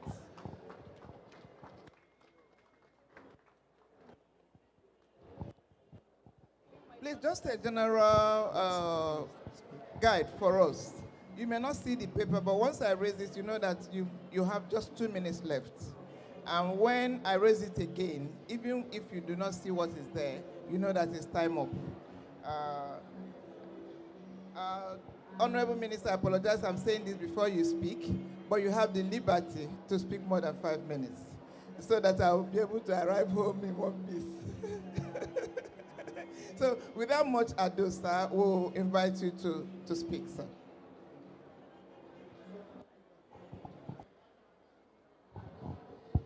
Thank you. The Executive Director, the Chief Moderator, colleagues on this side, and distinguished ladies and gentlemen, it's a great honor and pleasure to be at this round table looking at the global pledge on cooling, global cooling pledge under the auspices of AU. We in Nigeria have actually part of the signatories to this pledge, and by being here, we're reaffirming our commitment to all the measures and the steps that are being taken to roll back in a sustainable fashion the issue of global warming, the issue of cooling, etc., etc. It is common knowledge that today, particularly in the tropics and particularly in Nigeria, we have more intense hot days than we used to have some decades ago. Even during the rainy season, even if it is raining, the temperature is still very, very high, and simply because of the absence of any green cover, to act as receptors to the heat waves that are descending all over. And that has led to a lot of stress. And I can confidently tell you that today in the world, we only have one Dead Sea. Everybody knows about Dead Sea, historically and geographically. But in Nigeria today, we are having a lot of dead rivers. Rivers that in the last 20, 30 years were flowing for most of the season today are dead immediately after the rains. And the riverbanks are empty of any shrubs, of any vegetative cover. And that means that the aquifer of those rivers are receding much faster and much earlier than expected. So what do you have today? The heat waves are very, very pronounced, more than 340 days of intense heat. In some towns, in some regions, as early as 7:30, you can't look at the sun directly because of the intensity of the heat. And that also has a lot of implications for public health. There are people coming down with heat stroke. There are many cities that are recording hundreds of deaths arising from heat stroke. Also, it has implications for food system. The food system is also impacted by these heat waves. Children suffer a lot because of lack of vegetative cover. Trees are dying, others are being cut. Children without shoes have to be running, looking for shade that are absent. In fact, for the livestock sector today, we are conscious of what breed we bring into the country. The Frisian Holstein can only survive under controlled environment, controlled housing pens. And that is very, very expensive for the ordinary producer to get into livestock production. And it also has implications for both human and veterinary drugs in terms of, because those drugs are not thermostable. They have to be under cold chain transportation, under cold chain storage, and handling. So because of the heat waves, you find that there are a lot of compromises in vaccines for both veterinary and animal use. So this is what we are looking at, and it is actually debilitating. It has debilitating effect on the food system, on the animal, on livestock, and human health. And therefore, what are we talking about? We are talking about the issue of once we are part of the signatories of these pledges, we have to come up with a lot of mitigative measures to make sure that we get certain devices to cool down the environment, to cool down the food system, cooling in our houses, cooling all over the spaces. And this is again talking to the need of making finance available to be able to do that. The national grid is not sufficient. Imagine a population of 235 million and still counting that doesn't have adequate energy cover. So that makes Africa, again, a home for investment because the energy sector is very, very attractive to make sure that we get a national grid up and coming. We are talking about regenerative agriculture, regenerative livestock services. We are talking about infrastructure in terms of making cooling infrastructure very, very affordable and available. Today in the livestock sector, we are busy closing the gaps by building solar-based veterinary drugs, what do you call it, storage capacity. We've got about 3 at the moment that each one has about 40 million doses capacity of storage. We are also investing in a lot of solar-based cooling facilities to the last mile. And this, we believe, will improve the process, the survivability of our livestock sector and make us also very, very investable. For the health sector, we are also working with the Ministry of Health to make sure that most of this cooling infrastructure are made available. Now, the heat exposure is one thing.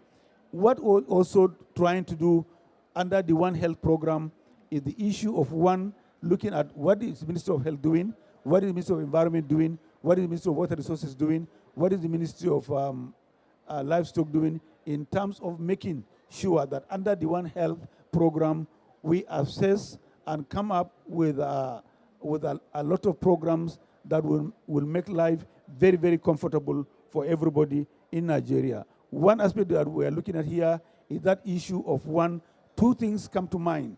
One is the issue of the red meat industry that requires a lot of cooling infrastructure. The issue is that of dairy industry that also has to have a lot of cooling infrastructure, cooling storage, packaging, and transportation to make sure that the perishability is being reduced. So under the COP30, what are we saying? We are part of all the resolutions that have been made today under the COP30 to ensure that the global pledge or the global pooling pledge is actually sustainable and including also the Kigali Amendment. All those resolutions, we are part and parcel of them, and we do believe that that is the way to go.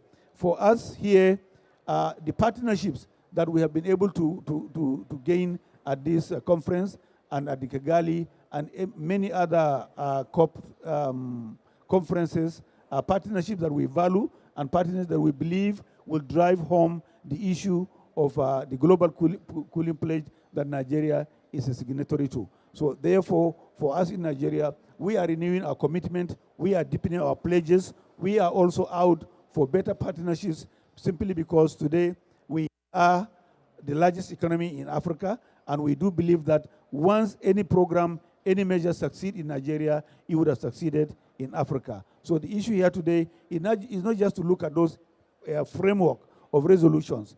The issue of matching those resolutions with investable funds, with funds that can go to drive out the solutions, to realize in terms of the actionability of the resolutions is key. Talking about the AFDB, we are aware of what AFDB is doing, and many other partners seated on this side of the conversation. We do believe that there are huge opportunities for us to work together to make sure that we make all these mitigants sustainable. Once again, thank you very much for giving me this opportunity. Clap, clap, clap. The minister has taken us through, giving us a rich background for people who are not in the climate change space, you will, after now, you really cannot say you do not understand the impact of climate change. He has given us a very basic and deep insight into what we go through as victims of the climate change impact. And that is part of why we're here today, that Africa can rise above this impact. We can develop resilience from this impact and become investors or investable, become an investable country. So once again, let us give a round of applause to him, and we'll take photograph now. The members of the panel will please rise for photograph. They need to take the photograph. The minister has another high-level engagement, and so he needs to leave. Yeah, thank you very much. Davina?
Yeah, the minister has taken his leave, and Dr. Chua has gone to see him off. But in the interim, because of time, we need to make progress. I would like to call on the next speaker to take the floor, take us through issue of biodiversity finance and nature-based solutions. I'll be calling on Irene Iradukunda to take that. I hope I didn't murder the name. Thank you.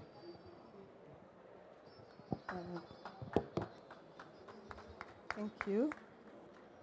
Distinguished guests, it is an honor to join you today for the launch of the Africa Green Opportunity Index.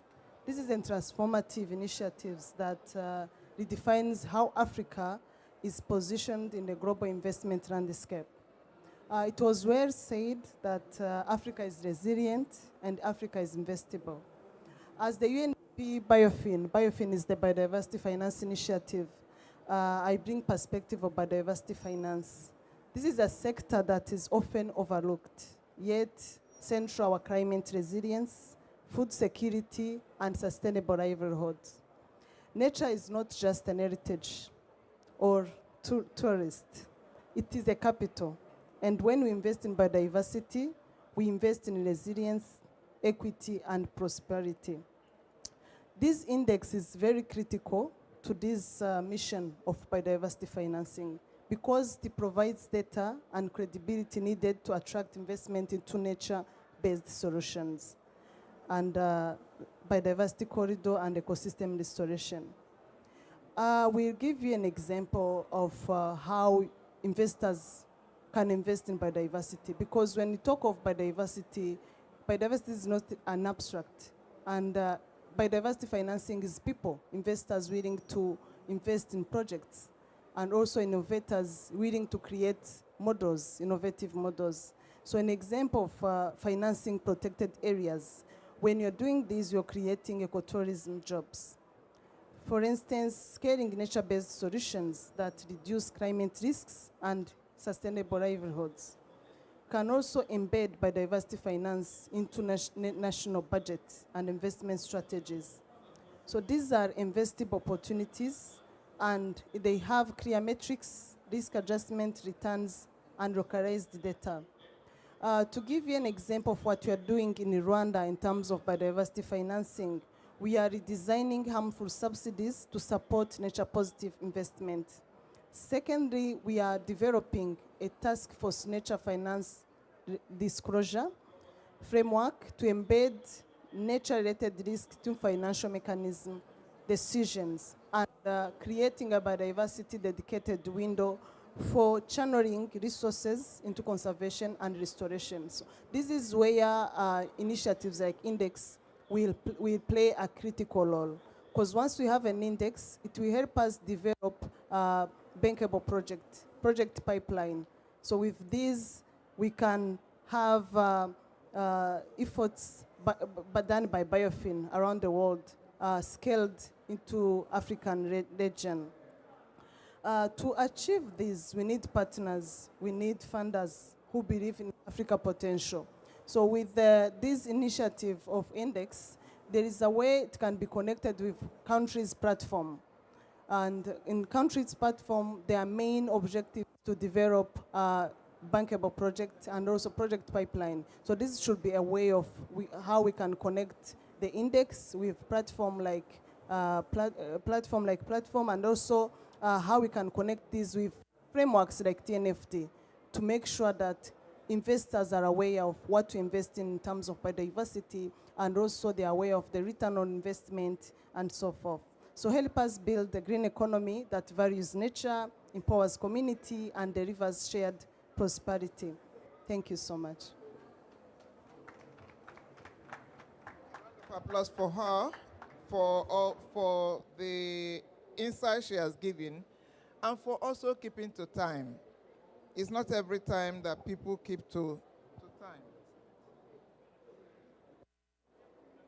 It's not every time that people keep to time. So we appreciate you, dear one, for keeping to time. Next to take us on social equity, ESG and inclusive transition is Excellent Hachileka. Please, you have the floor. Thank you very much, moderator. And let me start by thanking our colleagues for coming up with this very innovative index. I think it is important that Africa develops its own methods and knowledge products. This morning we had a side event where we were looking at a study done by an African to show how African countries are investing in adaptation at the expense of investing in agriculture, investing in education, investing in the health sector. The opportunity cost of investing African resources into adaptation, which is some kind of an injustice. Yet again, here we are again looking at an index developed by Africa, by Africans. And I think it's very important to have this index. Why do I say so? We are talking about Africa being investable today. But why? It's because Africa has abundance in natural resources. We have abundant forests. We have abundant fresh water. We have abundant wildlife. We have it all. We have now critical minerals. And we have the youth. So these are the ingredients that make Africa investable. But then it's a question of packaging. How do we package what Africa has so that it becomes attractive, so that we can de-risk investments? And I think such an index provides that opportunity to be able to be systematic, to be able to be scientific enough to show anybody that you can actually invest in Africa. We have the resources. Now we need to create that narrative that shows that indeed, when we are talking about the abundance of resources in Africa, we are actually saying Africa has the solutions. If you look around here, you see where we are talking about Africa is not just a victim, we are a solution hub. We need to demonstrate that. How do you demonstrate that Africa is a solution hub? You need tools like this one. That's why as UNDP, I would like to say we are in total and full support of this index and would like to work with other partners to really make sure that this index can make us tell a story about investment. And this is very, very option in the sense that countries have just submitted their NDC 3.0.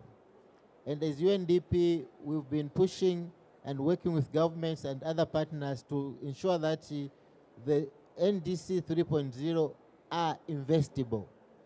Now, with this index, we can now actually do a deep dive for each of the NDCs to look at the projects that have been listed for adaptation, for mitigation. And with such a tool, we should be able to now create a narrative that is sellable to private sector. And when we are talking about private sector, we are not talking about external private sector only. No, we need to look within our own private sector in our countries. We should be able to understand how investable Africa is. And so would like to encourage that this index be improved to a level where everybody is able to use it. Of course, bearing in mind some of the challenges like our colleague from the AFDB talked about. Otherwise, I see this is a great opportunity. I think it's an eye-opener, and it is something that governments must embrace as we move towards implementation of NDCs. I thank you.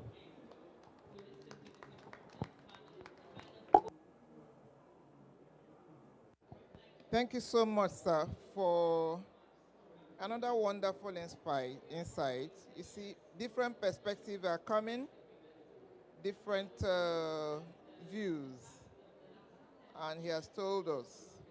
It has a lot to do with packaging. That is something for us to take home. Thank you so much, sir. Our next speaker will be looking at climate resilience and policy alignment for small states. To do justice to that, we invite Mr. Boubacar Zaidi Jallo. Forgive me for murdering the name. It's still alive. Oh, I didn't murder it. Okay, thank you, thank you. Please, you have the floor. Okay, good evening. My fellow panelists, ladies and gentlemen, Dr. Itwa. First of all, it's a great honor to be able to share what we know from the Gambia's perspective. Like many small states, the Gambia is on the front lines of climate change. As I speak, coastal erosion threatens our homes, food security looms over our households, and biodiversity loss endangers our natural heritage. Therefore, for us, resilience is not an abstract concept, it's a daily necessity. Yet, within this vulnerability lies immense opportunity. I firmly believe that every problem is asking for a solution. And we believe, and our size allows us to be agile and to be able to pilot scalable models of adaptation, from solar-powered irrigation that secures our food production to implementing nature-based solutions that protect our coastlines, be it mangroves, etc. We are not just victims of climate change, we are learning to become pioneers of climate solutions. This is the narrative that the AGOI empowers us to convey. It shifts our perception from being seen as a vulnerable case for aid to being recognized as an investable partner for impact. AGOI provides credible, localized data that transforms our national climate plans which are also aligned with our developmental goals, into a pipeline of bankable projects. It speaks the language of finance, demonstrating clear metrics and risk-adjusted returns for investments that matter to our people. We are therefore committed to integrating AGOI into our national planning, ensuring that our climate actions are not only ambitious, but also measurable, financeable, and investable. However, let me be clear, potential alone is never enough. I think we all know this. To make this potential a reality, we need sustainable partnerships.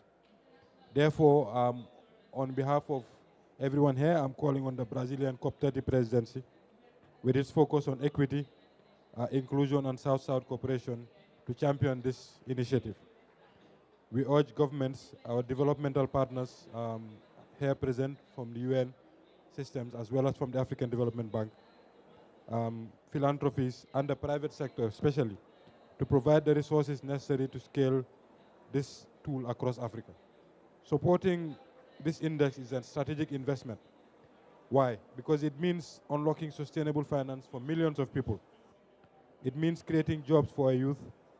It means valuing small states, and not just small states, that might make it sound unfair, but all states, not as marginal, but as essential leaders in Africa's green transition.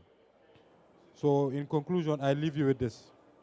Africa is resilient, the Gambia is resilient, Africa is investable, and the Gambia is investable. With this index, we have the framework to prove it. Therefore, I'm urging you all to join us to build this future together. Thank you.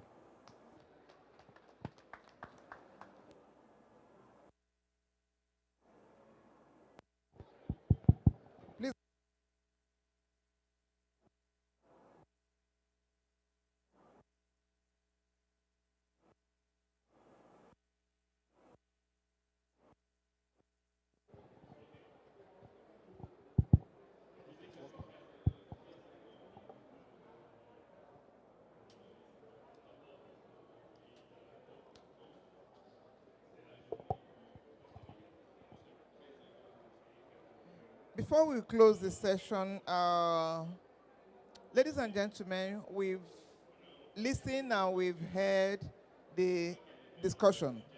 I'm privileged to be the moderator of this session. I must say that I'm elated about this paradigm shift. I want us to come, please bring up the commitment on the system. Having listened, we need to declare our position. We need to take a stand.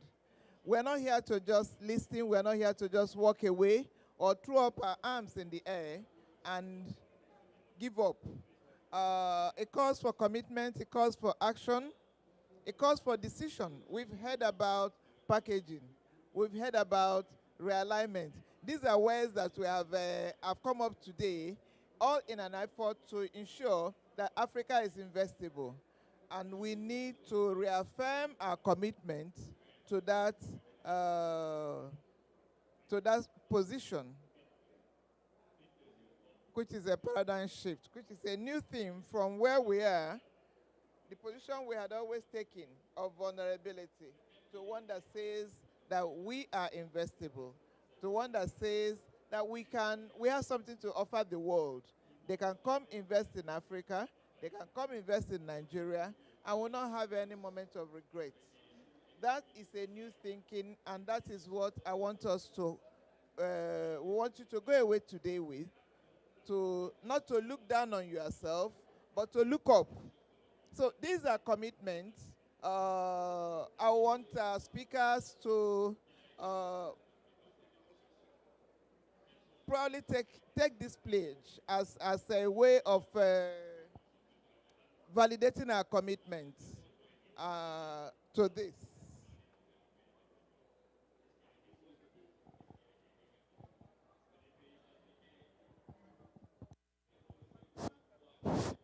Yeah, please, everyone that is left here, they've left, we need you to join.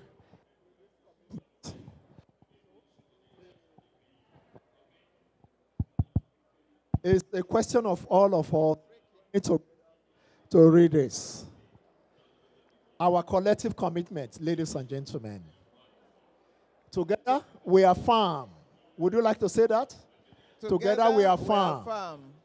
Africa is resilient. Africa is resilient. Africa is investable. Africa is investable. Africa Green Opportunity Index Africa Green Opportunity Index makes our opportunities visible. makes our opportunities visible. We commit to Commit to championing Africa Green Opportunity Index championing Africa Green Opportunity Index in policies, in negotiations, and investment framework. Embedding Africa Green Opportunity Index into financing into financing strategies and development programs. Providing catalytic funding and partnership to scale Africa Green Opportunity Index. To scale Africa Green Opportunity Index. We commit to seizing the opportunities. We commit to seizing the opportunities. Africa Green Opportunity Index reveals Green Opportunity Index reveals to unlock inclusive, sustainable growth. growth. Thank you very much, everyone. Round of applause for all of us. Thank you very much. So we can all join, those of us left here, please, let's join in this group photograph. Before Lord Bronson is supposed to give a closing remark, but I think we can share that. Let's take a photograph, please. Everyone. Suleiman, please, photograph.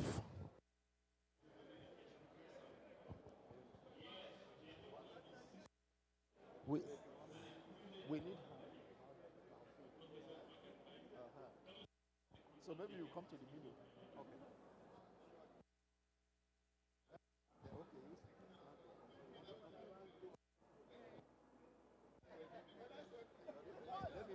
Yes, I pay you for one.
to make this COP an adaptation COP. And of course, most importantly, when we talk about adaptation, we are talking about adaptation finance. And as we know, when you talk about adaptation, especially from Africa, where we come from, we are talking about fisher folks, we are talking about farmers, we are talking about women and girls. And that's why it's very, very important for us, especially those who are coming from Africa. For those of you who followed the discussions in the SCS, or Africa Climate Summit, you know that leaders really affirmed that adaptation and climate change and disasters is Africa's foremost priority. And the implementation of financing of national adaptation plans are really key instruments for building resilience to climate change. And in the recent adaptation gap report, you saw that adaptation needs are actually quite huge, to the tune of more than $300 billion now in terms of the adaptation gap. And the amount of adaptation finance that is available is not even adequate to be able to actually fill the existing gap. So here, the stakes are quite high in this COP. Of course, you know, issues around the global goal on adaptation are in center stage here. The UAE Belém work program on the indicators is coming to an end here, and parties are required to adopt indicators to be able to measure issues of NAPs, National Adaptation Plans, which are very, very important for Africa in delivering adaptation action is really, really key, and it's very, very important to be able to make progress on that here. And as you know, these issues have really been dragging for quite long. And then, of course, we would like to have an ambitious outcome on adaptation finance. As you know, doubling of adaptation finance commitment is expiring in this year. And of course, discussions are whether we are going to have a more ambitious commitment that is going to supersede the doubling of adaptation finance. And then, of course, we have issues around public grant-based finance and the fact that countries, especially in Africa, are really servicing very, very high debts, especially because of climate change. So, and there is the question of private finance and whether it can actually finance adaptation. So our experts, our panelists are going to actually unpack that for us here. And so just to mention that this side event is jointly organized by the Zurich Climate Resilience Alliance, Mexico, and CARE International, of course. And we're going to have a wide variety of panelists who are going to help us unpack this issue. Obed Koringo, I work with the CARE International, and I'm going to be your moderator for the day.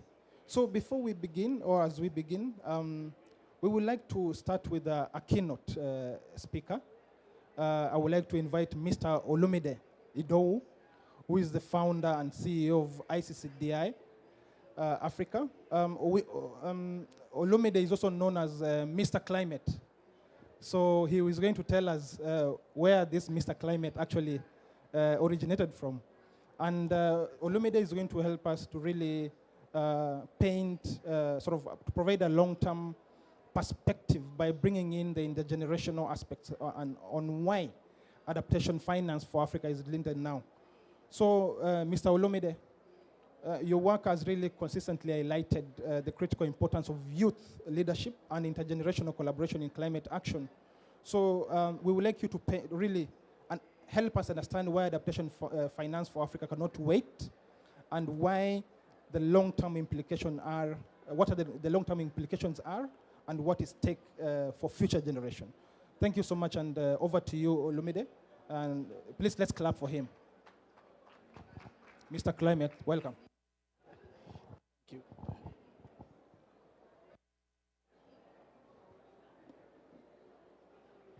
Okay, thank you very much, Mr. Obed. Thank you so much, everybody. Let me say I'm very honored to be here today, and also to share a little bit of my perspective based on the conversation on adaptation finance at a crossroad. I just want to say welcome to this very short-sight event, which I'm going to be looking at the issue of adaptation, leadership, and even intergenerational case for urgent adaptation finance. It's an honor for me to welcome you all to this important conversation. And also, we know that Africa is a very, let me say, dynamic and promising continent, which we also know that is going to help us to see the reality of the kind of conversation that we are having. So, as we gather here today, I think is a moment that we all need to define not just the outcome of COP30, but also the future generation that is yet unborn, which is the ones that we're actually fighting for today. As we all know that Africa is a continent that contributes the least to the global emissions, so it's also very important that we bear it at the mind that climate impact, which is drought, flood, extreme heat, coastal erosion, both from all the region parts of Africa, is actually, no longer something that we predict again, but they are daily living with us. It's an experience that we are living with every day now.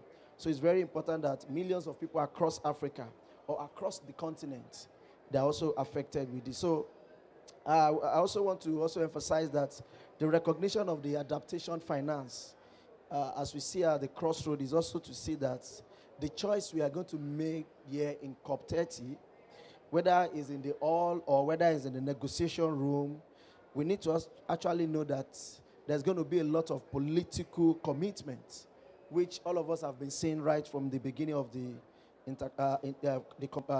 conference. So it's also going to determine whether Africa is going to be equipped with necessary tools or what kind of supporting system or necessary to survive the thrive we are seeing in the changing climate. Also, we also know basically that adaptation is no more a charity. Everybody is now looking at how they can share humanity, how they can, look at financing that is available towards, all kind of projects that we see in Africa. So we also know that commitment for adaptation continue to lag behind because of mitigation financing, leaving all front lines across each Africa continent exposed and vulnerable. So beyond all this conversation, whether it's the statistics, whether it's the number we see that comes from every area, it's also very important that the policy framework and even financial pledge and that lies is more deeper than truth that we are seeing now. So it's very important that Africa's adaptation crisis is like you said, intergenerational crisis. And the decision we make now is going to be a decision whether it's for the younger generation or for the older generation that we have now, and also for the entire continent. And we also, anything we do now is what we are inheriting for our children. So it is very important that we think about the children, the grandchildren, and even the generation that follows. And all of us know this adage. I don't know whether you guys know this. It's a very simple one, that when two elephants are fighting, it's the grass that suffers. So it's high time for us as people to start looking at how do we drive financing that is going to support rural community, grassroots community. So because when we fail to invest in resilience today, that means we are compromising the life of young people, whether it's a young farmer or young entrepreneur or people that are into enterprise. It's very important that when we delay this issue, then a lot of problem is going to affect infrastructure. So climate finance or adaptation financing is a very key way for us. We need to dream about the health system. We need to dream about our safety. We also need to dream about the aspirations that we want to see Africa having in the future, now and for children unborn. So I'm sure almost all of us here we are from Africa. If not, Africa is a very diverse continent, a continent that is blessed with a lot of resources, and is a generation that thinks about innovation, generation that is very hopeful, that with adequate financing, we'll be able to, demonstrate integrity and also share a lot of experience. So we are all in COP30. that we want it to actually deliver a robust global goal adaptation and clear financing pathway and accountability mechanism that ensure commitment turns to real action on ground, both here and back home, because we are not in African soil. So I'm referring that by the time we get back home, we'll be able to see action that translates from talk to action. And we're also looking at adaptation financing that speak to investment opportunities across the continent. So I will say that if we are ready for the future, then we need to be ready for the unborn children. So adaptation financing is very key. It's not only the matter of protecting land and infrastructure, it's about protecting hope, the future generation. It's about opportunity, it's about dignity, and it's about change that we want to see. So let us start looking at how COP30 can remind us about every commitment we are making to translate to ambition and action back home. So the moment we recognize that resilience is not optional, then the moment adaptation finance become promise kept for the people, not only commitment that we are just making for ourselves, but rather for the African generation. So as we continue this conversation, I think it's time for us to speak boldly. Let us see how we can have negotiation that is honest. Let us see how African future and the future of the young people depends on what we choose to deliver now. So I just want to urge us as we move on, it is time for us to start looking at African future will be a shared, will be an opportunity for every, both young and old. African adaptation financing is going to be an innovation that is driven by African and implemented by Africa. It's also very important that all the front line of climate impact need to be looked into, because that is the only continent that we have. So thank you very much, and I look forward to the conversation. Thank you.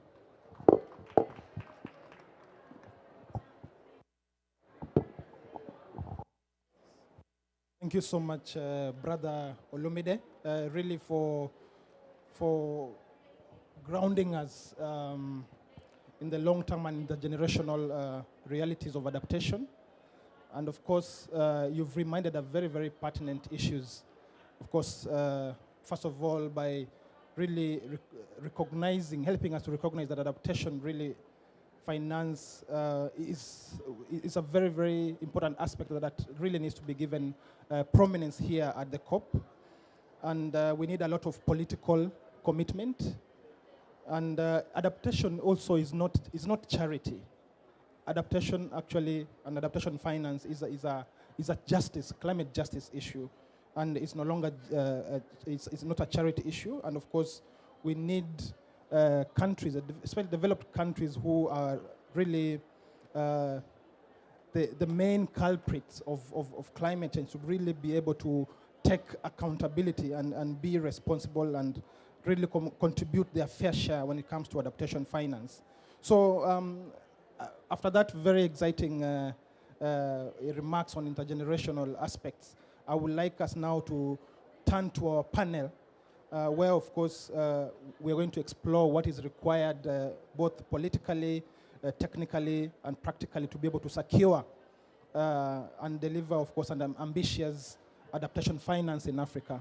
So we have a panel of four who are going to join us, and I'm going to start by inviting Brother Abderrahman Sidi from LDC Group in Mauritania. Please, let's clap for him. Soha, you're going to, please forgive me. I'm not able to pronounce your second name, but I'll call you Soha. Otherwise, I'll mispronounce your second name, so I'll leave you to be able to say it better. Soha is a researcher and a senior advisor, and also in terms of, she's a researcher and a senior advisor in adaptation and climate finance, and also an AGN negotiator. Let's clap for her. Then we have Nelly Nyamwea from Mexico. Nelly is a senior climate change advisor for Mexico, and she's also going to help us to unpack issues around private finance. Please, let's clap for her. And last but not least, we have Mr. Hilary Korir. Hilary Korir is an Assistant Director, Financial and Sectoral Affairs, National Treasury, the Government of Kenya. Please let's clap for Hilary. Thank you so much for joining us. And I apologize. There's I think one face or some faces that are not here and are here or are here and are not there. Please, you know the dynamics of the COP, and with the negotiation, sometimes it's not easy to find everyone. So kindly pardon us for that. So we are going to turn to you, our beautiful panel. And I would like to give you the first chance, Soha, to first of all tell us your name and tell us about yourself. And also, as you do that, we know that you've been tracking adaptation and finance negotiations closely for a long time. We know you're a researcher and also an advisor, and you work with very many organizations, including the GCF. Could you please walk us through the progress that has been made so far in the negotiations, both politically and technically, and what success should realistically look like by the end of this COP? So where do we really stand, according to you, when it comes to advancing adaptation finance, and what will a credible and successful COP outcome on adaptation finance look like? Thank you so much, and over to you. Thank you very much, Obed. I'm Soha Ben Shukroun. My second name is not that difficult to pronounce. It's even easier than Mokhtar's. I'm glad to be here among you all. I'm doing research and advisory work around adaptation and finance, and I'm very glad to take part in this panel and share a few perspectives and also hear your perspectives on the topic. So thanks, Obed, for this introduction. I think a successful outcome when it comes to adaptation finance at COP30, if you want to respond to this, I would start by a few key areas, I would say. One, for me, is the differentiation that we need to hear more and more between developed and developing countries.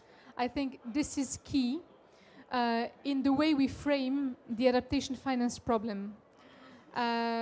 We hear very often, and in the rooms as well at COP30, that we all suffer from the impacts of climate change, all countries and communities. This is true. It's true that we have now floods and cyclones and droughts hitting Spain, hitting the US, that's true. But we need to have this differentiation language. We need to recall that those who are the most exposed, those who are the most affected by the impacts of climate change are actually those with the least capacity to adapt. And this we all know. Low-income countries, frontline communities in our developing countries. So this differentiation language is key.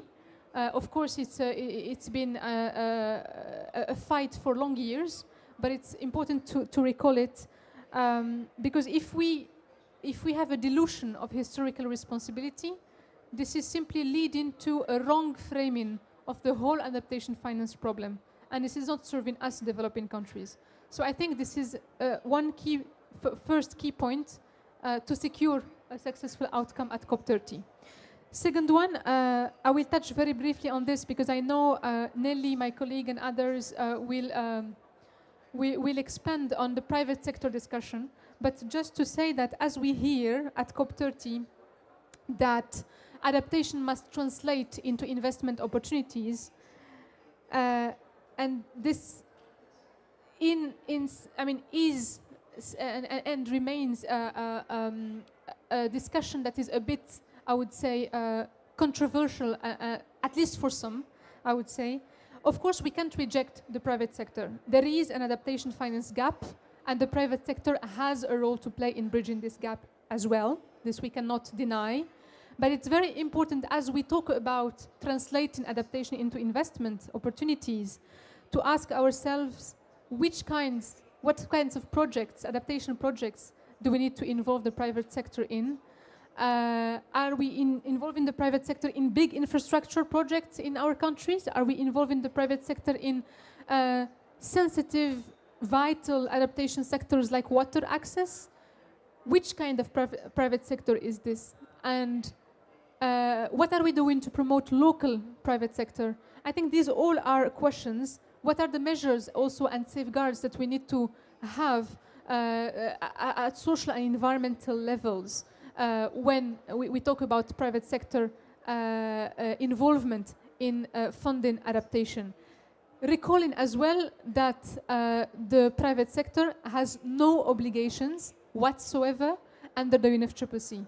And this we need to, of course, recall as we talk about private sector involvement. So the main priority for our African countries has always been and must continue to be securing commitments to public finance provision, to have adequate, predictable, transparent, highly concessional public finance that does not further the debt crisis that our countries are already living, and our colleagues Obed and Olimede, if I'm pronouncing well, have already touched on this. And as you were talking about Glasgow Pact that is coming to an end, the goal this year, 2025, and should we talk about tripling? So the position of Africa has for long been a needs-based adaptation finance, and tripling can be a starting point, but it's important overall to have this language around needs-based adaptation finance, and of course one that is aligned with our national priorities. One last point I have here is around the financial instruments that we are hearing about. Today there is a lot of talking about innovative financial solutions when it comes to adaptation finance. This is also a discussion that we need to, that is there. I mean, traditional instruments and mechanisms are not enough, are not sufficient, so we are looking also at alternative sources. But again, if you take debt for adaptation swaps, for instance, or other instruments that we hear a lot about this COP and even in previous COPs, it's very important to recall that most of these instruments do not address debt sustainability. They can offer short-term debt relief, but it's not addressing debt sustainability. And this is what our countries need, addressing the issue of debt in a sustainable way. When we look at these innovative instruments, many of them actually in practical terms are leading to debt reduction. There is very little debt reduction you get from these instruments. So it's important to balance a bit these discussions. Of course, we will continue advocating for an accelerated implementation of NAPS. That's very important. We'll continue advocating for community-led solutions, and I believe my colleague from Kenya will talk more about this. And we'll continue advocating for adaptation that actually is aligned with our infrastructure, social, but also industrial development priorities in Africa. And I think all these processes under the UNFCCC should actually feed into this objective and our development objectives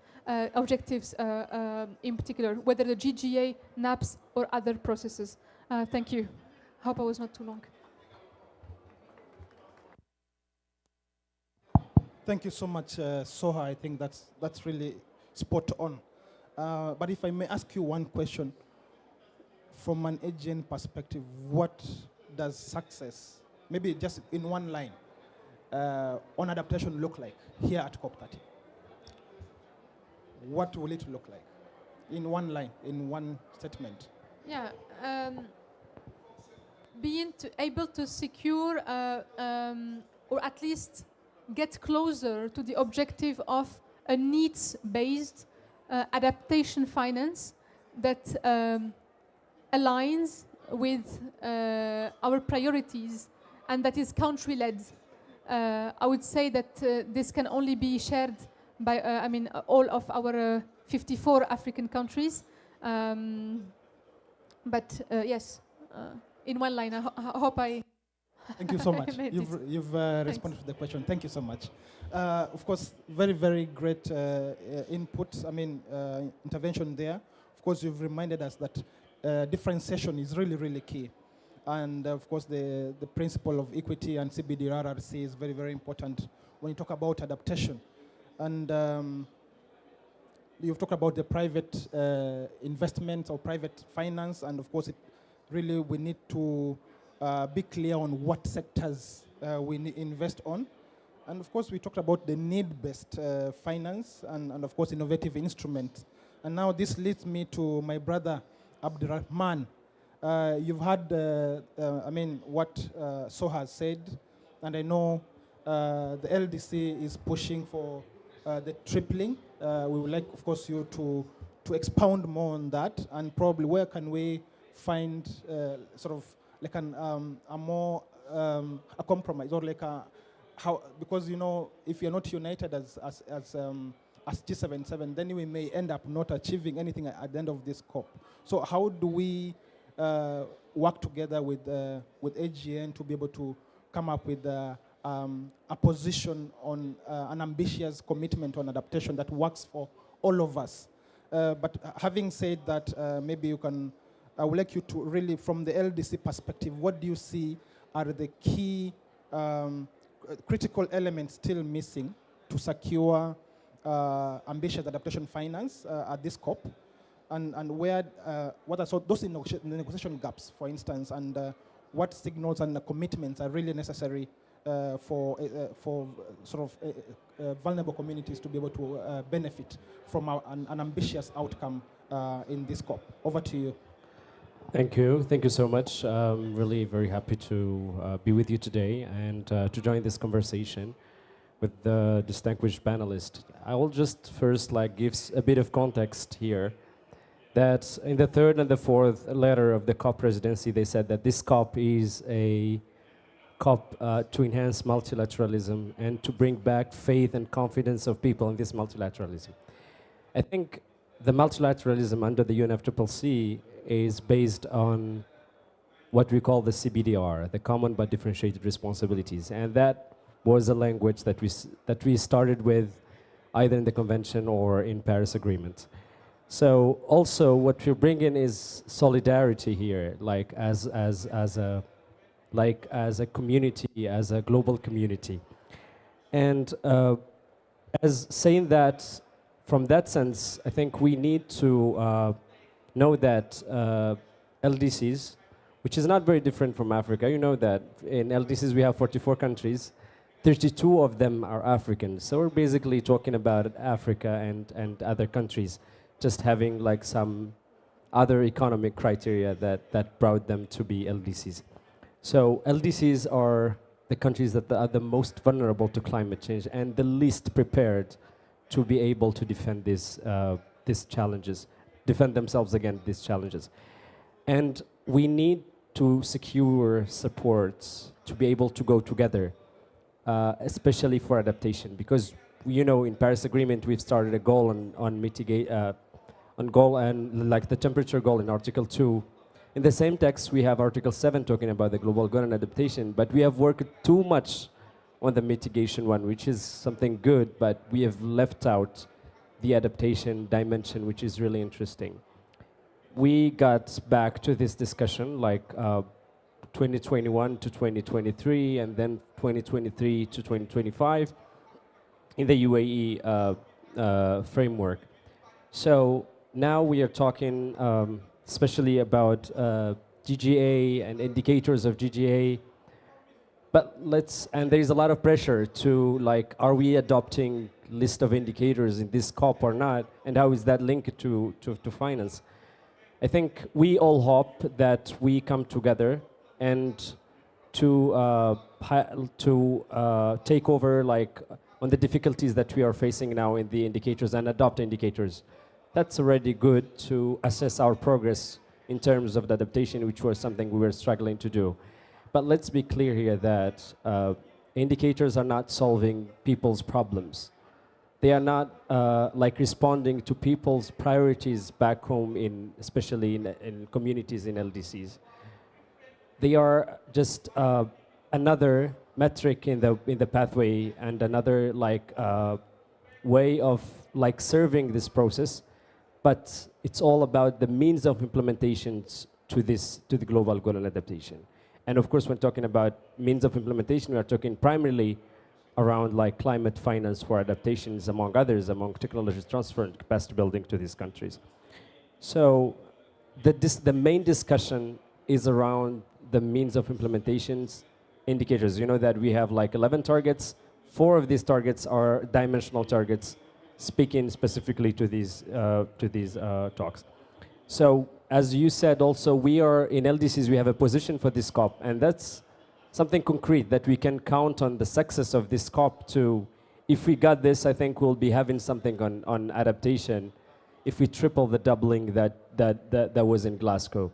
And to just give you numbers, the doubling in Glasgow, in 2019, the flow towards the adaptation finance was around 20 billion at that time.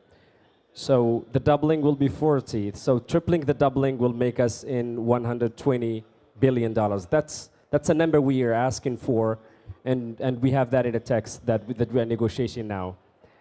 So we think that tripling the doubling will keep us still very far from the gap that's needed in adaptation finance, but it's a way forward. As you know, in the 2025 UNEP adaptation gap, we're still 18 times behind what we should be having. So it's just another step that we are facing. Talking also always to the adaptation finance, I think we have and that's talked to the African context a bit from the LDCs. And you can, the data is coming from the Adaptation Fund that they were very proud that 40% of the Adaptation Fund is going to Africa. But after examining the projects that they're getting, 80% of the finance flow was channeled by non-African stakeholders. So that's also another critical point to not just the finance itself, but how it is financed. As so I mentioned, how are we bringing the local actors in Africa to be a part of that game? Another critical point for LDCs, there is LDCF, the Least Developed Countries Fund.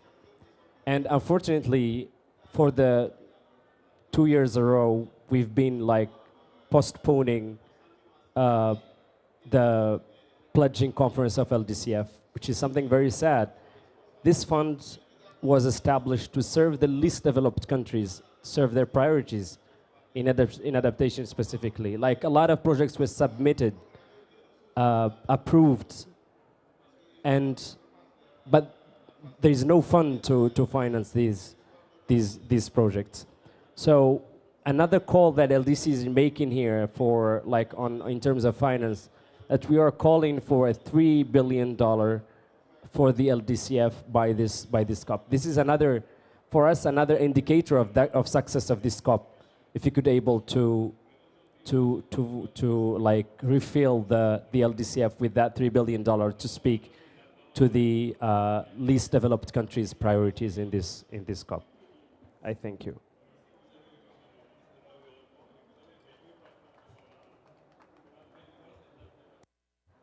Thank you so much, Abdurrahman, for your intervention. And of course, you've really been able to paint a very good picture in terms of why we should not focus more on the indicators only, but also about where the finance that actually can finance adaptation comes from, and how can that be achieved, and how do we have strong and robust means of implementation indicators.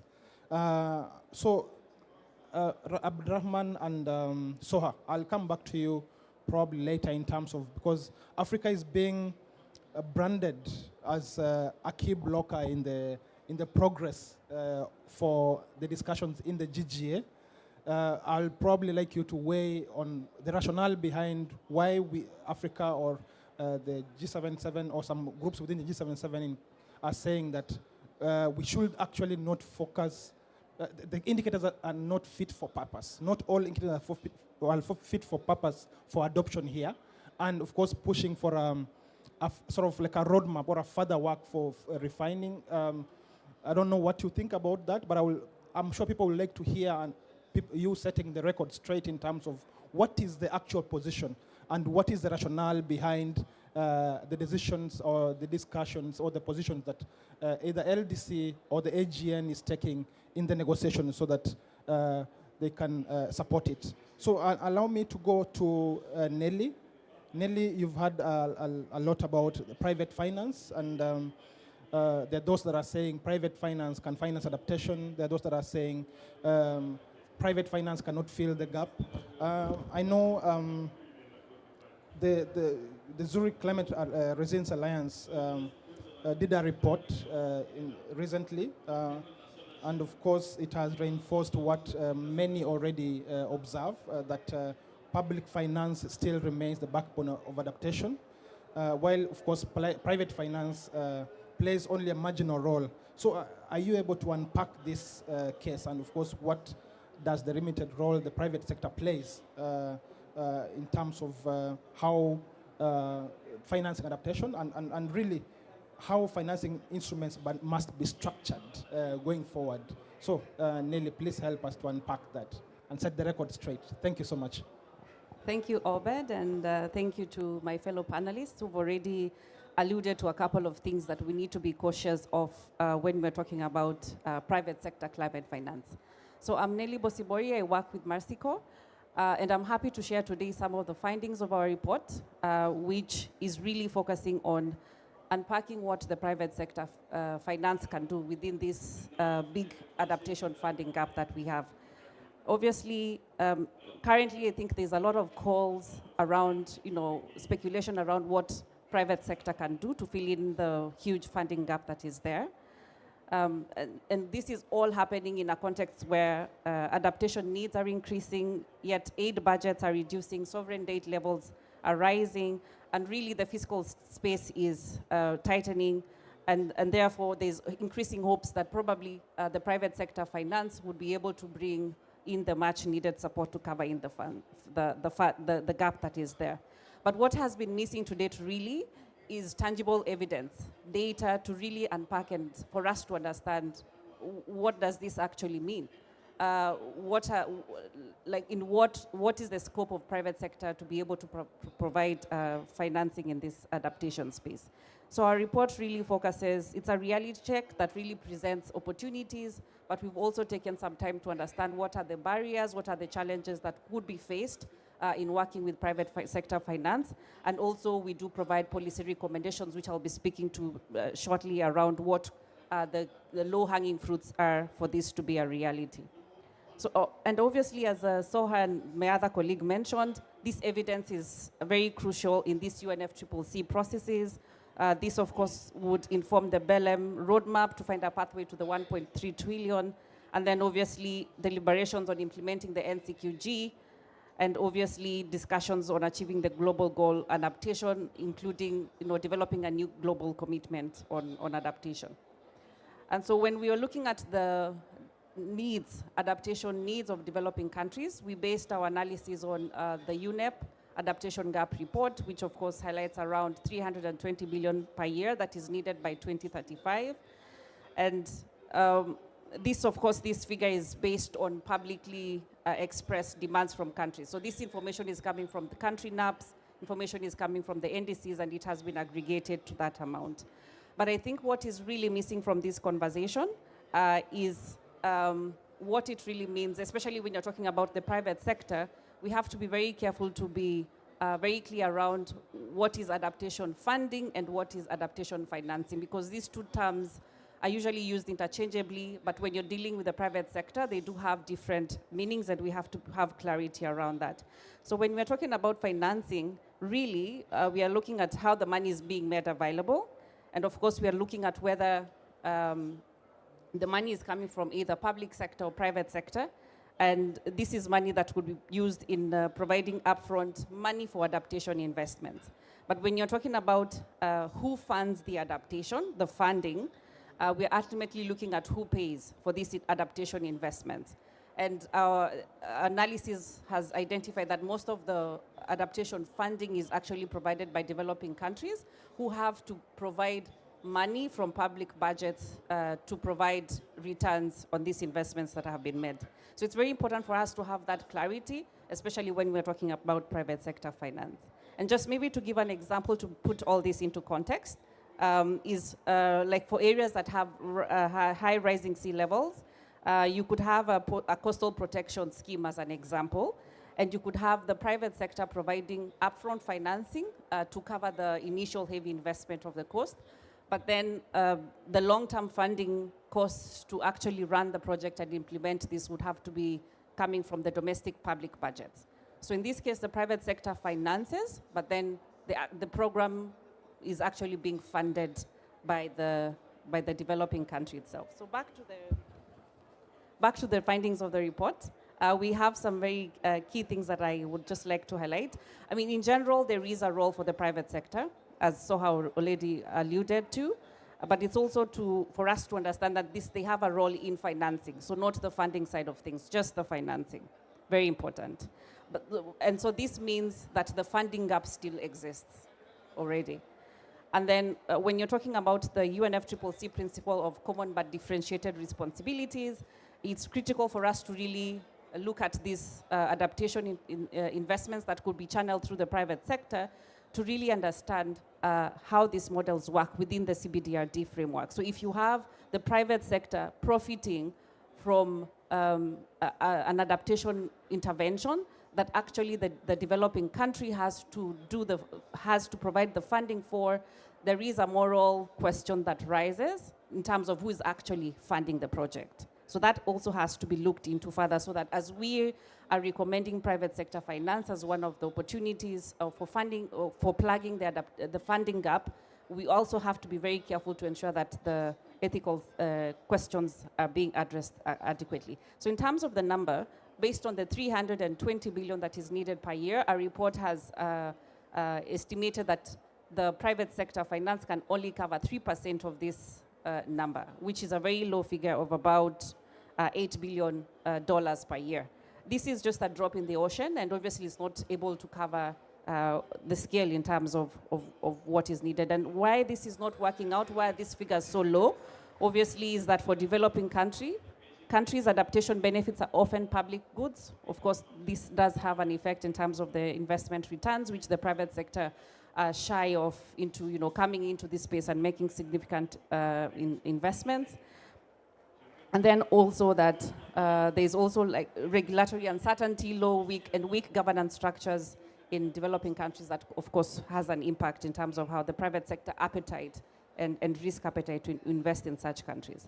And then just looking forward in terms of what is feasible, our report also highlights that the private sector could provide up to 15%. So there's a leeway to move from the 3% and move this up to 15%, but this cannot happen if this is all left to the markets. There has to be concerted effort around policy action, regulatory market support, really, to ensure that the enabling environment is being enhanced, to ensure that the private sector can be able to operate in such an environment and thrive. And so in terms of and maybe just in finishing, there is a risk that is also, in terms of the sectors, before I forget, in terms of the sectors, there is potential, and this is theoretical potential, that this could work in agriculture, water, and infrastructure sectors. And of course, when you're talking about adaptation, there are other critical sectors like health, which are probably not going to be working for the private sector solutions. So there is a risk of having private sector finance flows being concentrated in just a few sectors: agriculture, infrastructure, water. But that does leave a big gap in terms of all the other sectors that are equally important when you're talking about adaptation needs. And then lastly, of course, if there's an over-reliance on private sector, there's a risk of omitting vulnerable people. As you could imagine, private sector is not usually very alert to environmental safeguards or social safeguards, and like this would look like an additional task or an additional cost that they would have to undertake for this to be able to happen. So definitely we have to be very cautious around, for the private sector to ensure that there's no risks being happening because of omitting vulnerable people, but also ensuring that gender, social safeguards, environmental safeguards are adequately being implemented into these projects that will be implemented by the private sector. So really, just in closing, is that, of course, as Soha highlighted, also have to be very careful to see, is it local private sector finance that you're talking about, or is it global private sector finance? Because these two, as much as they could seem synonymous, they do have serious implications on how the projects or programs are run, and of course in terms of the suitability, locally led solutions, and then of course inclusion of such safeguards, which are very important. So there's a lot that needs to be done still. Thank you, Obed. Thank you. Thank you so much.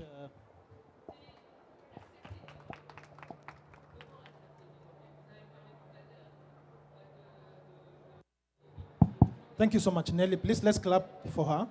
Of course, there is a difference between adaptation funding and adaptation financing.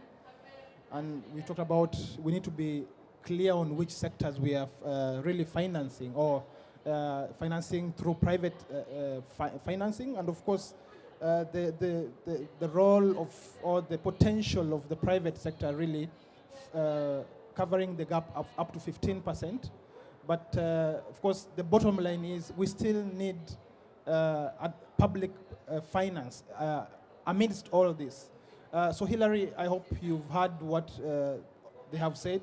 And I put you last because I need you to also reflect on all of that, because I know you also engage a lot with the private sector, issues of blended funding, and maybe, Nelly, talking about blended financing.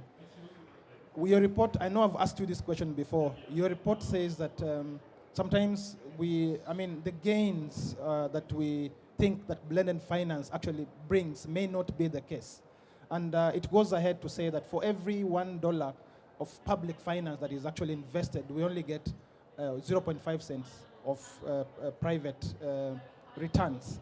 So why is that the case? So do you have anything to quickly, maybe in 1 minute, to sort of reflect over on that? Thank you. Yes, thank you, Obed. Obviously, this is, these are numbers that are being touted around in terms of trying to bring awareness and just like advocate for this to happen. But the reality is that most of these blended finance mechanisms do work for more developed economies, and that is not the developing countries. Yeah. So it has to do with the taxonomies, the economics, and all that, and so therefore we have to be also very careful for developing countries. These are models that need to be, I think, further enhanced or targeted so that they are fit for purpose for developing countries' economies. Thank you. I think that's spot on. Maybe Hilary, I would like you to weigh in on some of the interventions from Nelly and also from Soha. Of course, when it comes to innovative financing models that I know the government of Kenya is also implementing or exploring. But over and above that, when you talk about adaptation finance, of course, we mostly focus on more finance, or we need more grant-based finance. But we rarely talk about how that finance is actually accessed or actually trickles down to those who need it most on the ground. So I would like you to bring you to also share some of the examples or best practices, especially from Kenya, in terms of FLOCA. And you being an NDA or in Kenya, I would also like you to weigh in terms of how initiatives such as AFDAN are helping communities or countries to be able to unlock finance, and what lesson can we draw from the efforts to strengthen the financing pathways and, of course, accelerate adaptation action on the ground. Over to you, Hilary. Thank you so much. Thank you, Obed, for the invitation, and also for us being here. I know I was not supposed to be the one. I'm sorry for putting you on the spot last minute, and actually just to mention that Hilary just came very last minute, and we appreciate you for heeding to our call. Thank you so much. That's okay, thank you.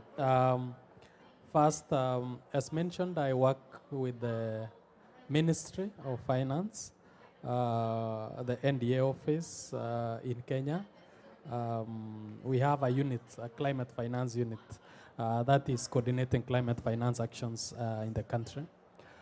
Secondly, is just to appreciate all the previous speakers. I think a good background has been provided all the way from Olumide, Sawa Abdirahman, and of course Nelly, in terms of highlighting the adaptation finance angle, why adaptation is important, and why accessing resources and adaptation, there is a serious adaptation gap that we still feel at the continental level.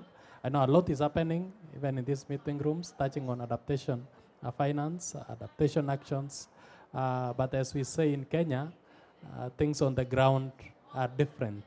That we might have good information here, but at the ground level, actually communities are feeling the brunt of climate change. And they are the ones who need these resources. One is most of the countries in the continent, adaptation remains our priority. If you look at all our NDCs and all our plans, adaptation remains our priority. In Kenya, we have an NDC that says we need $62 billion. That's almost $6 billion per year. 80% of that, or 70-something%, should be going towards adaptation actions. But if you look at the finance flows, we're actually doing the opposite. We actually, most of the resources are going towards mitigation actions, and almost less than 20% going towards adaptation actions. And I think my colleague Nelly has highlighted on issues of private sector finance, and especially touching on adaptation actions. And the need to ensure that even the private sector doesn't see adaptation or climate change as just a CSR activity, but as an investment opportunity for them in terms of helping our local communities. Now, going specific to what you've mentioned and highlighting the case studies in Kenya, you've touched on two terminologies, FLOCA and AFDAN. FLOCA is a program in Kenya that we have, and in full is financing locally led climate action. So financing locally led climate action is a strategy that has been developed by the government and ensuring that we devolve climate actions. We devolve financing to solve climate-related challenges at the local level. This one makes the communities the decision makers. They are the ones to identify their priorities.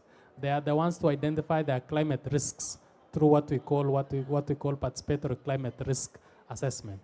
With that one, they develop their plans with the help of the county governments and of course the financing. So it's only the financing that is going top down, but actually the actions are bottom up.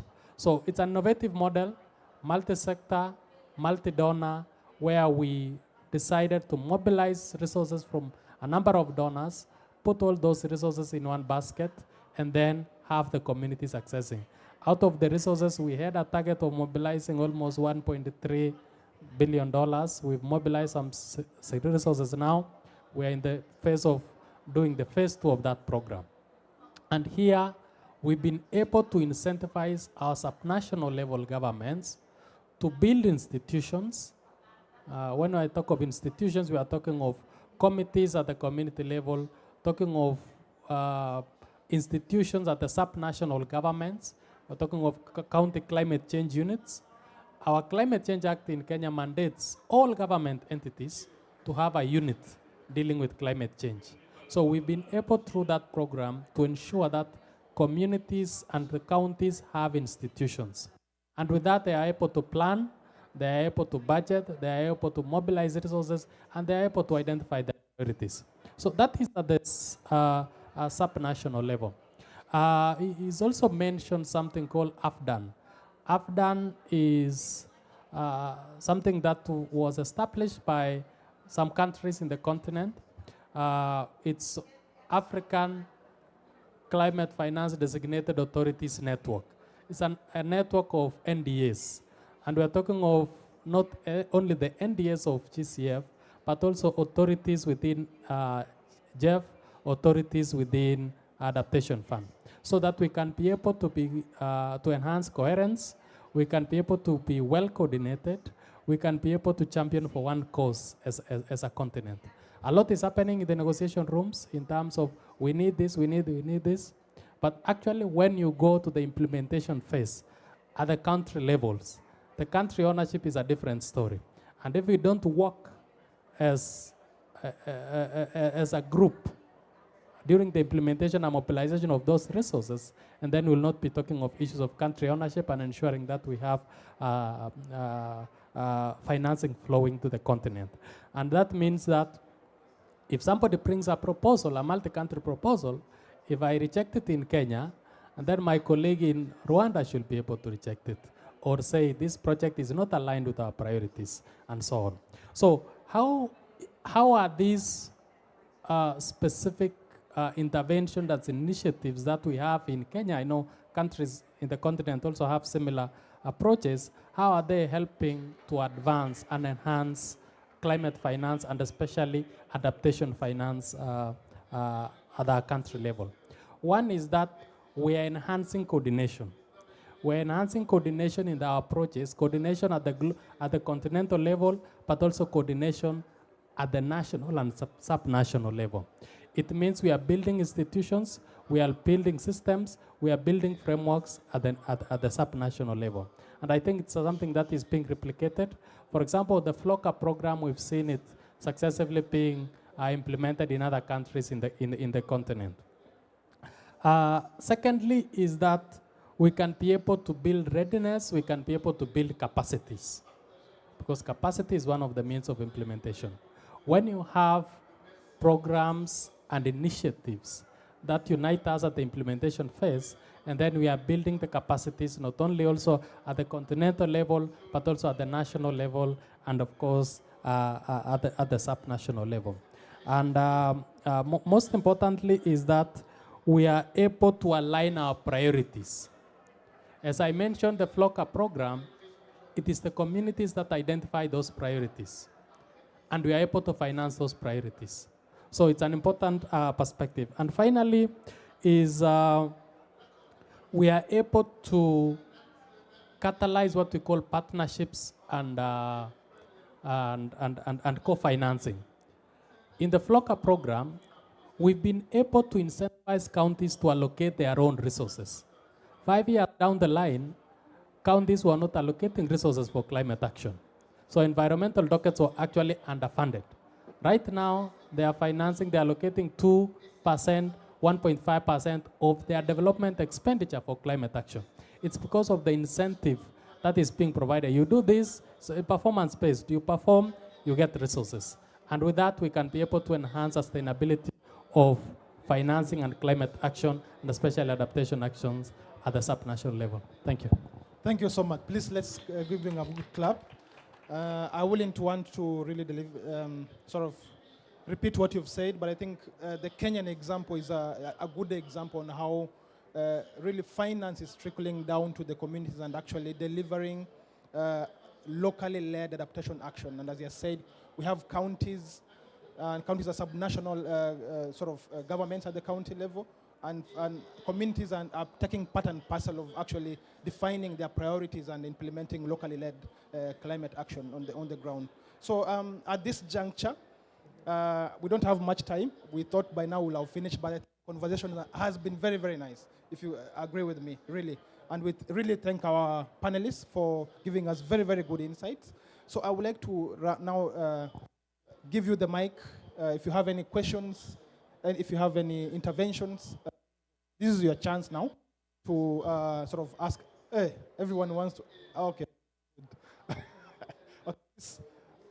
So please make your interventions very short, because we only have how many minutes, Marlene?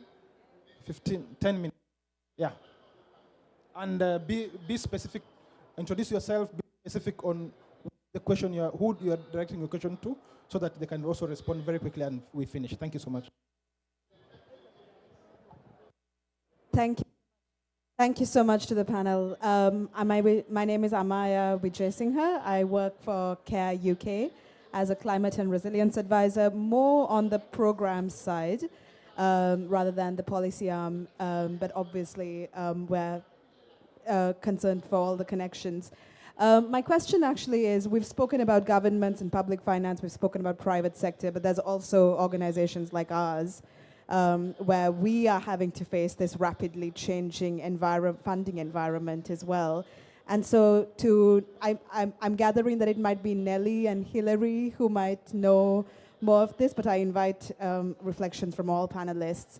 How do you find yourselves and your organizations adapting to what's needed, especially when we're talking about things like locally led adaptation and shifting power from global north to global south, and thinking about really elevating things like women's voice and leadership in the work that we do, and thinking about marginalized groups. So yeah, how our organizations need to shift as well. Thank you so much. I'm Irene from Uganda. I think my colleague has really asked what I really wanted to, but in addition, I wanted to know how can we ensure that women at the grassroots are benefiting from this adaptation fund, because we understand that when we want to achieve the big picture of adaptation fund, women have the ability to create that adaptation fund at the grassroots through the locally led solutions to increase on the climate finance, not only on the climate adaptation finance. Yeah, thank you. Thank you, thank you. Next. My name is Walter from the Climate Finance Unit. I have a question for Nelly. We made reference to the UNEP Adaptation Gap Report. I am well aware that is a 2009 report, right? The report was published in 2009? I don't know. Yeah. Oh, there's a new one in 2025? Yes. Then I don't have a question. Thanks. Thank you very much. My name is Nakita Aboya. I'm the lead of the World Food Forum Cameroon and a PhD researcher in economics. I will try to be short and direct. So my first question is for Soha. So you mentioned the language difference, for instance, for floods in Spain, like Dana, and the climate shocks in Africa.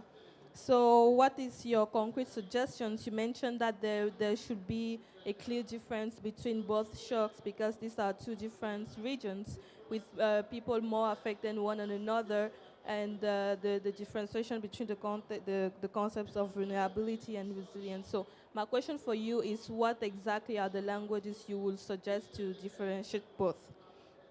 Now, I have a question for Nelly. So you emphasize the difference between the adaptation funding and the adaptation financing. So for you, what is the most urgent now and why? And also I had a question for Olomide, but he's gone. So I will ask the question to my African brother who came late, the last minute, Ilari. So with simple question. So how do we concretely move from talk to action? So a lot of people have been mentioning we need to move from speeches to action. How do we concretely do that? What are your suggestions? So I will stop there. So thank you.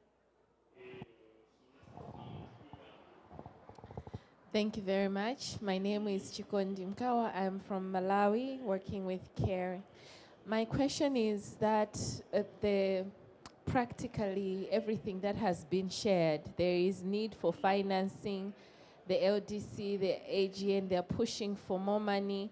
And then Nelly brings us the reality that actually it has to be public, but the public is pushing us to say it has to be private.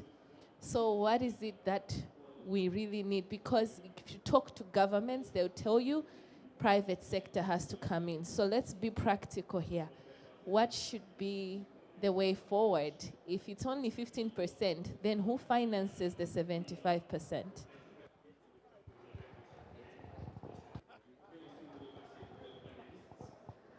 Hi, I'm Cheryl Lee. I'm from Greenpeace Africa, and I'm based in South Africa. So the global, and this question is for the entire panel, so the Global Solidarity Levies Task Force Secretariat has issued a report endorsing global polluter tax on profits of oil and gas corporations under the UN Tax Convention, with revenues to be channeled towards climate multilateral funds and sustainable development. So do you think that we should support bolder action on progressive environmental taxation in line with the polluters pay principle, also the common but differentiated responsibilities, particularly on global polluter profit taxation on fossil fuel companies under the UN Tax Convention? Okay. So we have two. Okay. So it seems everyone is asking. Let's all ask. Okay. Yeah. So my Mayowa Bo. I live in Nigeria. I work for a civil society organization, either resource center. I just wanted to ask what is the business case in terms of financial accountability. We've been talking about mobilizing fund, right? So I wanted to know the financial case. Perhaps as civil society organizations, we can better present it, if, presenting that, financial case, business case, can mobilize those funds. Then two, I wanted to know more about the FLOCA program and other programs that kind of empowers the communities, right, to be the ones to choose their project. To know if it's a case of us as society organizations building the capacity of communities to be able to push, for those kind of things. Thank you. Last one here, then we turn to the panel, please. Thank you very much, great panel. My name is Sulaiman from Lagos. So I have two questions, and I'm going to divide the panel into two, because the two of you, you're negotiators. And I just want to, he's a negotiator, but I have a separate question for him as well. To get your feeling, because it appears that there's an increase tilting towards climate financing, private sector-led, investment-led, perhaps tending towards loan as well. Whereas we got that one of the principles of the UNFCCC is that there is historical climate debts. So there seems to be lesser, since Paris, there seems to be lesser emphasis on grant-based funding and more of investment, private sector-led. Are we really losing the heart of the negotiation, or you think we are making progress? Just want to pick your brain. To Nelly and my other gentleman, I just want to get your opinion. Do you think that having so much money leaving the continent every year in terms of illicit financial flow, $88 billion according to the Mbeki Commission, unfair trade, Africa loses so much. Do you think that we have our priorities right as a continent? Because what we lose in terms of illicit financial flows is currently more than what comes onto the continent as climate adaptation. So are we really having the right focus? Do we have the right grip on what our priorities should be? Thank you. Thank you, colleagues. You may agree with me that those are very, very interesting and very important questions. But if we want to respond to all of them, I think we need another 1 hour here. So allow me to invite the panel to just weigh in 2 minutes each. Just summarize, or 3 minutes. Summarize, and of course you don't have to respond to all the questions. Just I know each one of you knows the question that were directed to you. So as you conclude and giving your last remarks in terms of what you expect this COP to deliver.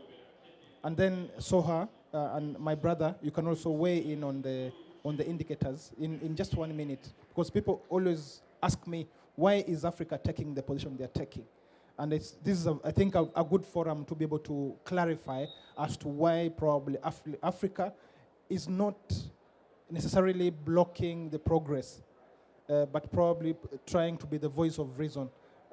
So probably you can also clarify on that. So yeah, who would like to start? Hilary, do you want to start? Or Abdul Rahman? Okay.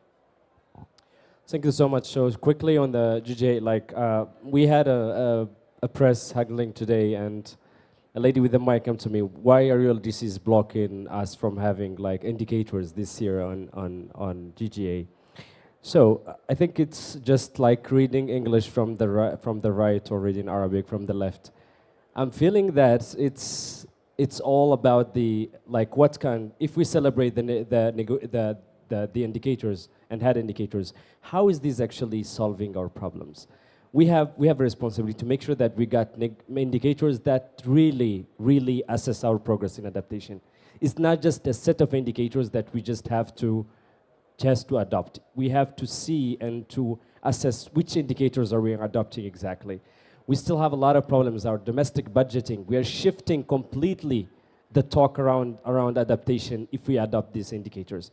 So to reassure you, like the second week always is a political week. Now it's a political and technical week. So I just got a message that we got a new text on NAPS and we got a new text today on GGA that we have to work on. These are more like we are continuing the technical work. So we are like committed to the system and to have to deliver on the points that we want to have, because it's our only way to do so. We can take another look on NAPS, because since 2022 we didn't get any COP decision on NAPS. Why, you think? MOIs, like the section around MOIs, our partners, as we like to call them, they don't want any language of commitment on NAPS, and that's why we are keep like getting Rule 16 always. So and I think that the gap reports will be bigger if we include a lot of NAPs that is still yet to come, including our National Adaptation Plan in Mauritania, including other 4 LDCs who have not yet even started their NAP formulation. Just to highlight in general, like the shift from our brother from Lagos, from the grant base to the loans, I think this, like, to talk about the adaptation finance, it's not just a business study screenshotted outside the system. We have to look within the framework. We've talked about the CBDRs. We have to talk about the Article 9 also in the Paris Agreement. 9.1, developed countries shall provide to developing countries. 9.2, other developing countries are like it's a request from them also to contribute. 3, like developed countries should continue to mobilize resources. And then we just took the context from 9.3 and started the conversation from 9.3, neglecting like the rest of the context, which is the resource mobilizations, including private sector and so on. So I think the climate finance we here should be like the barriers as you talk about the scaling up like in local level. I think there is a big questions and we have to treat them differently. There is the availability of climate funds and there is accessibility of climate funds. Now our concrete like asks or demands were to like have the availability of climate finance. We're talking about LDCF empty. We are talking about adaptation failing the doubling and now also not going to the tripling. But the accessibility is another discussion that we had as LDCs. We hosted like all the funds in our negotiating like hours, and like we see progress in making the process more, talking to local communities, local governments also, and we will keep trying. So I think those are like some of the highlights that I wanted to reflect on. Thank you. Thank you. Soha, very quickly, because of time. Yes, thank you. I will start by appreciating all the perspectives that we heard from the audience, but also from every one of my fellow panelists, Mukhtar, Nelly, and Hilary. I would like to stop on one point mentioned by Hilary around community-led adaptation, and I think this is very key. There is a gap. I mean, not only the adaptation finance gap, but there is also a gap, more specifically, between community leadership and funding mechanisms. And any initiative aiming at bridging this gap can only be important and relevant. And I think this is something that we need to work on, as well as building long-term resilience. Here I'm thinking of a lot of funding that goes today to crisis response. We are funding shelters after a flood. Then after the region is hit again by another disaster, the year after we come and we again distribute some aid or cash. But this is not helping with long-term resilience. We need to move from disaster response to building long-term resilience with community ideas, because they are at the end the best position to come up with solutions. A lot have been said already on regional imbalances, and you mentioned the multilateral climate funds. I think this is something that we need to look at very seriously, how to reduce these imbalances and serve the underserved. And this is also linked to issues related to efficiency, accessibility that Mokhtar talked about, but also disbursement, how to disburse money in a more efficient way. The question from the sister from Cameroon, thank you for that. I think when talking about the language, what we can say here is that in the texts, in the different decisions, we need to have language that really reflect the principle of common but differentiated and respective capabilities. That's very important. Otherwise, we are diluting the historical responsibility argument, and this is something that is worrying, and we hear more and more about arguments trying to somehow dilute this, and this is not in the interest of our developing countries. And of course, CBDR is related to the polluter pay principle. So someone from the audience also mentioned this. Also, my colleague mentioned the issue of public-private and the trends related to market logics. This is this worries me. I mean, as it worries you, I think we are witnessing today a trend, what we can even call a sort of neoliberal trend in global climate governance, and this is something that is true. We are following in all the solutions that we are trying to come up with. It's a bit unfortunate, but it's following a market logic mainly, and this is something that we need to be careful about. We need to remember that private sector is about maximizing profits. This is what private sector is about by definition, by nature.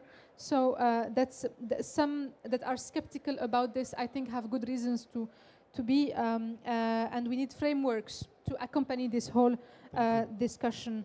I think I won't take more time. Maybe just one quick general comment on the GGA.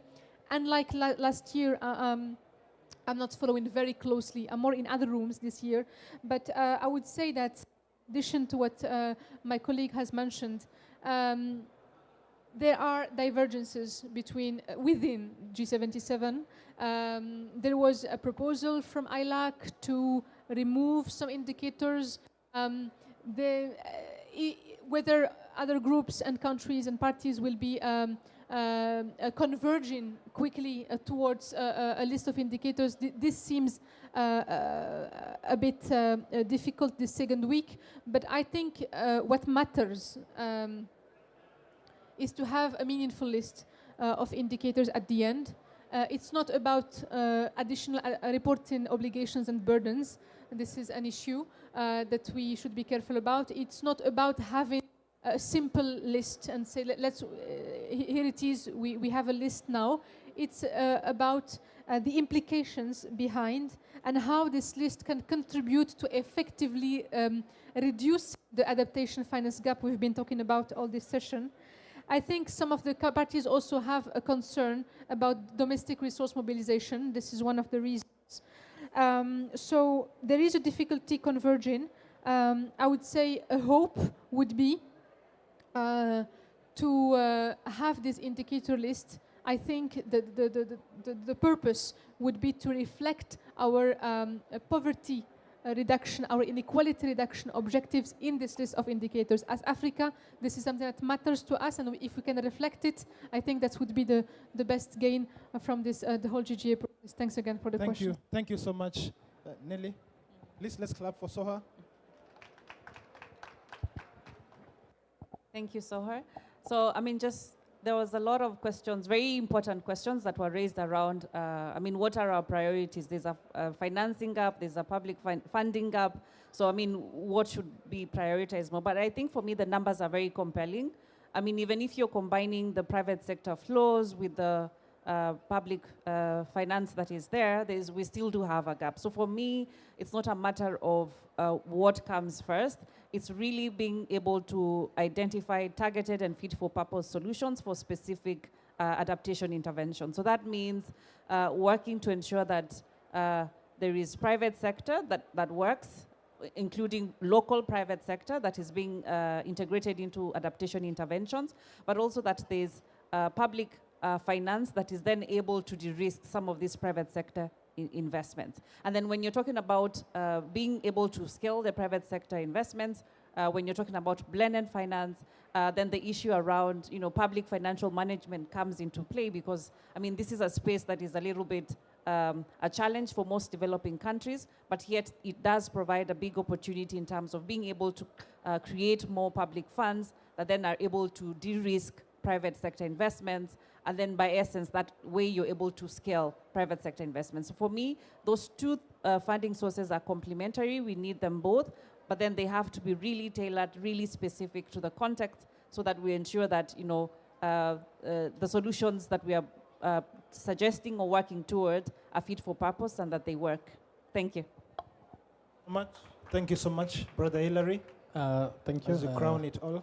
Yes, I'll try to answer the two questions asked by Irene and Amaya and Ambita, which really focus on the move from talk to action. I believe we can do both. We can still talk as we implement and take action.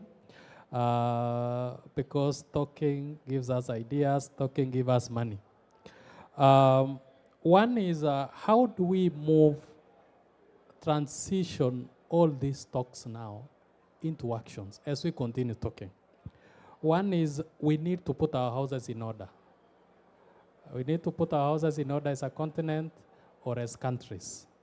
And when we talk of putting our houses in order, we are talking of institutional level arrangements.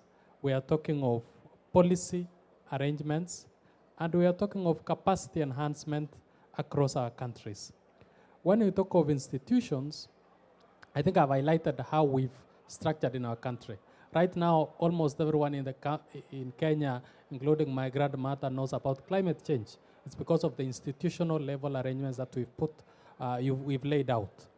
We've put in policies, and when we talk of policies, we need even policies that incentivize the private sector.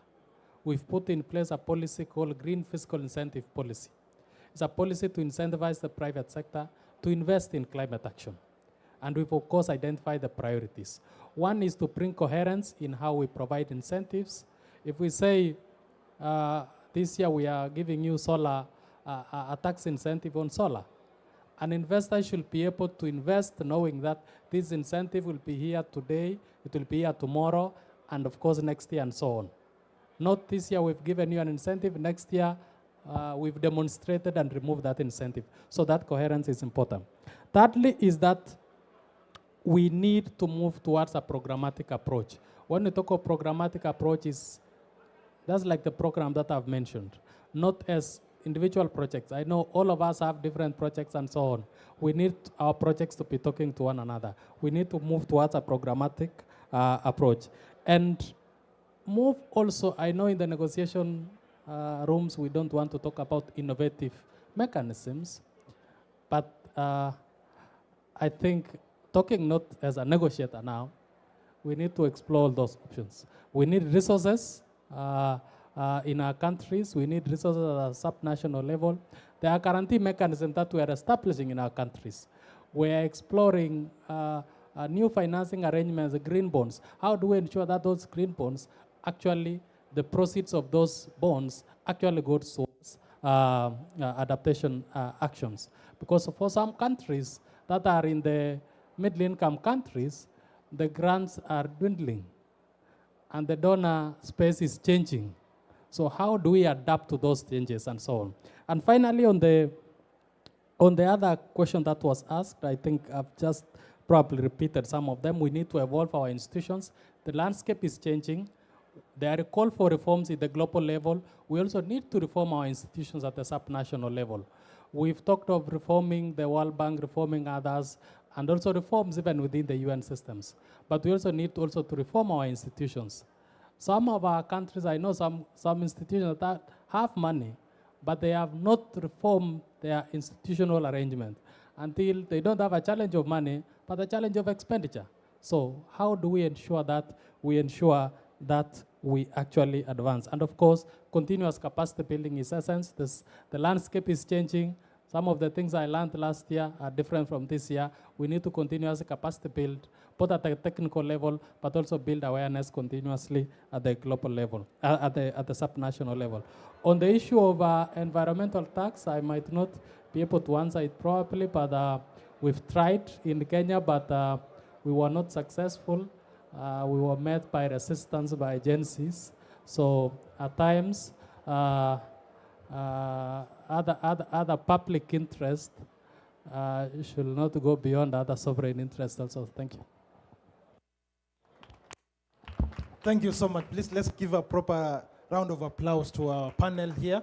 I think you may agree with me that, I mean, if you were to sit here for the next 2 hours, we will still enjoy this conversation. But we have to finish. I think our time is up. At this juncture, to help us finish this meeting, I would like to invite my colleague, Malin, to quickly give closing remarks and help us close this meeting. Thank you so much. Malin, over to you. Thank you so much, Obed. I'm not sure I'm going to summarize what you've done in 1.5, the best way that you have done it. But I think I will pick up from the last point from Hillary. We have to keep talking as we also act. And I want to commend my colleagues from the LDC, from the AGN, for standing firm on what we think is right for the Africa group and the continent and developing countries in terms of what we want around adaptation finance, but also indicators. We cannot just adopt indicators because everybody else wants us to adopt that. So we have to keep talking and also defending the dignity of the people that we are representing in this space. So what I'm gathering from this session, most importantly, and we are all agreeing that adaptation is our priority and we need a lot of political will and commitment. We need the developed country parties to show leadership and move from ambition to action. We cannot keep talking about ambition for 10 years now, and when we want to implement the framework, there is no resources. There was also discussion around how we frame the adaptation finance problem. The aspect of differentiation language is very important. We see, the blanket language around climate change affects everybody, all countries, the developing and the developed. But there's the aspect here of differentiation and also the CBDR. We see how fast developed countries would bounce back to normalcy than the countries in the vulnerable countries. So we need to frame that language quite well. And also adaptation must translate to investment opportunities. And we need to ask ourselves, what kind of projects do we involve private sector in? But I like the rider from one of the panelists. The private sector do not have any obligation under the Paris Agreement. And this is why we keep singing about 9.1. The developed countries shall provide finance to developing countries to help with implementing adaptation actions. And finally, it's very important also as we move towards the discussions around the new adaptation commitments. It's important for that to continue being aligned with the needs-based adaptation finance, which aligns with our country's priorities and our country-led needs. And for those who've read the Adaptation Gap Report 2025, even the 300 billion from NCQG, if we take the whole amount to adaptation, still it cannot meet the adaptation finance gap that we have. and that sends a very strong message around the widening of adaptation finance gap and why we need real commitments towards bridging the gap. Finally, data and tangible evidence. I know there's this landscape that is moving towards private finance, but I think it's important for us to show the missing evidence, to show scope of private sector to provide finance to adaptation, what has worked and what hasn't worked, and how far can we go with adaptation finance. It's not gonna be the priority, but in the spirit of wanting to continue with innovation discussions like Hilary is saying, it will come after the grants provision of public finance, and then we can always want to, explore the other available options that will help us fill the kitty and support the women and girls that we are seeing suffering. For those who are here last week on Friday, I don't know whether you saw the protest from the indigenous groups.